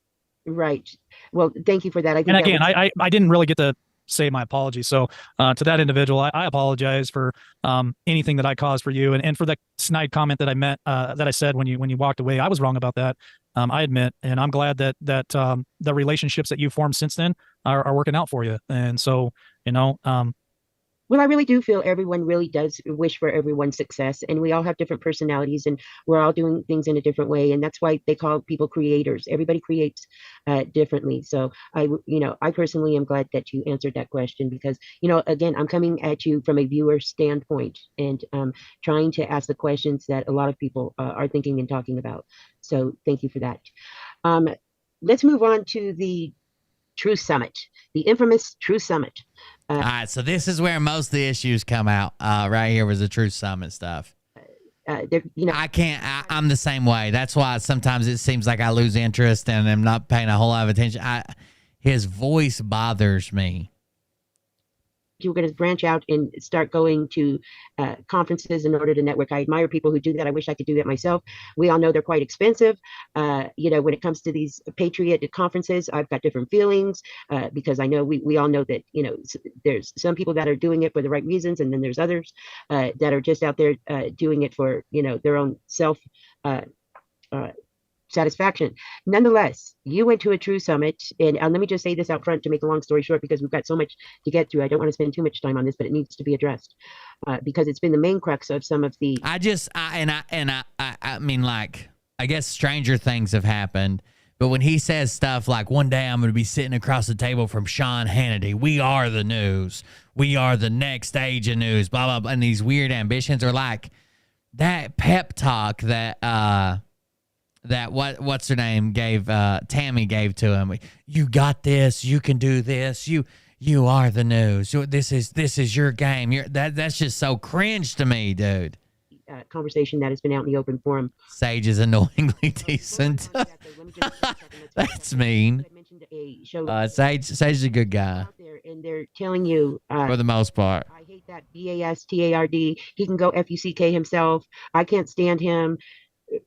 And they're coming from other channels. How does that make? I hate that bastard. He can go fuck himself. I can't stand him. Why do you think that they feel that way? Well, I am human and I do have emotions. It hurts. It hurts to hear comments made like that. You are human and you do have emotions. Groundbreaking. But I feel like everybody should receive the opportunity of having grace. Do you guys remember the show that Liberty Warrior did where his whole body was black and the background was like blurry, but like somehow he had his camera to the point to where his whole body was blacked out. Like all you could see was his eyes and his whole body was black static. I think that's the way he should wear his makeup. I can't believe he wears makeup, bro. Like, yeah, I use these sunglasses or whatever. I turn them off, but makeup, is that what we're doing? Extended to him and forgiveness as well. I'm asking for people to forgive me tonight, and I couldn't be a godly man if I didn't forgive them for maybe wrongs or things that have been done to me as well. And all I would say to that individual is I think I can understand where they were coming from if they were fed information that wasn't 100% truth or one-sided, let's say, and not heard my side of things or my truth in it. And so I've never had any ill will toward that person. And I think they've got a great thing going. And I've heard nothing more come out of their mouth in the last few weeks about wanting to heal the community. And if it's the last thing they're going to do, they're going to hold the community together and help heal it. And I commend them for that mission. And I would love to be part of that. I'd love to be part of the Peace and Unity train and to join together with them to help. The Dark Show.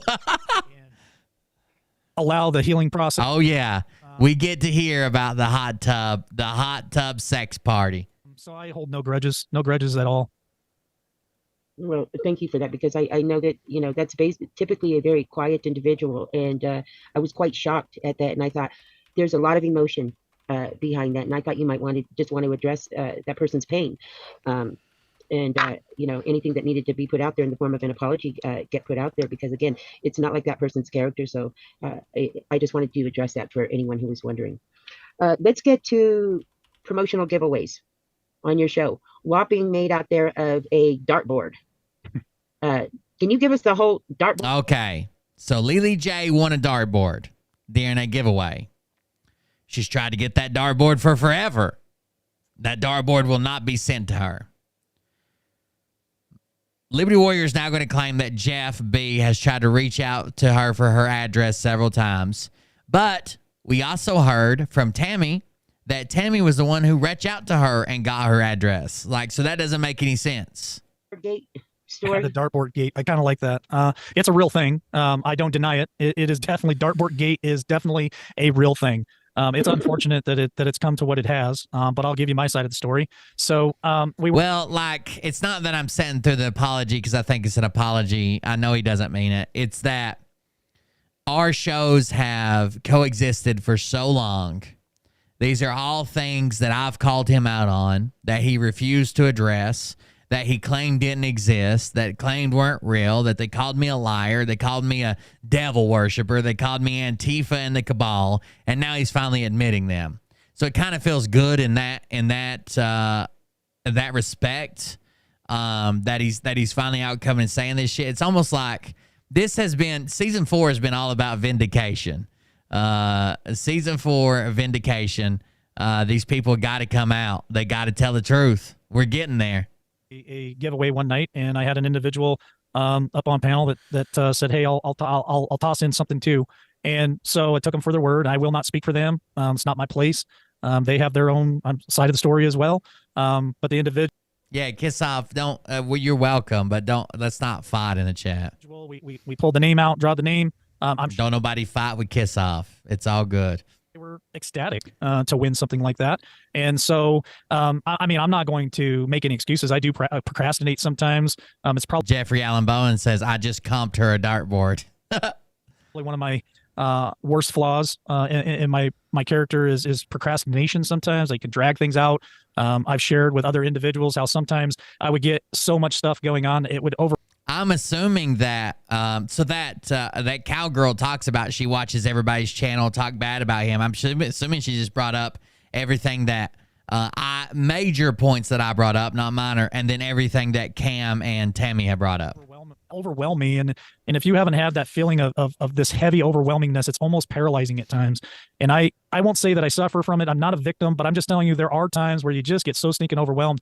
I'm not a victim, but I've been victimized. Become paralyzed. And so that is a weakness on my part. And so I know that I probably personally drug my feet a little bit on that, but the information did get sent, meaning the individual who won that, their contact information, their mailing address, all that stuff was sent off, and not just. Oh, I'm sorry. I thought I was wrong right here.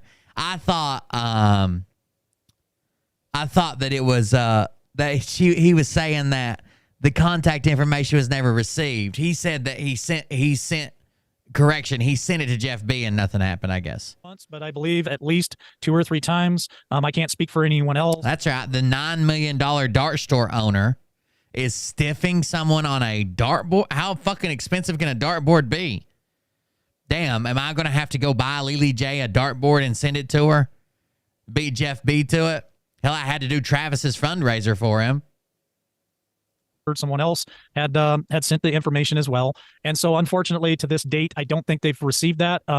Again, I can't speak for other parties involved in that. I did my part, did it the best of my ability, and that's right, John. I'm sorry, and I apologize for that not being sent out. I thought about, just because it's Jeff B, taking that clip I have of his head and having dartboards made, like 10 of them in China, and selling them in my merch store, but he would probably try to sue because it was his likeness. it's just unfortunate. And so, Well, I know, see, some of these things, they kind of just happen in the course of business. And, I personally know how that is because when recently my dad passed away, I had promised somebody I was going to send out a promotional hat. And because of the loss of my father, I just couldn't get to. Somebody else offered to. So she brings up my dad died, so I couldn't do this. That's not what's going on.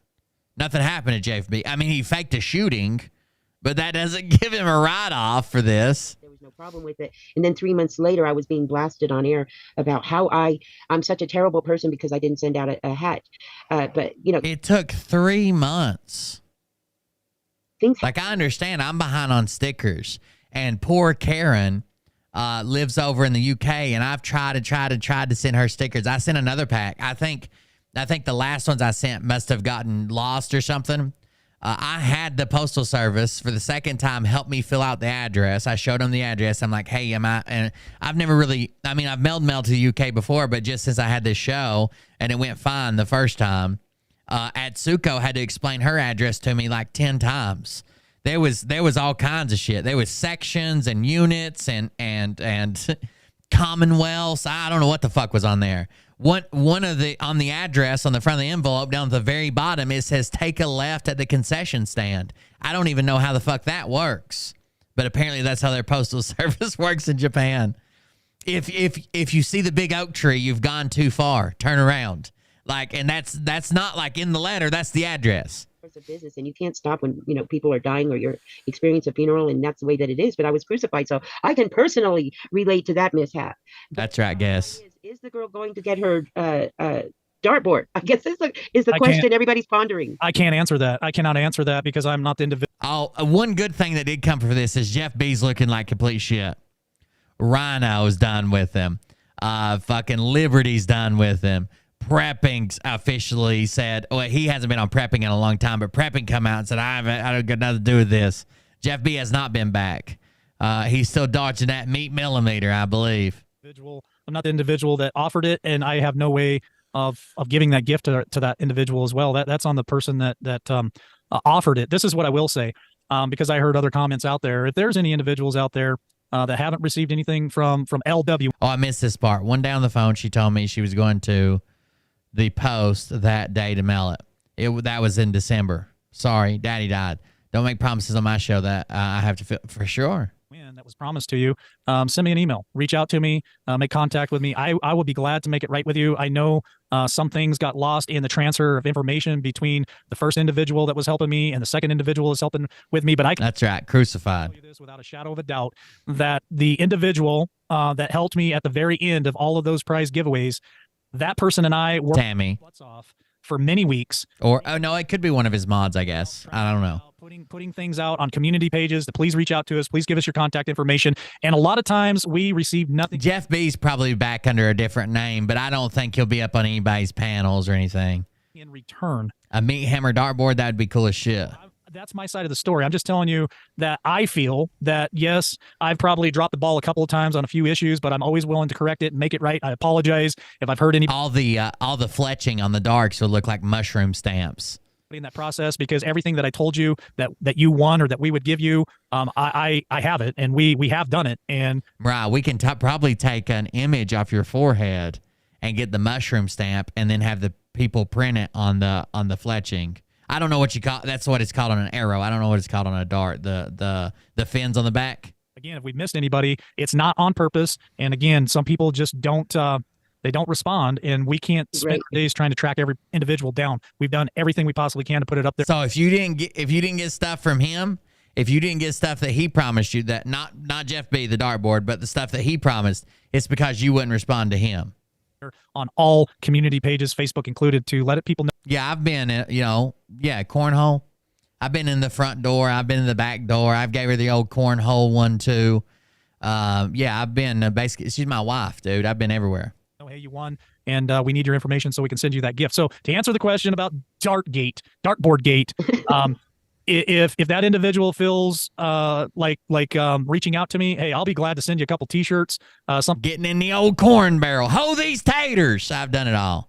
Something like that. Since you didn't get the other prize, I will be glad to try to make it right with you through LWN, but I can't speak for anyone. Thank you. I think that's a great answer. I think that's what people need to hear. I know me as a viewer, that something would be done. If it's not that, there's something in lieu of. So thank you for addressing that. Now let's get to the infamous Truth Summit.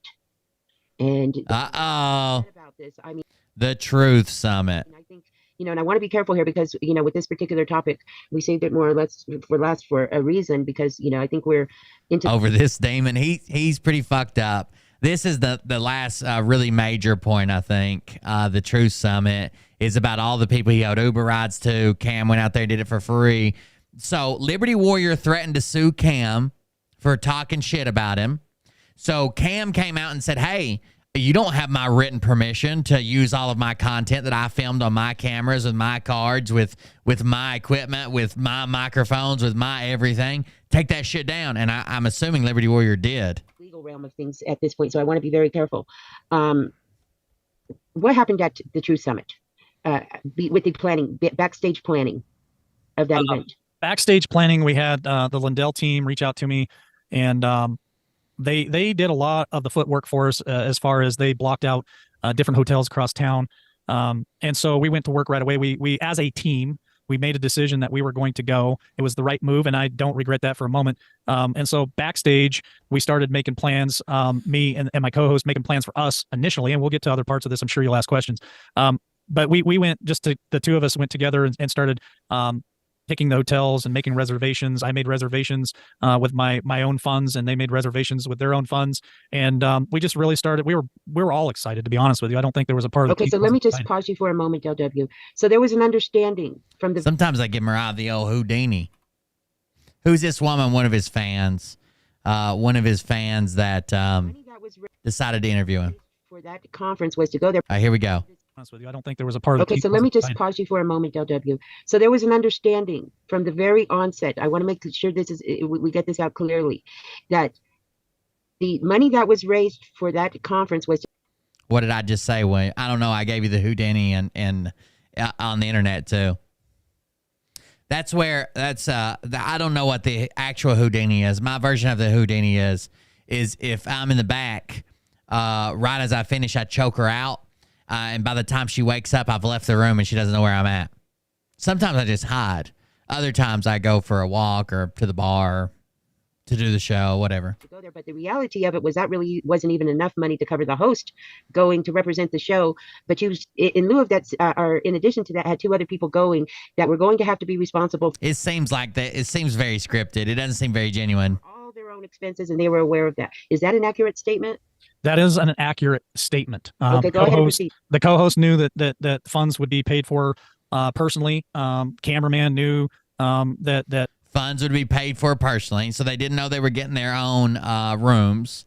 They were also told that they would all ride around in Mike's car, but he addresses that in a minute. Their trip would be paid out of funds that they had personally. Funds were raised for that event, but it wasn't enough to cover everyone. It wasn't even enough to cover mine. So I think all of us paid out of our own pocket, and nobody went for free. It was something that we chose to do, and I want to say that one more time. We chose to go. Each one of us individually chose that we wanted to go for different reasons. I think collectively we had reasons why we wanted to go as a team, but I think as individuals we also had other reasons. That's right. The Jim Henson. So everyone knew in advance that they were going to have to incur their own expense. What he doesn't address is getting mad at Tammy and accusing her of flirting with the security guard and the guests.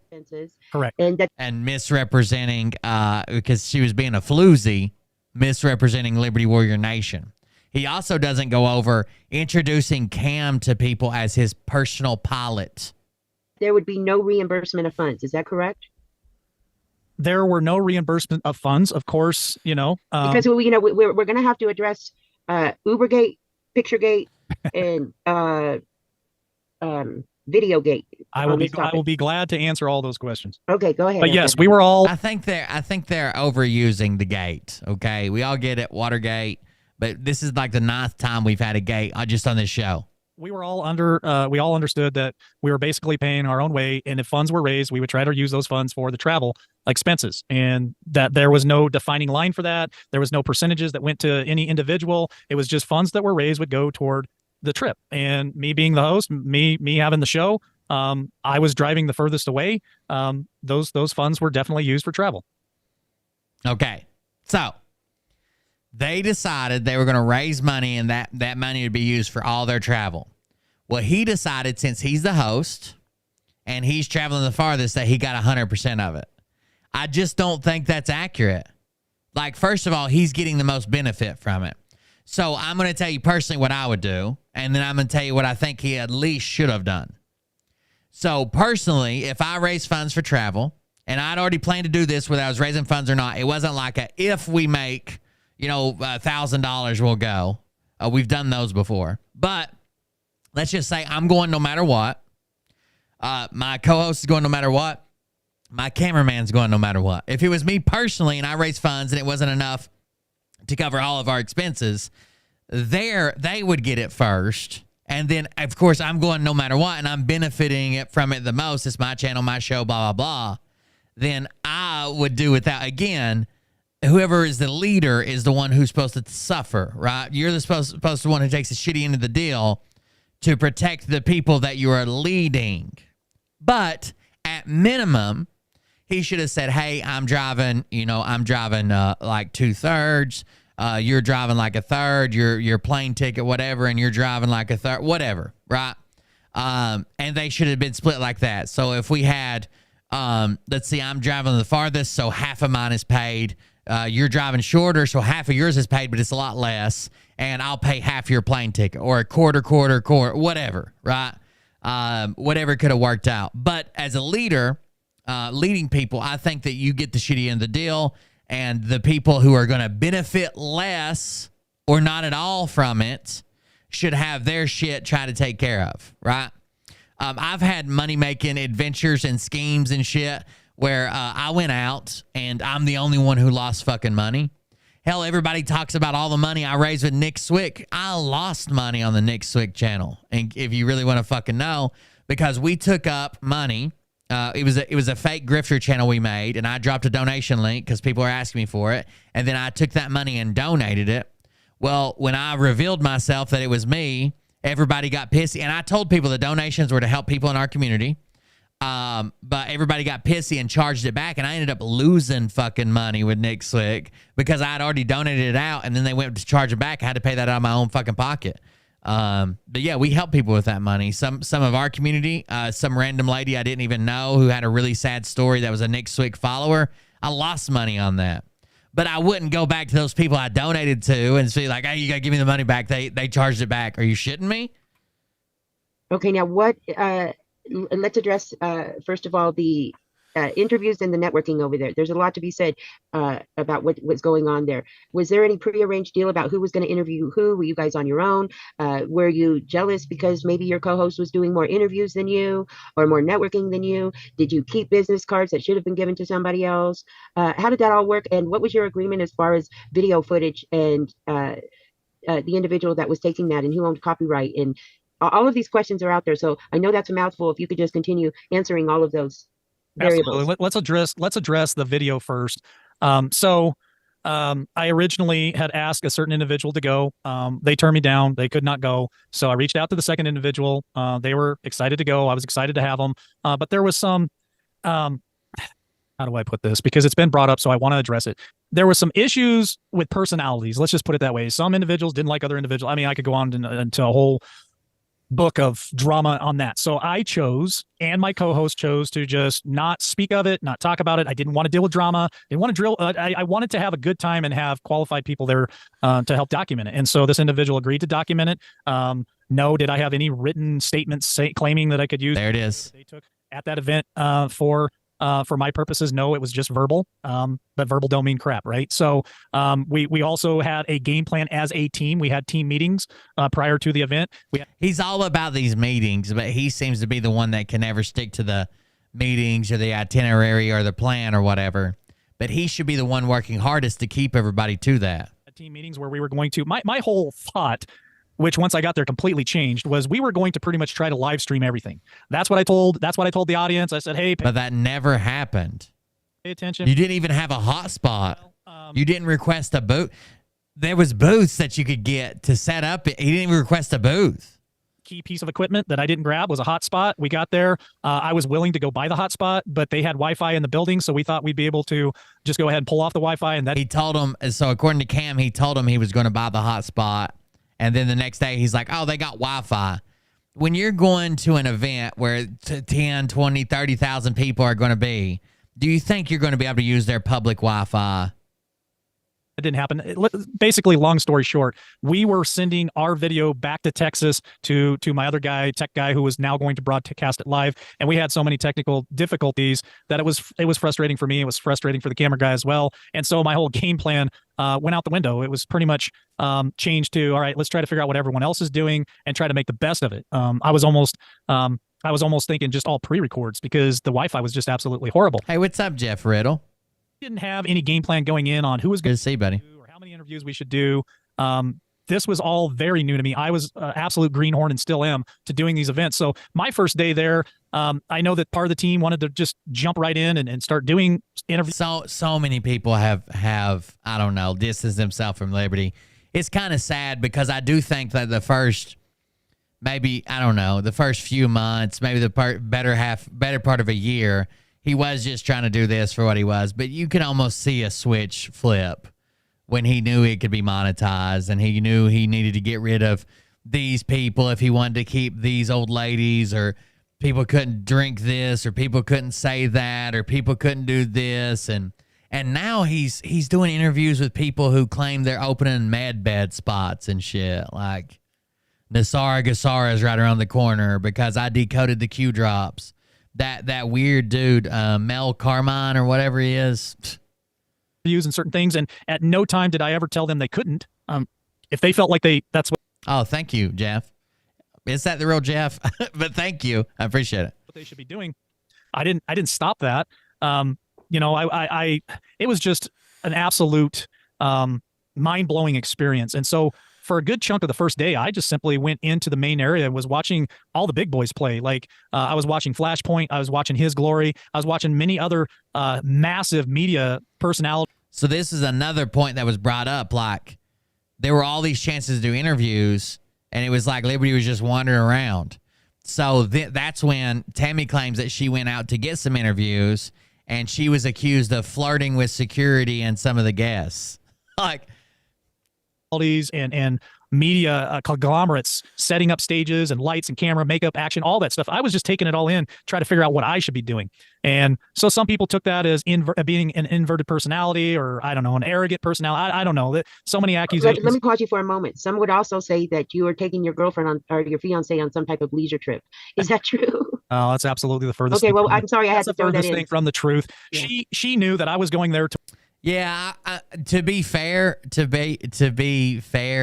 Jeff, like, I wish I wasn't right. And I've given him a hard time. Most of my stuff is jokes. I know not everybody gets my comedy and thinks I'm picking on people or whatever.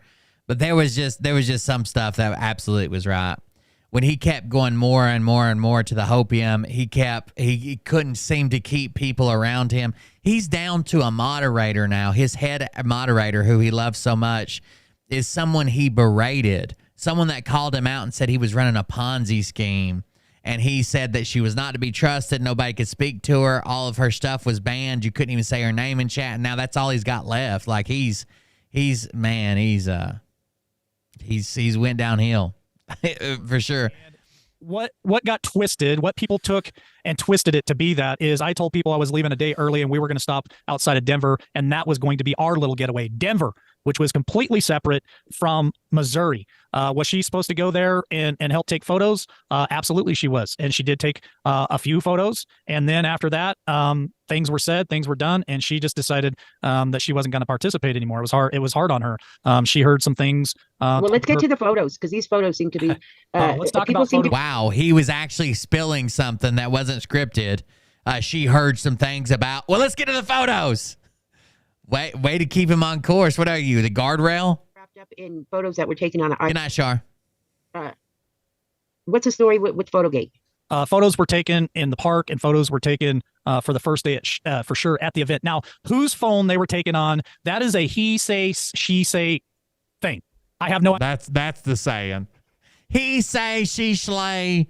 Slay Queen thing. Idea. I was busy doing my own thing. I didn't sit there and whose camera was taking, whose phone was taking what pictures. I had no idea. What I can tell you about this is my fiance is not a liar. She, if you met her, you'd know exactly what I'm talking about. She sent all the photos that she had to the other individuals. Now, some of the photos that were sent were not good photos. They were not happy with those photos. I can't change that. So, I'll just put up all the photos in a place that any individual. Hey, Jeff, I don't know if you know this.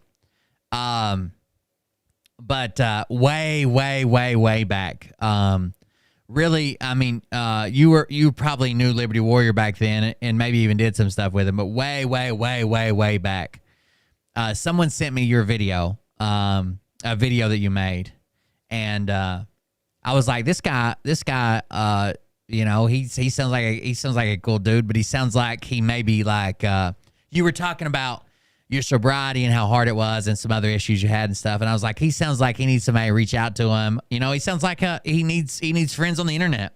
And I left a comment. I don't think you ever saw it, but I was like, hey, man, I have some of the same issues, blah, blah, blah. Good to hear about your sobriety and stuff like that. Anyways, I left a comment. That was the first time I actually covered you. It was before I even covered Liberty Warrior. I didn't know who Liberty Warrior was.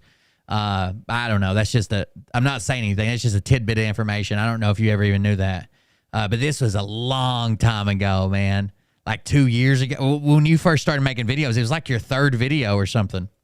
That needs them, I guess, can take them. But I don't have any of these supposed photos. Nothing has been deleted off my phone. Nothing has been deleted off of her phone. I think that some of these photos were actually taken on the other individual's phone. And so I know. So these were all photos that were taken on a phone, in essence, like the way that the viewers are looking at. There was no professional photo shoot. No, there's no professional full photo hired, shoot. none of that. No, These are just Not professional, no.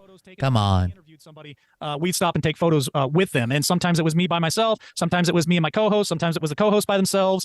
These were just random photos of different personalities that were there or people that we interviewed.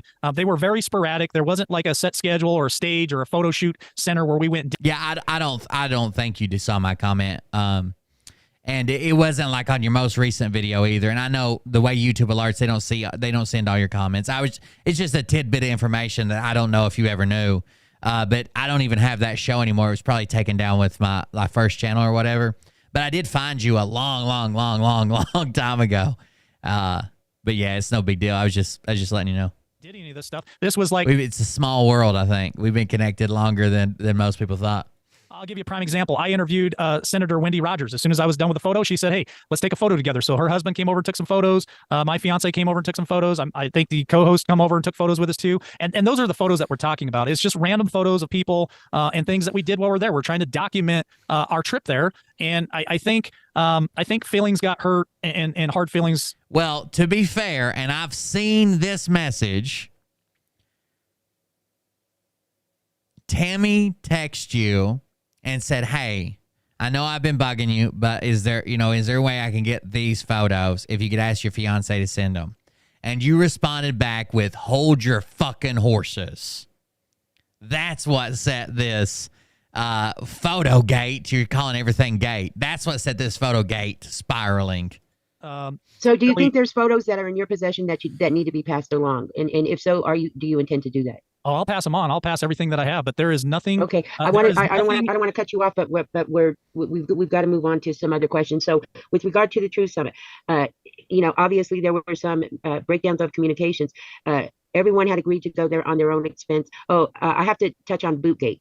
Can you explain Bootgate to me? Oh, they're not. Yeah, I've seen 10 TV somewhere. Thanks for joining us. Pair of boots. So Bootgate. All right, so this is about now again. We heard Liberty Warrior say that there was money donated for this trip, and it wasn't enough to cover everybody's travel because he was the host of the show. He took all the travel money and spent it on travel. Now, there was $500 donated by Mexico Mary. Mary, I don't know her real name, but you guys know her as Mexico Mary. It was $500 donated by Mexico Mary for the trip. Now, Liberty Warrior used all the travel money that was donated. Nobody else got any share of the travel money, even though the original plan was if there's money for all of us to get paid, we'll pay for travel. He used 100% of it. Everybody else got 0%. She sent a $500 donation as part of that travel money. And on the way, he bought a pair of $500 boots. Now, his excuse was the travel money was a travel money. I bought the boots out of my money. But can that be true? Okay? Can it physically be true? If he had some type, if he would have said, if he had some way to back this up and show a receipt that, you know, a month ago I planned before I even said anything about the conference, I told somebody I'll have to, if we go to any conferences, I'll have to buy a new pair of boots and they're going to be these $500 boots. That's the only way he can do this. Like when that money went in, when $500 was donated for travel and you just so happen to, in the same batch where you're keeping this money, your bank account, your wallet, whatever, you happen to spend $500 of your own, I don't think you can make this claim that he's about to make. Imagine I'm homeless, and I take up donations to raise a home, and I raise $100,000 to get into a home. I spend $20,000 on a new used vehicle. And people are like, hey, you spent $20,000 cash on this new used vehicle, and you raised $100,000 for a home. And I say, no. That $20,000 was money I already had. The $100,000 it's all going towards a home. But the $20,000 I already had, that was my money in my bank account. I don't think people would see it that way. So he used 100% of the travel money for himself, but he also had an extra $500 to buy these boots that was not connected to the travel money in any way. Well, why didn't that go towards travel and then that $500 be split between the other two people who traveled there? Wouldn't that make sense? I have to touch on Bootgate. Can you explain Bootgate to me? Oh, they're a nice pair of boots. So Bootgate all got started because funds had come in for the event only. Those funds were used for the event only. I had my own money. I sold everything prior to that event, and they all knew that too. I sold everything that I owned, everything, because I had to move out of my house. Those boots were purchased with my own private money, and that's all I have to say. And that's all I have to say. Now, can this be, can people still hold him accountable for this? I don't think that's a good enough response. That's all I have to say. Again, if I was raising money to do anything and money came in and I just so happened to spend what most people would consider a large sum of money on boots or something else, then people are going to say, well, if that's not donation money and you claim there wasn't enough travel money to pay for people's travel, why didn't that money go to travel and that adds more to the donation money? Were your boots useless? Did you show up barefoot and had to have a pair of boots? Were they falling apart and you couldn't go on and you didn't have a nicer pair of shoes? This doesn't make fucking sense, Liberty. $500 boots, $500 donation, but that was your own money and the donation money went to the donation cause. That's all I'm saying about it.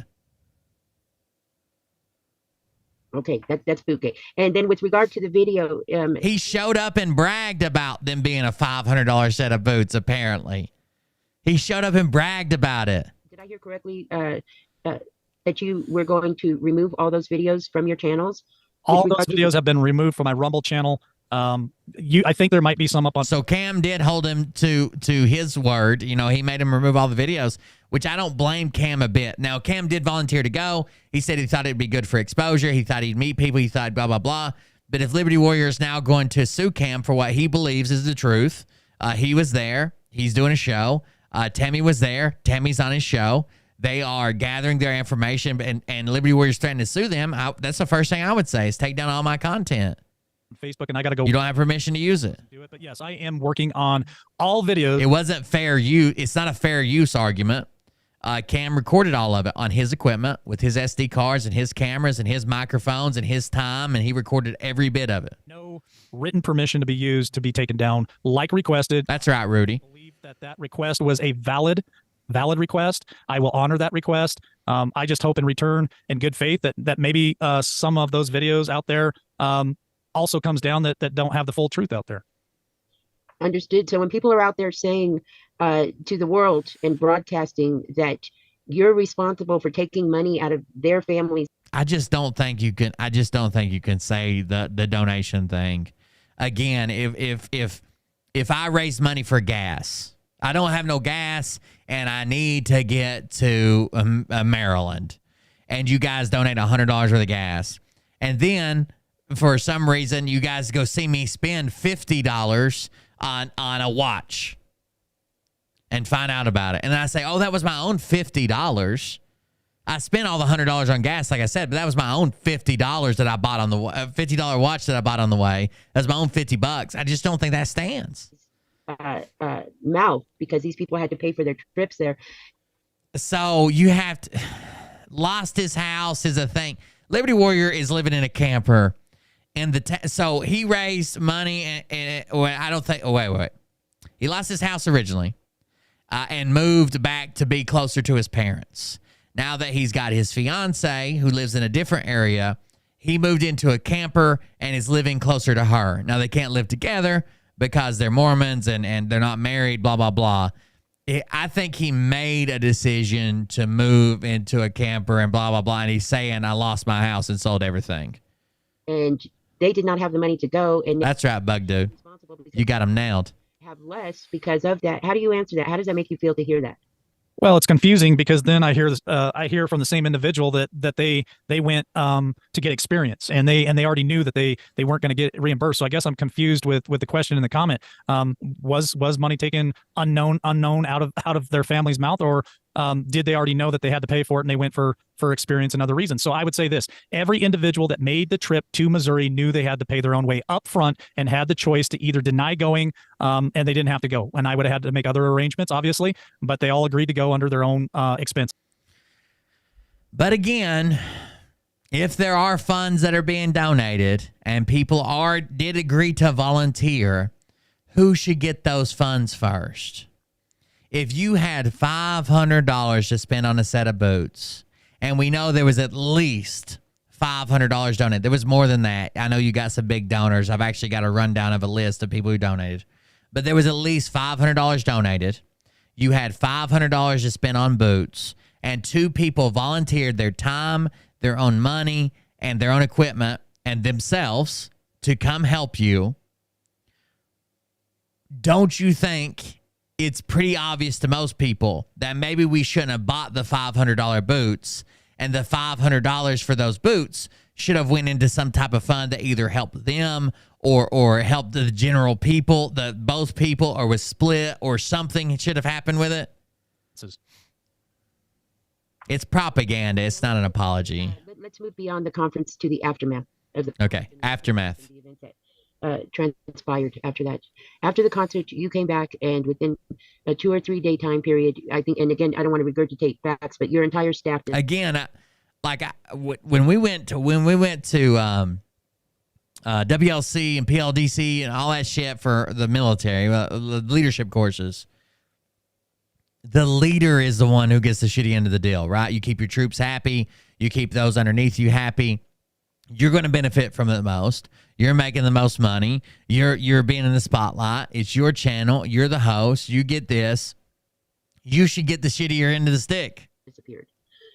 Some would say because you didn't want to reimburse for an Uber ride and other things. Yes, you were asked to reimburse for an Uber ride. A war machine was brought up. A lot of these issues were brought up in this, and that's when you ended the live chat. According to Tammy, into the live chat, and then that Monday, everybody got an email that they were fired from volunteering, I guess. What say you? Well, let's address Ubergate.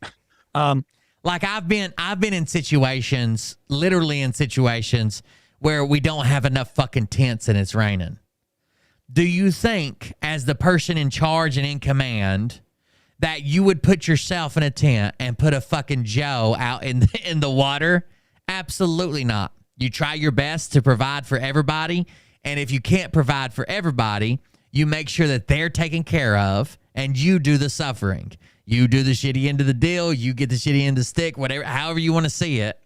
You make sure that the people who volunteered and are benefiting not at all or less than you're going to benefit from this, they are taken care of. All I have to say about Ubergate is I know that she's not wrong. The military goes so far in this, typically, like in garrison, like training, not if you were like overseas or something. The military goes so far in this that if you can't even give all your Joes the same thing, let's say you have 7 soldiers underneath you and you only have 5 tents and there's no way to double up or blah, blah, blah, that it goes so far in this to keep everybody on the same field. Not only would the leader be the one to suffer, everybody would. Right? We don't have enough for everybody would. Everybody would get the shitty end of the deal. But we're not putting some people ahead of others or especially yourself, but nobody ahead of anybody else. On the fact that she paid for 99% of all Uber rides. I pitched in, I think, one time, which doesn't matter. She did incur extra cost. And they were supposed to be riding in your car, but then you decided that your car was too small. Totally acknowledge that. That wasn't a planned expense, I think, for anyone. We just, in my defense, we got caught up in all of it. Yeah, kind of like being a parent. So, like, if parents wouldn't take both their kids to the store, and then they want toys, and you're like, no, I'm going to buy myself a toy. Or say, well, I'm going to get your brother a toy today, but you can't have a toy. What? She had the app on her phone, and she was paying for the Ubers to get us places. Was there an agreement prior to that for us to take my vehicle? Absolutely, there was. The vehicle was a little bit small, and trying to get equipment around and all of us around. Me and my fiance felt like that wasn't the right vehicle for us to take. We wanted like a van, and that's what we requested from Uber. Is we really wanted like something that had plenty of room for all of us to get around, our equipment to get around, all that stuff. So I acknowledged that yes, there were prior arrangements. So he couldn't get an Uber van, so he had to drive his car. So they were supposed to ride with him. Since they couldn't ride with him and they couldn't get a van, well, then you're just on your own. Good luck. Those arrangements changed once we got there, and yes, she incurred charges on her credit card or whatever she happened to use for the Uber rides. And I'm going to get to more of that answer with this other part of the question of what happened after we left the event. But yes, I acknowledge the fact that the Uber rides were all on her card. So again, if that's something that the way you can look at this, is look at it as food. Okay, everybody's hungry. Do you feed one of your kids all the food? Would you eat all of the food in front of somebody? Not even your kids. Let's say your underlings. You're in charge. You're the leader. Would the leader eat all the food and let everybody else starve? If it's possible, you would probably give all the food that was available, especially if it's not enough for one person, to those people that you're in command of.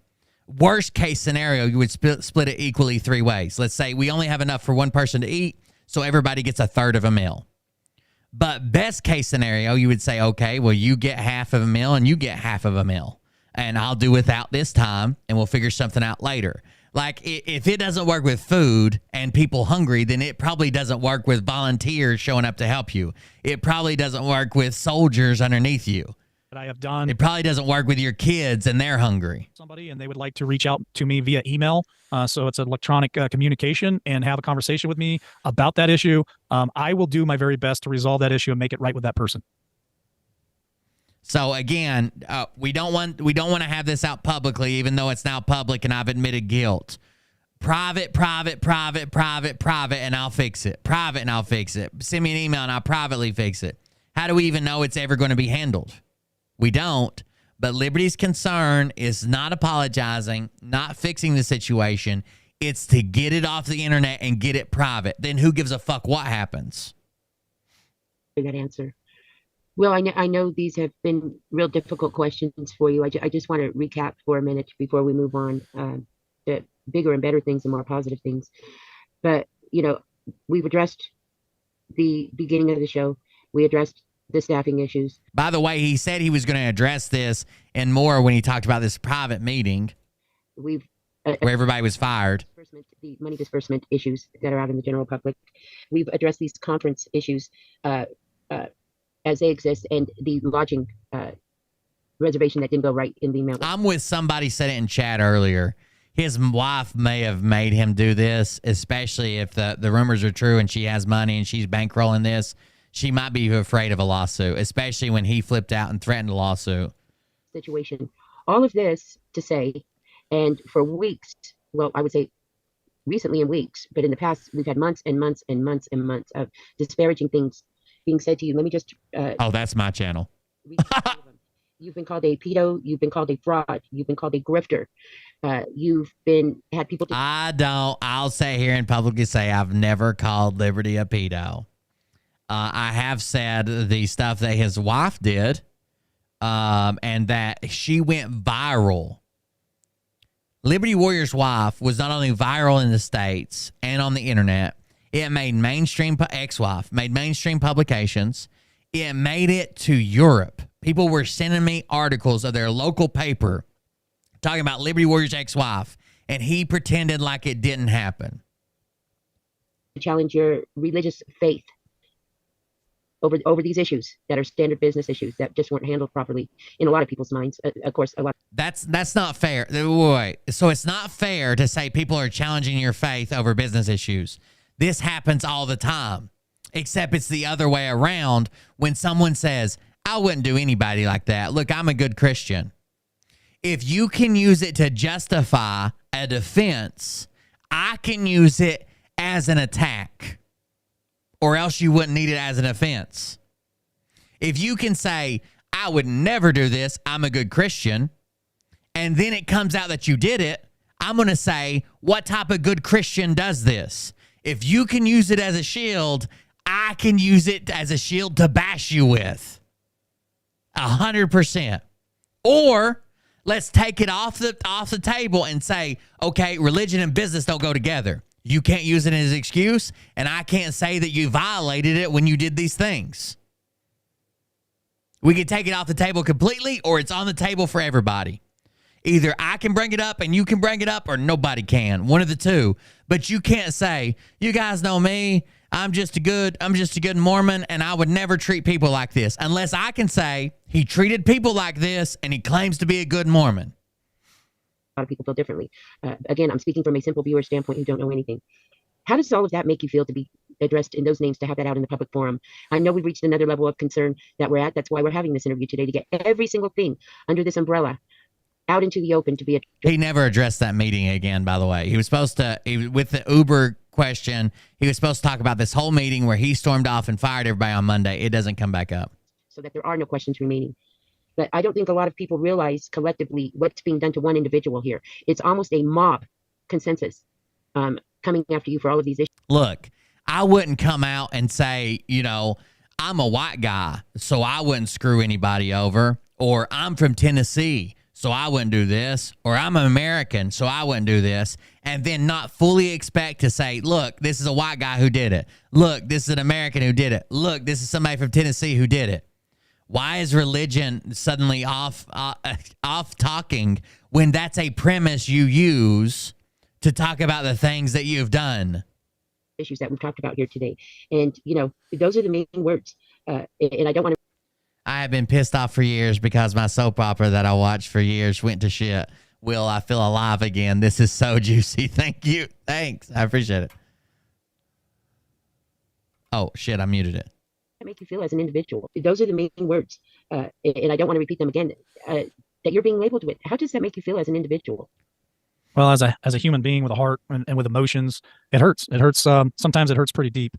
And until you've had to be in a living room with your own mother. Okay, I do have something to bring up here. Let's say a hypothetical human, a hypothetical person that doesn't exist. Let's call him Joe Nobody. Joe Nobody, his wife, gets charged with liquoring up teenage boys, offering them alcohol and drugs, and having sex with minors. Okay?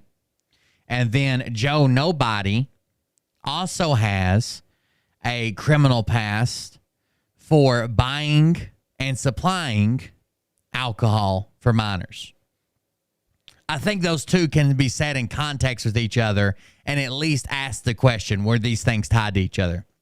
Was Joe Nobody, who has a criminal history of supplying alcohol for people under the age of 18, tied to Joe Nobody's wife, who was supplying alcohol and drugs for people under the age of 18, and then doing more than that with people under the age of 18? It hurts. It hurts sometimes. But that's Joe. That's not Liberty Warrior. That's Joe. Sometimes it hurts pretty deep. And until until you've had to be in a living room with your own mother who gave birth to you as she's sitting there crying, listening to the hit pieces that have been done to me about the, and I'll repeat it, about the pedo incident. Until you wait a second. Is your mom a Liberty or a CBC fan? I'll send her a sticker. You've actually had to sit there and witness your own mother. Oh, by the way, Liberty Warrior, this is the same good guy who you can't question his religion, you can't question his actions, you can't question his money that he spent on donations, but alluded to the fact that I had made death threats against him at one point during his show, or at least that's what his entire audience took away from it, and there was no correction ever issued.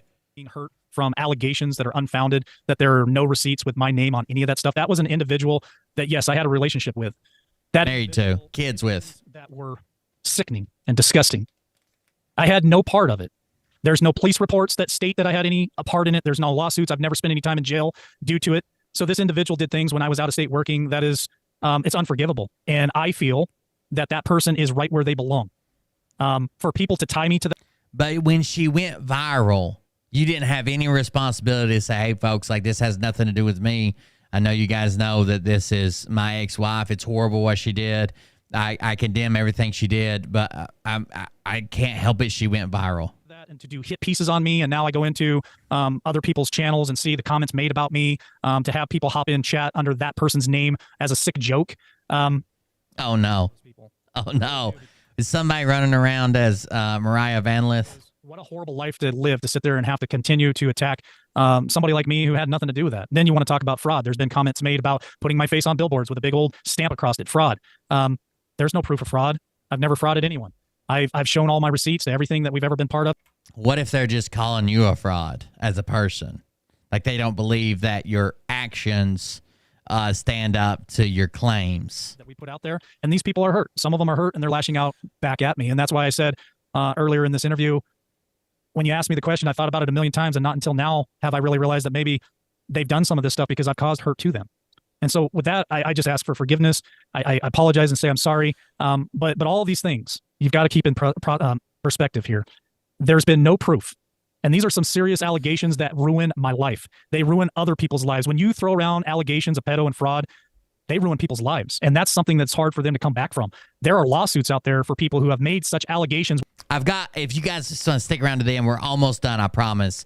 If you guys want to stick around to the end, I've got a juicy sneak peek on what we're going to be talking about on the next show. With unfounded proof, and they have lost everything. If you don't want to, you can catch it later, catch the replays. I'm not trying to hook you in, but I got some stuff that I'm going to share in a minute. Because the person that has been accused of it turns around and sues their ass and takes everything from them. So these allegations that are unfounded are dangerous. They're dangerous to me. They're dangerous to my son and my daughters. They're dangerous to my family. Like I said, I had to sit there and watch my mother cry as she watched the hit piece that my brother sent to her. It destroyed her. It hurt my mother. And so they're not just hurting me, they're hurting my kids. I mean, this is stuff that's out there. That your brother sent to you. Sent to her. Liberty Warrior's brother was one of my patrons for a while. On the internet that'll be out there forever. My girls, my grandchildren might come across this someday. You know, how hurtful is that? You're hurting so many people. So well, here's another fact. I want to finish. Hold on just a second. I want to finish because here's a point. I am a broker for a company that has been around for 30 plus years. I have had Secret Service background checks on me to work as an electrician on. So if you don't know, Liberty Warrior's ex-wife went viral because she's in for having sex with minors. While she was out, while she was released on bond, she did it again and got busted. She already had like 2 charges. She was out on bond. She got busted again while she was out on bond waiting to go to court. She's now in prison, and she went viral on TikTok, TikTok, an app full of fucking kids, trying to get people to send her money on her JPay, which is like her stamp book or whatever, to buy money in commissary and trade for money and shit like that. She went amazingly viral. Like it was astounding how viral she went. With an even younger boy when she out on bond, yeah. Military bases. I've had extensive background checks on me to work on oil pads and certain security in North Dakota. I have had a very extensive background check done for me to become a Minnesota licensed broker to sell precious metals. And if you think for 1 second that I had felonies or any of these accusations that were true on my record, that they wouldn't have found it. Mariah Van Lith. Me to work for them, you're wrong. Because they have done all the research on me. They have done all this background check on me. And there is nothing there. Nothing there. So all these allegations, again, are hurting more than just me, and they're hurting our audiences, and they're putting doubt and disbelief into my viewers so that they don't want to watch me anymore, and that also hurts me, and it hurts me financially at times too. So that's what let's get to that, and I want you to state out in the public, and this question is important. Were you involved in anything to bring down anybody's channel, colluding with any other channels or otherwise? So this is about the Jeff B stuff. So apparently Travis and Jeff B assumed that I had Jeff B's discharge paperwork. I didn't. I was actually live at the time that comment was made by whoever it was made by. I do not. But they decided to fake that Jeff B had been shot because they had a plan to get me arrested for 20 years in prison or something. It was a weird plan. The answer to that is no, and I want to go into a short detail. Exactly. Like, his brother is not a fan of Liberty. Like, he watched my shows. He used to comment all the time. I think I lost him when I changed channels. But he was a Patreon member for like several months. He would chat in our shows. He was I don't know. I don't know why his brother would send that to the mother. Because this is what I believe. That's right. Extensive background check. CIA level background checks beyond the mission. Individuals out there, I don't know who they are, okay, that frequent So the hurting his audience, hurting his people, that's all it claimed, to where he's basically like inferring that he's going to take a lawsuit. All of our channels, you name it, and I won't name names, but they're in all of our chats, and some of these people, they'll get mad at me, they'll get mad at them, and they'll have issues with any of us, and I'm sure there are people out there doing that. I have no doubt. I am not one of them. I've had people take videos of me and put lipstick on my lips and makeup on my face, and who did that? Who took a video of you? To be fair, it was a video where he was introducing Melaleucha's brand new line, and he's like, I'm so excited about this, folks. You got to see this. Melaleuca has just come out with their brand new makeup line. I know I'm excited. Tammy, are you excited? Or Tara, or whoever it was. Are you excited? So there was a Snapchat filter that gave him makeup. And it was hilarious that I could put makeup on him while he was talking about makeup. That's funny. Because you could tell from the get-go, obviously Liberty's not excited about makeup. Instead, he was trying to sell makeup. That's hilarious. I don't care who you are. That's funny. And this is coming from the guy who posted this as a promotional piece. And he's worried about a filter with makeup on. This is his own promotional piece.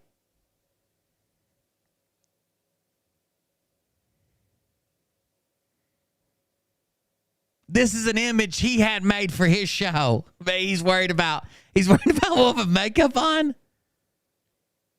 He's standing and he's fixed to get run over the truck or with a tank track, and she's Thor.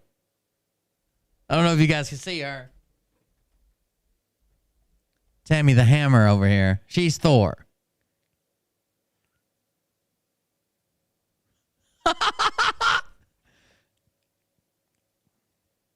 I think I did the least damage to your channel during this time, okay? Obviously a joke. I've actually watched that video and I laughed about it. There is some humor in some of that stuff. And listen, yeah, it's hilarious.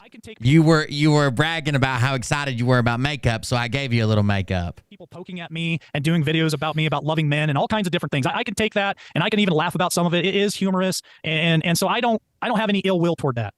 When people call me a pedo and start attacking me that way, I do take offense to that. But in no way, shape, or form have I ever given orders, made a plan, concocted any kind of master plan of going out and taking down any channel. I do not believe in that because I believe karma is a bitch. And if I was to go out and actually do something like that, then I deserve the same treatment. So whether or not I agree with the material that everybody puts out there, or the shows that they do, or the content that they put out, or the co-hosts they have, or the guests that they have on their show, I would not ever take part in any taking down of any channel. I've heard comments about also somebody being put in prison. I don't have anything to do with that stuff. I wouldn't wish that on that person or his wife or his children or anyone else out there, because as somebody who has been accused of being a pedo, and losing a lot of my viewership. And so there you go. He even calls out Jeff and Travis and says, "Oh, they're talking about putting somebody in jail.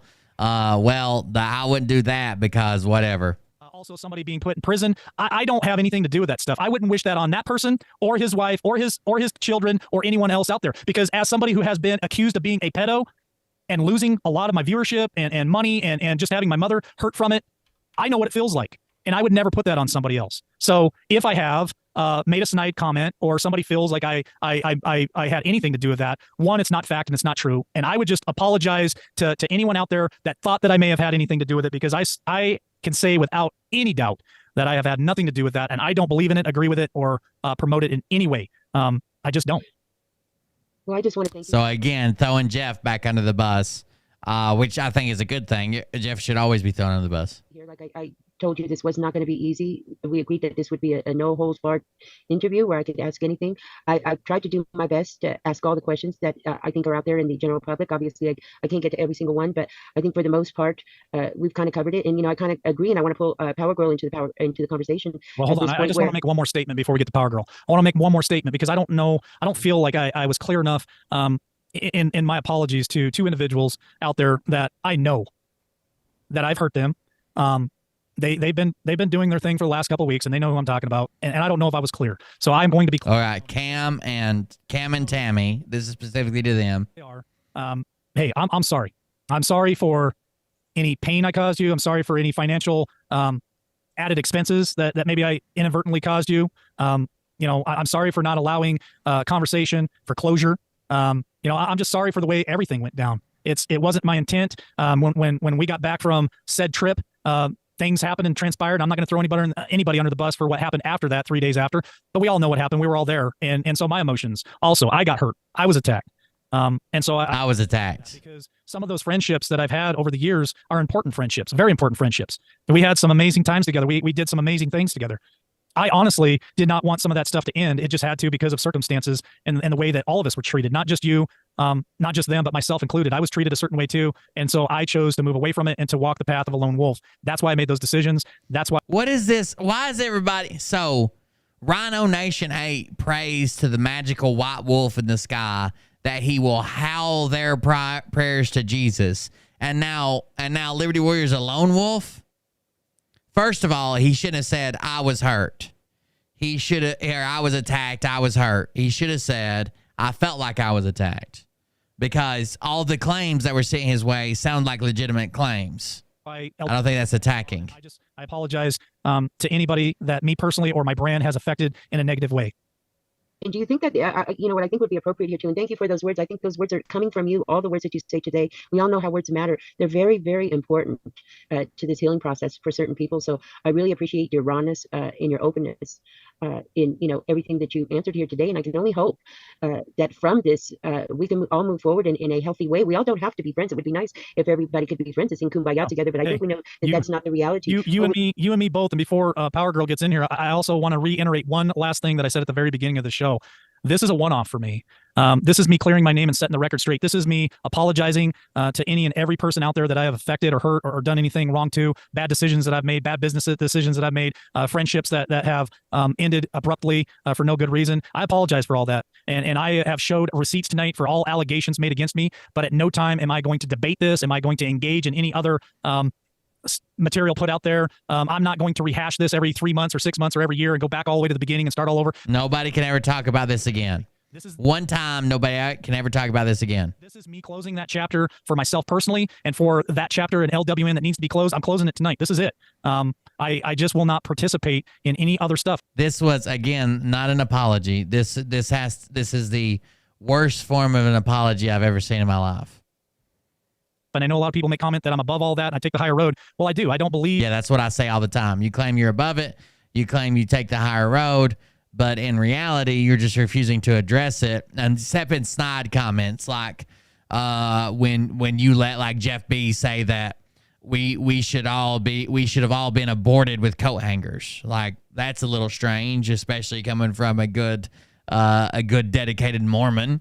In drama, I don't want to take part in any of that stuff. I think Cowgirl and Power Girl reaching out to me and asking me if I'll answer these questions was the right thing to do. I think me answering these questions tonight was the right thing to do to set the record straight. I think my audience deserved it. It was a long time coming. Thank you for saying that. I was about to bring up the viewers. I think the listeners and the viewers had a right to know. I think that my past co-hosts and affiliates and everyone that have been in my life in the last 2 years had a right to know as well. So this isn't something that I reached out to you guys. You guys actually reached out to me. I was shocked to get the phone call. Yes, I did. And to have you guys say, hey, I want to ask you these questions, and they're going to be hard questions. Will you agree to doing it? And of course I was going to agree. Are they hard questions? Do they hurt people bringing them up again? Yes, but I hope that this gives them closure and that the healing process can start now. And this is my other hope in doing this. I hope to see many of us across all these platforms maybe start showing each other more grace and forgiveness, and start seeing people reach across the aisle and working with one another again and accepting one another and bringing that camaraderie around that. Hey, I'm telling you, my heart misses so many people out there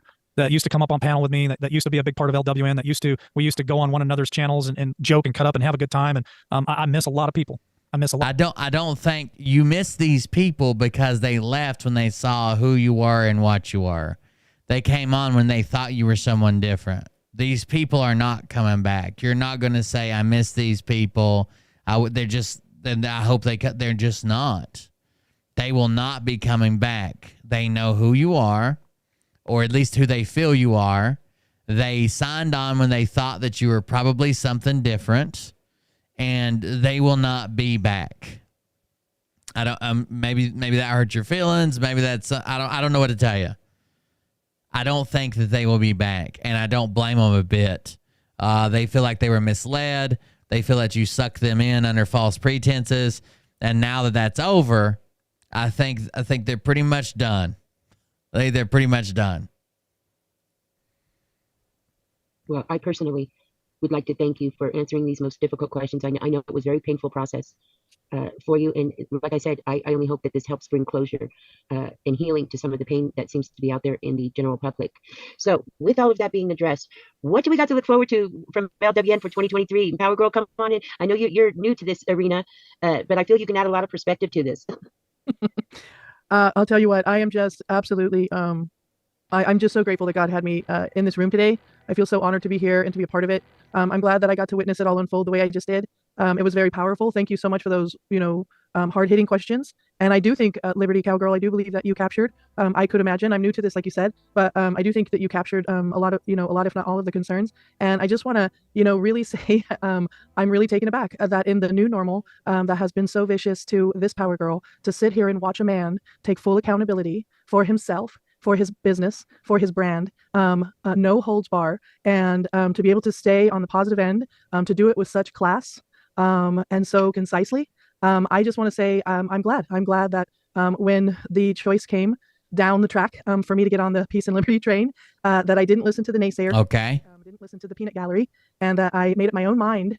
And that's exactly right. And here's something that I noticed. I don't know if you noticed it, Jeff. When Liberty Warrior was struggling with views, or his views were dropping, however you want to put it, I feel like he was struggling with viewers. And some other people that we both know that maybe don't see people for who they are sometimes, who recently lost their channel, who me and Sage helped, were getting more views than Liberty. Somehow he started showing up in his panel. Somehow he started hanging out in there. Somehow, suddenly, he wanted to be part of those shows, which was very weird. All of a sudden, that he never came around until he doesn't have views, and then someone he's never given the time of day, now he's on his panel. That was very weird to me. I wasn't okay with that at all. It seemed like he was just there for views. With what my heart was telling me to do, and that was to, of course, back peace and unity. So I just want to say this has been an incredible demonstration of taking accountability, which is something, as I said, I feel like we're losing it in the new normal. And Liberty Warrior, for you to stand up and do that in such a raw and just unveiled way. You've been so real, and you know, I'm saying this truly, and it's helped me, even though I have had my own word from God about you multiple times now. He's made it very, very clear so that I don't have to worry in any way, shape, or form. But this is very powerful. You guys have covered so much, and I just want to say that, you know, there towards the end, it was hitting me really hard. You know, how deep this went, how painful, and how vicious. I just want to use that word vicious because the words and the names that you've been called, again, I concur 100%. This is somebody who has literally lost everything to slander and defamation. You know, it is definitely an injury. And to do— Wait, he's lost everything to slander and defamation? I don't know about that. I feel like he lost quite a bit of stuff before anything happened. And I don't even know if he's got a case for slander and defamation, but do it at, you know, where this rabbit hole ended up and the names that you were called, LW. I just want to, you know, say from one. You guys misunderstood it. You guys keep saying, how many times did he say raw? He's not saying raw. You guys remember the video where he's like, where's all the men at? I want to hear you roar. Where's the men? I see men in their sexy little tight jeans and their hair up in a bun. Where are those men? What he's saying is rawr. R-A-W-R. Rawr. He's got an accent. To another that I really hope that you do get the remedy that you're looking for. And on that note, I just wanted to point out a couple things because a lot of people think they know, you know, that or another about law. And I think the best way to know one thing or another about law is to actually just read the law. And so I've done actually a lot of research into defamation because of the damage that it's done in my own life. And I just wanted to clear some things up for some folks out there if anybody really doesn't know what defamation is and you know, whether or not it's damaging. Oh, she's claiming she lost everything to defamation. A personal injury. With that comes a statute of limitations of 2 years. Oh my God, Tammy, the Hammer Nation in the chat. Well, who would have thunked it? Thank you for joining us, Tammy. I appreciate you coming on. I would encourage LW to exhaust that statute of limitations because you'd be surprised what people will do within that time that will help your case. So so that's just, I'm just going to throw that out there before we start talking about that part of it. But I would definitely say that because of the level of injury this is, because of the depth of the insult, I think it is important to go over the defamation, just some really basics. So to establish a defamation claim in California, you this is in California where I'm at. I can't speak to the laws in other places. And of course, we're talking across the country. So I would encourage anybody to look into the law in their particular state. But these are some basic facts around defamation I think you'll probably find are universal across the board. But defamation is basically when someone makes a false statement and purports that it's a fact about a person. So in this case, the defamation was against LW. So this would be a false statement that was made as purported as fact about LW. So that statement would have to be published. So for example, on a video platform like YouTube, and it would have to be heard by a third party. So if those facts were able, those material facts were able to be proven in a court of law, that those. So I guess, hold on. What is that? What is the other one? Liberty. Is that what you guys say? Is that what y'all said? Liberty Cowgirl?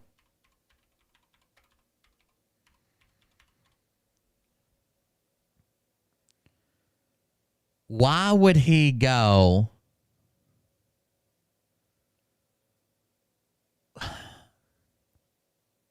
If he really wanted this to be public, if he really wanted this all on the table, if he really wanted this out there, if he really wanted to set the record straight, if he really wanted people to know the mistakes he's made, as well as the mistakes he thinks others has made and how this culminated, why would he go on a channel with less than 200 subscribers and a video that's got less than 300 views? Requirements would be satisfied. So, and also that person would have to make that statement negligently, recklessly, or unintentionally, and there would have to be damage to LW's reputation in order for it to be defamation. And there are two types of defamation. Libel is one type and slander is the others. Libel is done in writing and slander is said. It's spoken. So those are just the basics on defamation and slander. And I wanted to also go into character assassination because that's definitely what we're experiencing here from everything that I've taken in, all of the information that I've seen, and I have watched quite a bit of the footage that is in question coming from the other side. And so I do absolutely think that we're dealing with a character assassination. It is odd to me that so much. I think that they approached him because they want his audience, right? I don't know, unless he's trying to hide this, he could have easily went on a bigger channel. He could have found somebody that wasn't his fan since the day he started or whatever Liberty Cowgirl said when it first started. That I've been there since probably the first video you ever made. Like, First of all, he invited people that are extremely close to him to ask him these hard-hitting questions. The whole thing sounds scripted. The whole thing sounds like a piece of propaganda. Nobody saw this. No one knows it exists. I didn't even know it. This is what I do for a living. I didn't know it exists. Effort and so much energy, and how talk about rapid response. Sorry, Gate. That's funny. Which, by the way, I thought was, again, very eloquently delivered and, and very well done. So the fact that it was so quickly addressed in such a obviously aggressive way, I definitely think that it's raising it to the level of character assassination. So I'm just going to read that definition really quickly. So character assassination refers to the slandering or vicious personal verbal attack on a person with the intention of destroying or damaging that person's reputation or confidence. Calling someone a pedophile is a very serious offense. That is absolutely. Now she's reading definitions. Being somebody whose whole life has been destroyed around that situation, I can tell you, not only does it cause an incredible amount of trauma that takes years to overcome, but it is a very serious accusation. And in this country, at least before the new normal, people actually were assumed innocent before proving. Hey, Tammy, do you know what he's alluding to? She cut him off before he could finish this, but she said he said after the first day that his fiance heard some things that made her not want to participate in the rest of the days and with you guys. Did someone say something to his fiance, or is he claiming someone said something to his fiance? Guilty. So I would just point that out. And I think it's important that we let people know why you're bringing this to the attention at this very moment, is just to simply have people pause. I'm only asking because I genuinely don't know. He was going to say, and he said, and that's why after she heard some things about, and they cut him off. And realize words matter. Yes. Words have meaning. Words can be painful. Yes. And words have legal consequences. They do, because I think what it is we've become so, the social media, we feel it's such a barrier. We feel like it's almost like a safe space where we can just throw stones and throw rocks. But what people don't understand is it's a part of the record. And if what you're saying is not true and can be proven to be not true, not only does it put you in a liable situation, but it also proves the injury. And ultimately, the most important thing here, like you said, Cowgirl, is this is. I know we're running late. I haven't done a show in 2 days, or in a day. I guess I was sick. We'll run late. These are years that cannot be taken. They cannot be given back to either him or me. And I would say the same thing. What does it say? That the stone that's thrown can't be pulled back. The word that's said cannot be pulled back. I just want to be. I just want to say that I think LW is showing leadership. He is leading by example because he has been so accountable. He's hiding. He's hiding and doing it on a show that'll never get seen.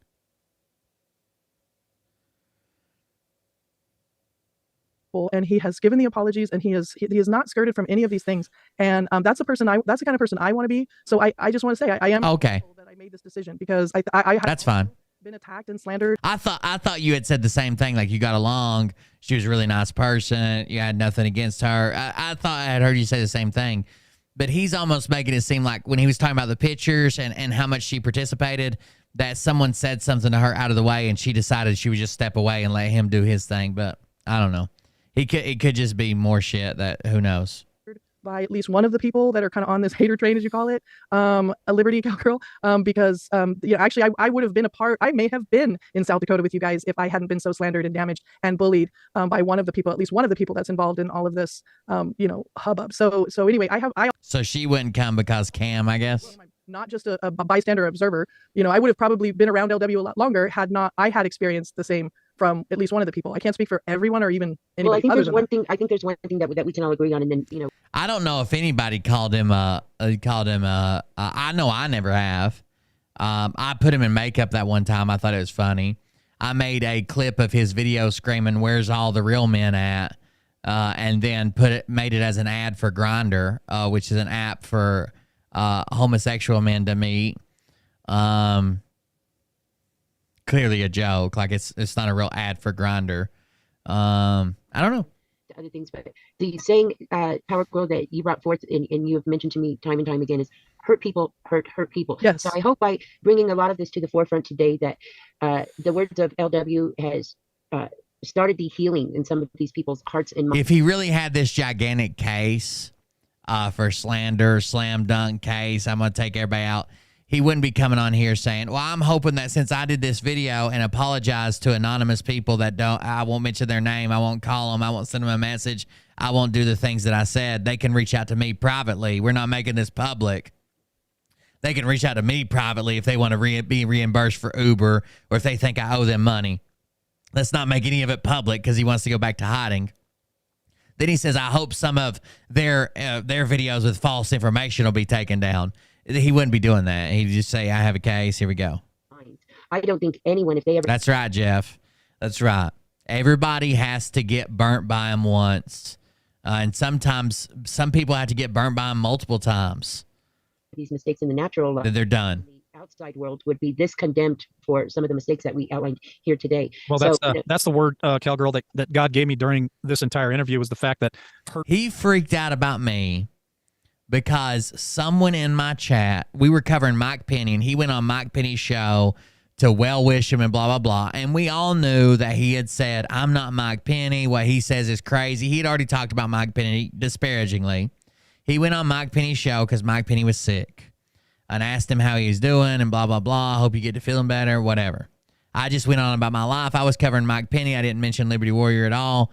I said some things about Mike Penny and went on about my life. And somebody in my chat said, I guess Liberty Warriors are Grifter now. And he had a meltdown. He went on Travis's show and started yelling about all the things he did for me and all the things that he's done for other people. He went over here and started bragging about all the shit he's done here. He started, my name was banned in his chat. I started being brought up in his moderator meetings that no one could say cold beer. No one could comment. I wasn't to be acknowledged no more. Like, he had this full meltdown. And I didn't even, and that person who said, I guess Liberty Warriors are Grifter now, is a huge Jeff B fan. She doesn't even watch me. Hurt people. Yeah. And when I was sitting there trying to figure out why, that's the word he gave me. He gave me hurt people. And if I've hurt an individual out there, then of course, when they feel that pain, especially every time they see me pop up on camera, they still see my silver ad or whatever, then they lash out. You know, they want to hurt me back or vice versa, whatever. So Right. The big reason why I don't engage in this type of behavior, which is what I mean by that is getting on camera, being emotional and attacking people, is it doesn't have room in my life. My own belief. No one's asking you to be emotional and attack people.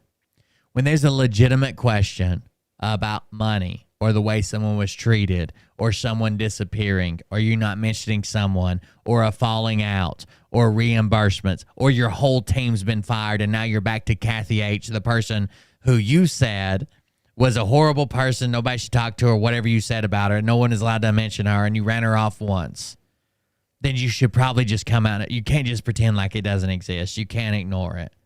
You need to address it. If it's got to be a written statement where you read like this and my life has been turned into turmoil and there are people coming after my kids that were sent to me by Will and Cam and Tammy and that doesn't cut it. Has been questioned lately.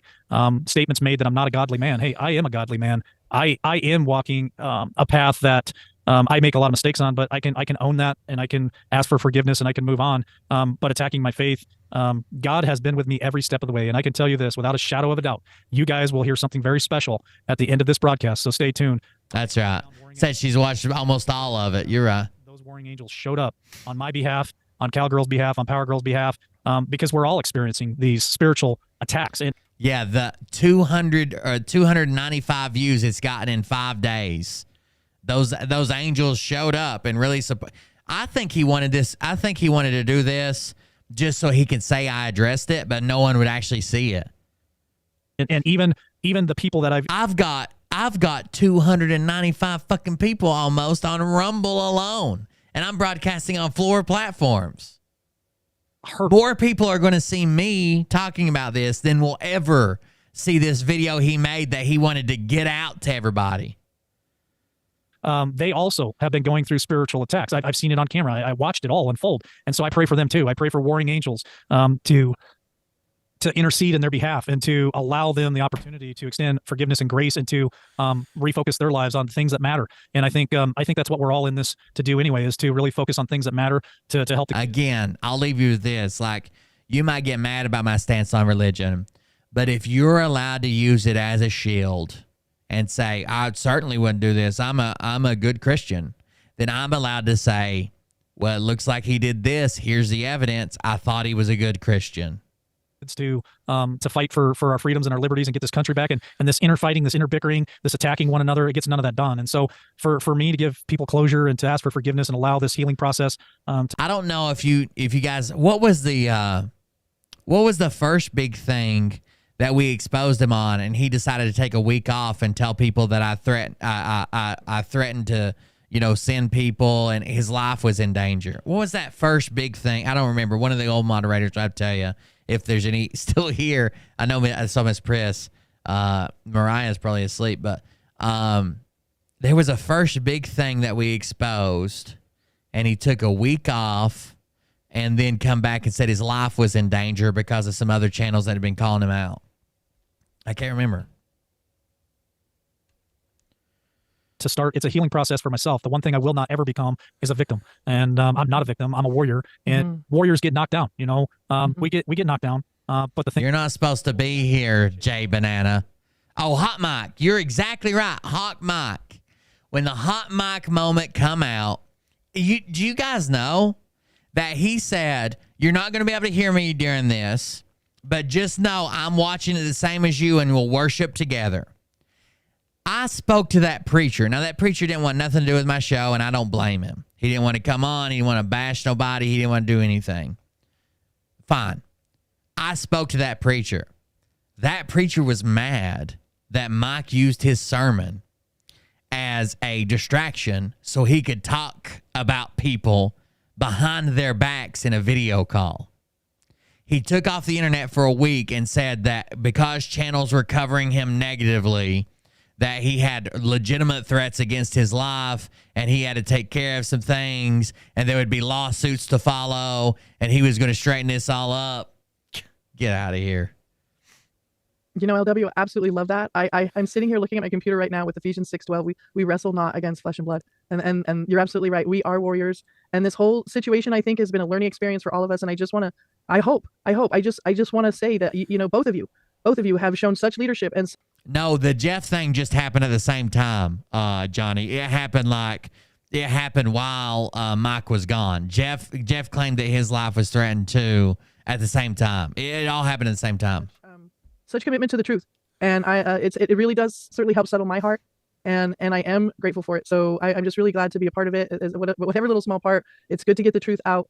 And yes, I really pray that we all heal from our trauma, because that is why we're lashing out. If we are ever lashing out, I have certainly been guilty of lashing out myself, and it is definitely, it's powerful to watch you, LW, own everything that you own. And I'm just really, I think this is going to be a good thing to just put it to bed, because now we just need to be done with this, because you're absolutely right. Bigger fish to fry. So much is happening, and this is very powerful, and we want everybody involved. Everybody is welcome on Peace and Unity. But I don't know who that is. If you're bringing anything other than that, you're going to get booted off, because we I are committed to Peace and Unity. We are committed. I don't know who Agnes is. Anybody out there listening, if you guys would like to join the Peace and Unity. By the way, how small of someone to say they're coming out, they're setting the record straight, they want all this out there, they want to admit their own faults, they want to apologize, they want to put it in public, they want to handle this, they want to put it behind them, but then say, this is the only time I'll be talking about it, I'll never talk about it again, ever, ever, ever. Nobody, I'm not debating nobody, I'm not going on anybody's panel, I'm never talking about it, I'm never bringing it up, I've never mentioned it again, ever, ever. Unity train. I encourage you to jump on board, because there are so many podcasters out there that you don't even know of yet, but you will hear very soon, that have started. Yes, Travis and Jeff were the ones who said he got threats. Let's get out of the doom and gloom. Yes, let's talk about the future. Let's talk about what it is that I get excited about. Yeah, absolutely. That's why I'm totally, absolutely, and that really resonates with both of you, is that you're both consummate professionals, and it's a learning experience. When everything is a learning experience, you can't go wrong, and that includes anybody who may have stuck their foot in their mouth. It's just a learning experience. If there's anybody that knows anything about sticking their foot in their mouth, I'll tell you what, man, I am talk about expert. Okay, we got to look. I think somebody said at one point, maybe LW said, we got to learn to be light about it. We got to learn to laugh. You know what? I did hear you say. Oh, that makes sense. This is always going to happen. You're always going to have the haters, but we really hope to have less, because it was hot. All of it happened really close to each other, like within a week, where he disappeared. Jeff had to disappear. Jeff said that someone called him and made threats, and the FBI come and scanned his phone, but they were such good hackers they didn't get any information from it. The FBI couldn't even get information from his phone. He had to have security on his. His mother for a week for the state troopers, something. second that is taken away from the actual fight. I mean, that's my biggest complaint about any of this is that, you know, even though it is learning and we do need to go through it, it's taking away from the original fight. And you think fighting for the kids, guys, that's our number one thing. We're trying to bring them, you know, I'm not going to let the country that I grew up in slip away. I'm not going to stand by and let that happen. And so that's why I was I was so ready to get on board, because to me, peace and unity is an idea whose time has come, and I'm already seeing it in real time, and it's so multifaceted and so multi-leveled, and because it's God's plan. And I just want, you know, look, anybody who thinks that LW is not a man of God, I'm telling you right now, I've got this moment that we had that LW tipped his hat toward at the end of this whole broadcast. You will see that it was truly genuine. It was truly God, and LW and Liberty Cowgirl both have been a godsend in my life. They have been the help that I have been praying for years here in California. You know, it surprises me that anybody in California would not be just completely 100% to the enemy, except that I know how the enemy works, and he gets in through our sin, he gets in through whatever we're attached to, whatever our desires are. And I'll tell you, if you attach yourself to Yeshua, is yours. Maybe they're coming from a different angle, but that's what I see. He's demonstrated it here perfectly, and with the help of his friend Liberty Cowgirl. And I mean, wow. I just want to say, but listen. So there's receipts at the end of this video. Trying to help each other out, ask even more difficult questions on YouTube, Getter. Just so on YouTube. To extend forgiveness myself and to unite this country, because I say it all the time: unity, education, and motivation. And unity is the first step of that. And we all have to get on the peace and unity train. And I'm honored that you guys asked me to be part of that. That's what got this whole thing. Look out, because we are like this difference across this nation. The line of fire. This is it. God's track to save the children, and we're going to do it together. And that's what you can count from LWN. Amen. Well, let's close this out with the. Yeah, we're gonna attack people in chat. Never give in, never back down. Especially if a mod tells you to drop it. So this is Craig the Hunter, a package, certified mail with a signature. Is a personal check to Pam Watson. Or I'm sorry, a cashier's check to Pam Watson, a money order for $35. This is Ken Carson. I gotta mute it. This is Ken Carson, a personal money order for $171.50. This is $200.90 to Craig the Hunter. Some type of mail delivered 3 pounds, or I'm sorry, 3.4 ounce, 1 pound, 3.4 ounces. First class mail to Lewisburg, Tennessee. Same first class mail to Standish, Michigan. 3.3, 1 pound, 3.3 ounces. A receipt. Here's your donation receipt for your generous donation to Rage in the Cage for $21.34. It actually says additional donation to Give Sing Go. Here's your donation receipt for recipient name. Oh, it's 209. And then an additional donation of $21.30. He must have put like 10% on top of it. Patriot Missile, Tammy Younger, Rhonda McCracken, Honey Cakes, Carl's, I don't know, Carly Ray, I don't know, Ben Anderson, and that's it. All right, so the last thing I've got. The last thing I've got before we finish this is first of all, I think it was kind of shitty. He did it on a channel that's not going to get, his viewers are not going to see this. Nobody's seen it. 300 people have seen it. Why didn't he go to a bigger channel? Again, why would you say I want this all out in the open? I'm never addressing it again. Clearly I have issues with it. I don't think it was done in honesty. I don't think it was done in earnest. I don't think it should have been anonymous. Yeah, I don't, whatever that is. All right, before we leave, I've got some more stuff for tomorrow. And that I'm going to cover, and it has to do with Derek Johnson. So apparently, from what I can tell, Derek Johnson had a relative show up in one of the groups. So I'm going to be covering this tomorrow, and it says...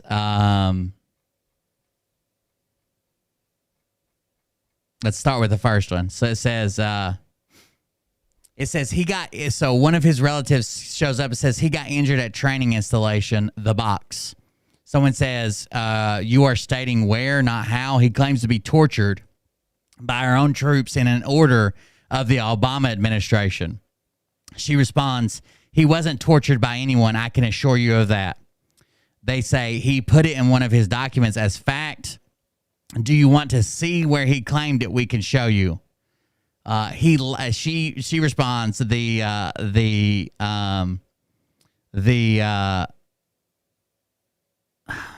not going to fucking stop, you're going to have to ban them. Like, I don't like to ban people, but this isn't free speech. But if you're not going to stop it, you're going to have to ban them. Anyways, she then goes on to say, the relative says he lied then. That is a fact. I won't tell you my source, but let's say I don't have the same last name by coincidence. I can't stand a liar. Please show me this. This is so embarrassing. Someone says, I know exactly who you are. Well, the connection. Obviously, I know nothing about you. So are you here to call him out? Does Derek have a habit of lying? I've caught him in a few between his documents and what he says in his videos. And then someone says, tells her exactly how to find this. Now, we'll go over the rest of these. There's a bunch of screenshots about, there is a bunch of screenshots about his injury, right? So Derek Johnson, General Derek Johnson, whatever, he claims he was a specialist in the military. He claims that his injury is classified, that what he did was classified. Neither one of those are true. He didn't make it quite 2 years, I don't think. He said it was the best time of his life. He had more fun. He met his brothers. He did all this, all that, whatever. He did whatever he wanted. But after that, now that he's in the spotlight for calling laws and orders out or whatever he's calling out, he now claims that he was tortured by direct order from the Obama administration, that him and his buddies were tortured. They barely escaped with his life. Nobody knew where he was at. He barely got out of there. He was trying to stay in, but they tortured him to death. They told him he wasn't worth a bullet that it would take to put him down, and he was a piece of shit and a disgrace, which is commonly the tactic he uses to attack people about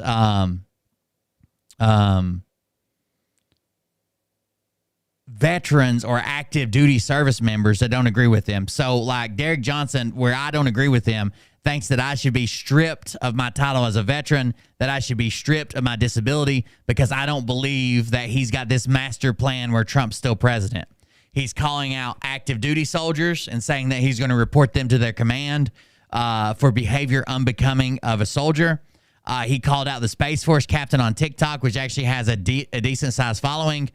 He's called out quite a few people. So it's funny that the things he claims he was tortured with is the things that he's claimed happened to him, he's now using on other people. This person is a relative close to him. Thanks to the people over at Exposing Derek Johnson Facebook group, which I know Laura Upshaw is a member, and she watches quite a bit of the show. There's a lot of stuff over there. I got all the screenshots because I think some of them has been deleted. Thanks to Austin for screenshotting it for me because I wasn't a part of that group. I wasn't even aware that it existed. But there's a lot of stuff going on over there with his own family member spreading the truth about Derek Johnson and his injury. Remember how I told you I wasn't sure, but I've heard from someone that was near him that it was a knee injury. That's exactly what it was, a knee injury that got him out for the medical, which he served, whatever. He's a veteran. He's not a combat veteran, but he's a veteran. He can have all that. He can't now come out and say he knows more because he's a veteran. He can't say he was planning with the white hats. He can't say he was tortured by Obama because they were going to make him a general. He was a specialist. He was nowhere close to a general. He can't come out and say that they tortured him for this month, blah, blah, blah, all that shit. He can't say that now. And we've got proof from his own family calling him out. That's stuff we're going to cover tomorrow on the show. If you can make it to the show tomorrow, I'd appreciate it. If you want to support the show, the best thing you do is like, share, leave comments. That'd all be great. Don't distract from the show, but like, share, leave comments. If you want to support us while we're offline, go to coldbeer.fun. That's the website that's here. I've ran way over. It's 3 a.m. where I live, so I've ran way over the show. But I do want to thank everybody for joining us. Thanks for hanging out with me. I know I didn't do a show yesterday. I had a bad headache, but I think I more than made up for it tonight with a almost 6-hour show. So thank you guys for joining us. I appreciate it, and I'll see everybody tomorrow. It's 3 a.m. here. I'll see everybody tomorrow for a free show, and I might even be up to do a gaming stream during the day if you just want to come chill and relax. We have a lot of fun on those. It's more laid back. That'll be on Twitch TV, the Twitch link, same Twitch link, and it'll be on YouTube on Cold Beer Creations. Cold Beer Creations, the YouTube channel for gaming and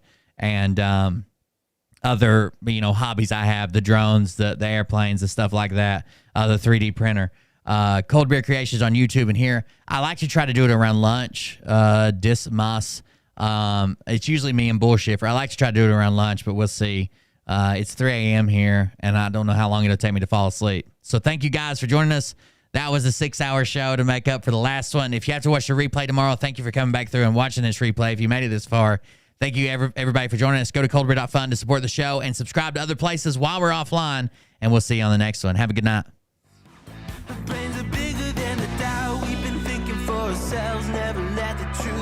Yeah, no problem, D. Have a good night. Oh, the Derek show will be tomorrow at I've been trying to get back to my between 7:30 and 8 start time, but I've had a lot of stuff going on. I have to go. My dad, scared to death he's gonna lose his toe. I've been going and changing his dressing every day. So hopefully by 8, sometime between maybe 8:30. I would like to get started at 8 p.m. Eastern Standard Time. Have a good one, guys.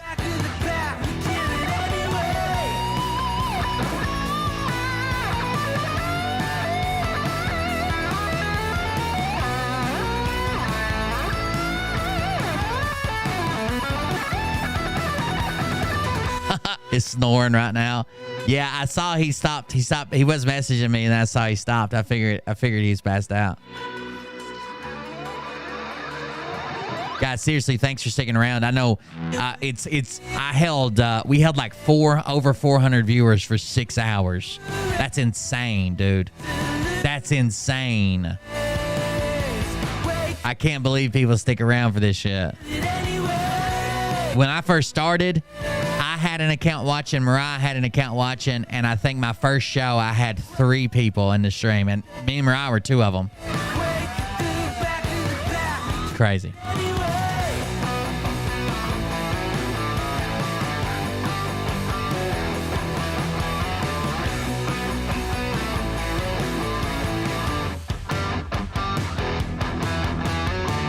Dr. J Banana, go to bed. See you guys.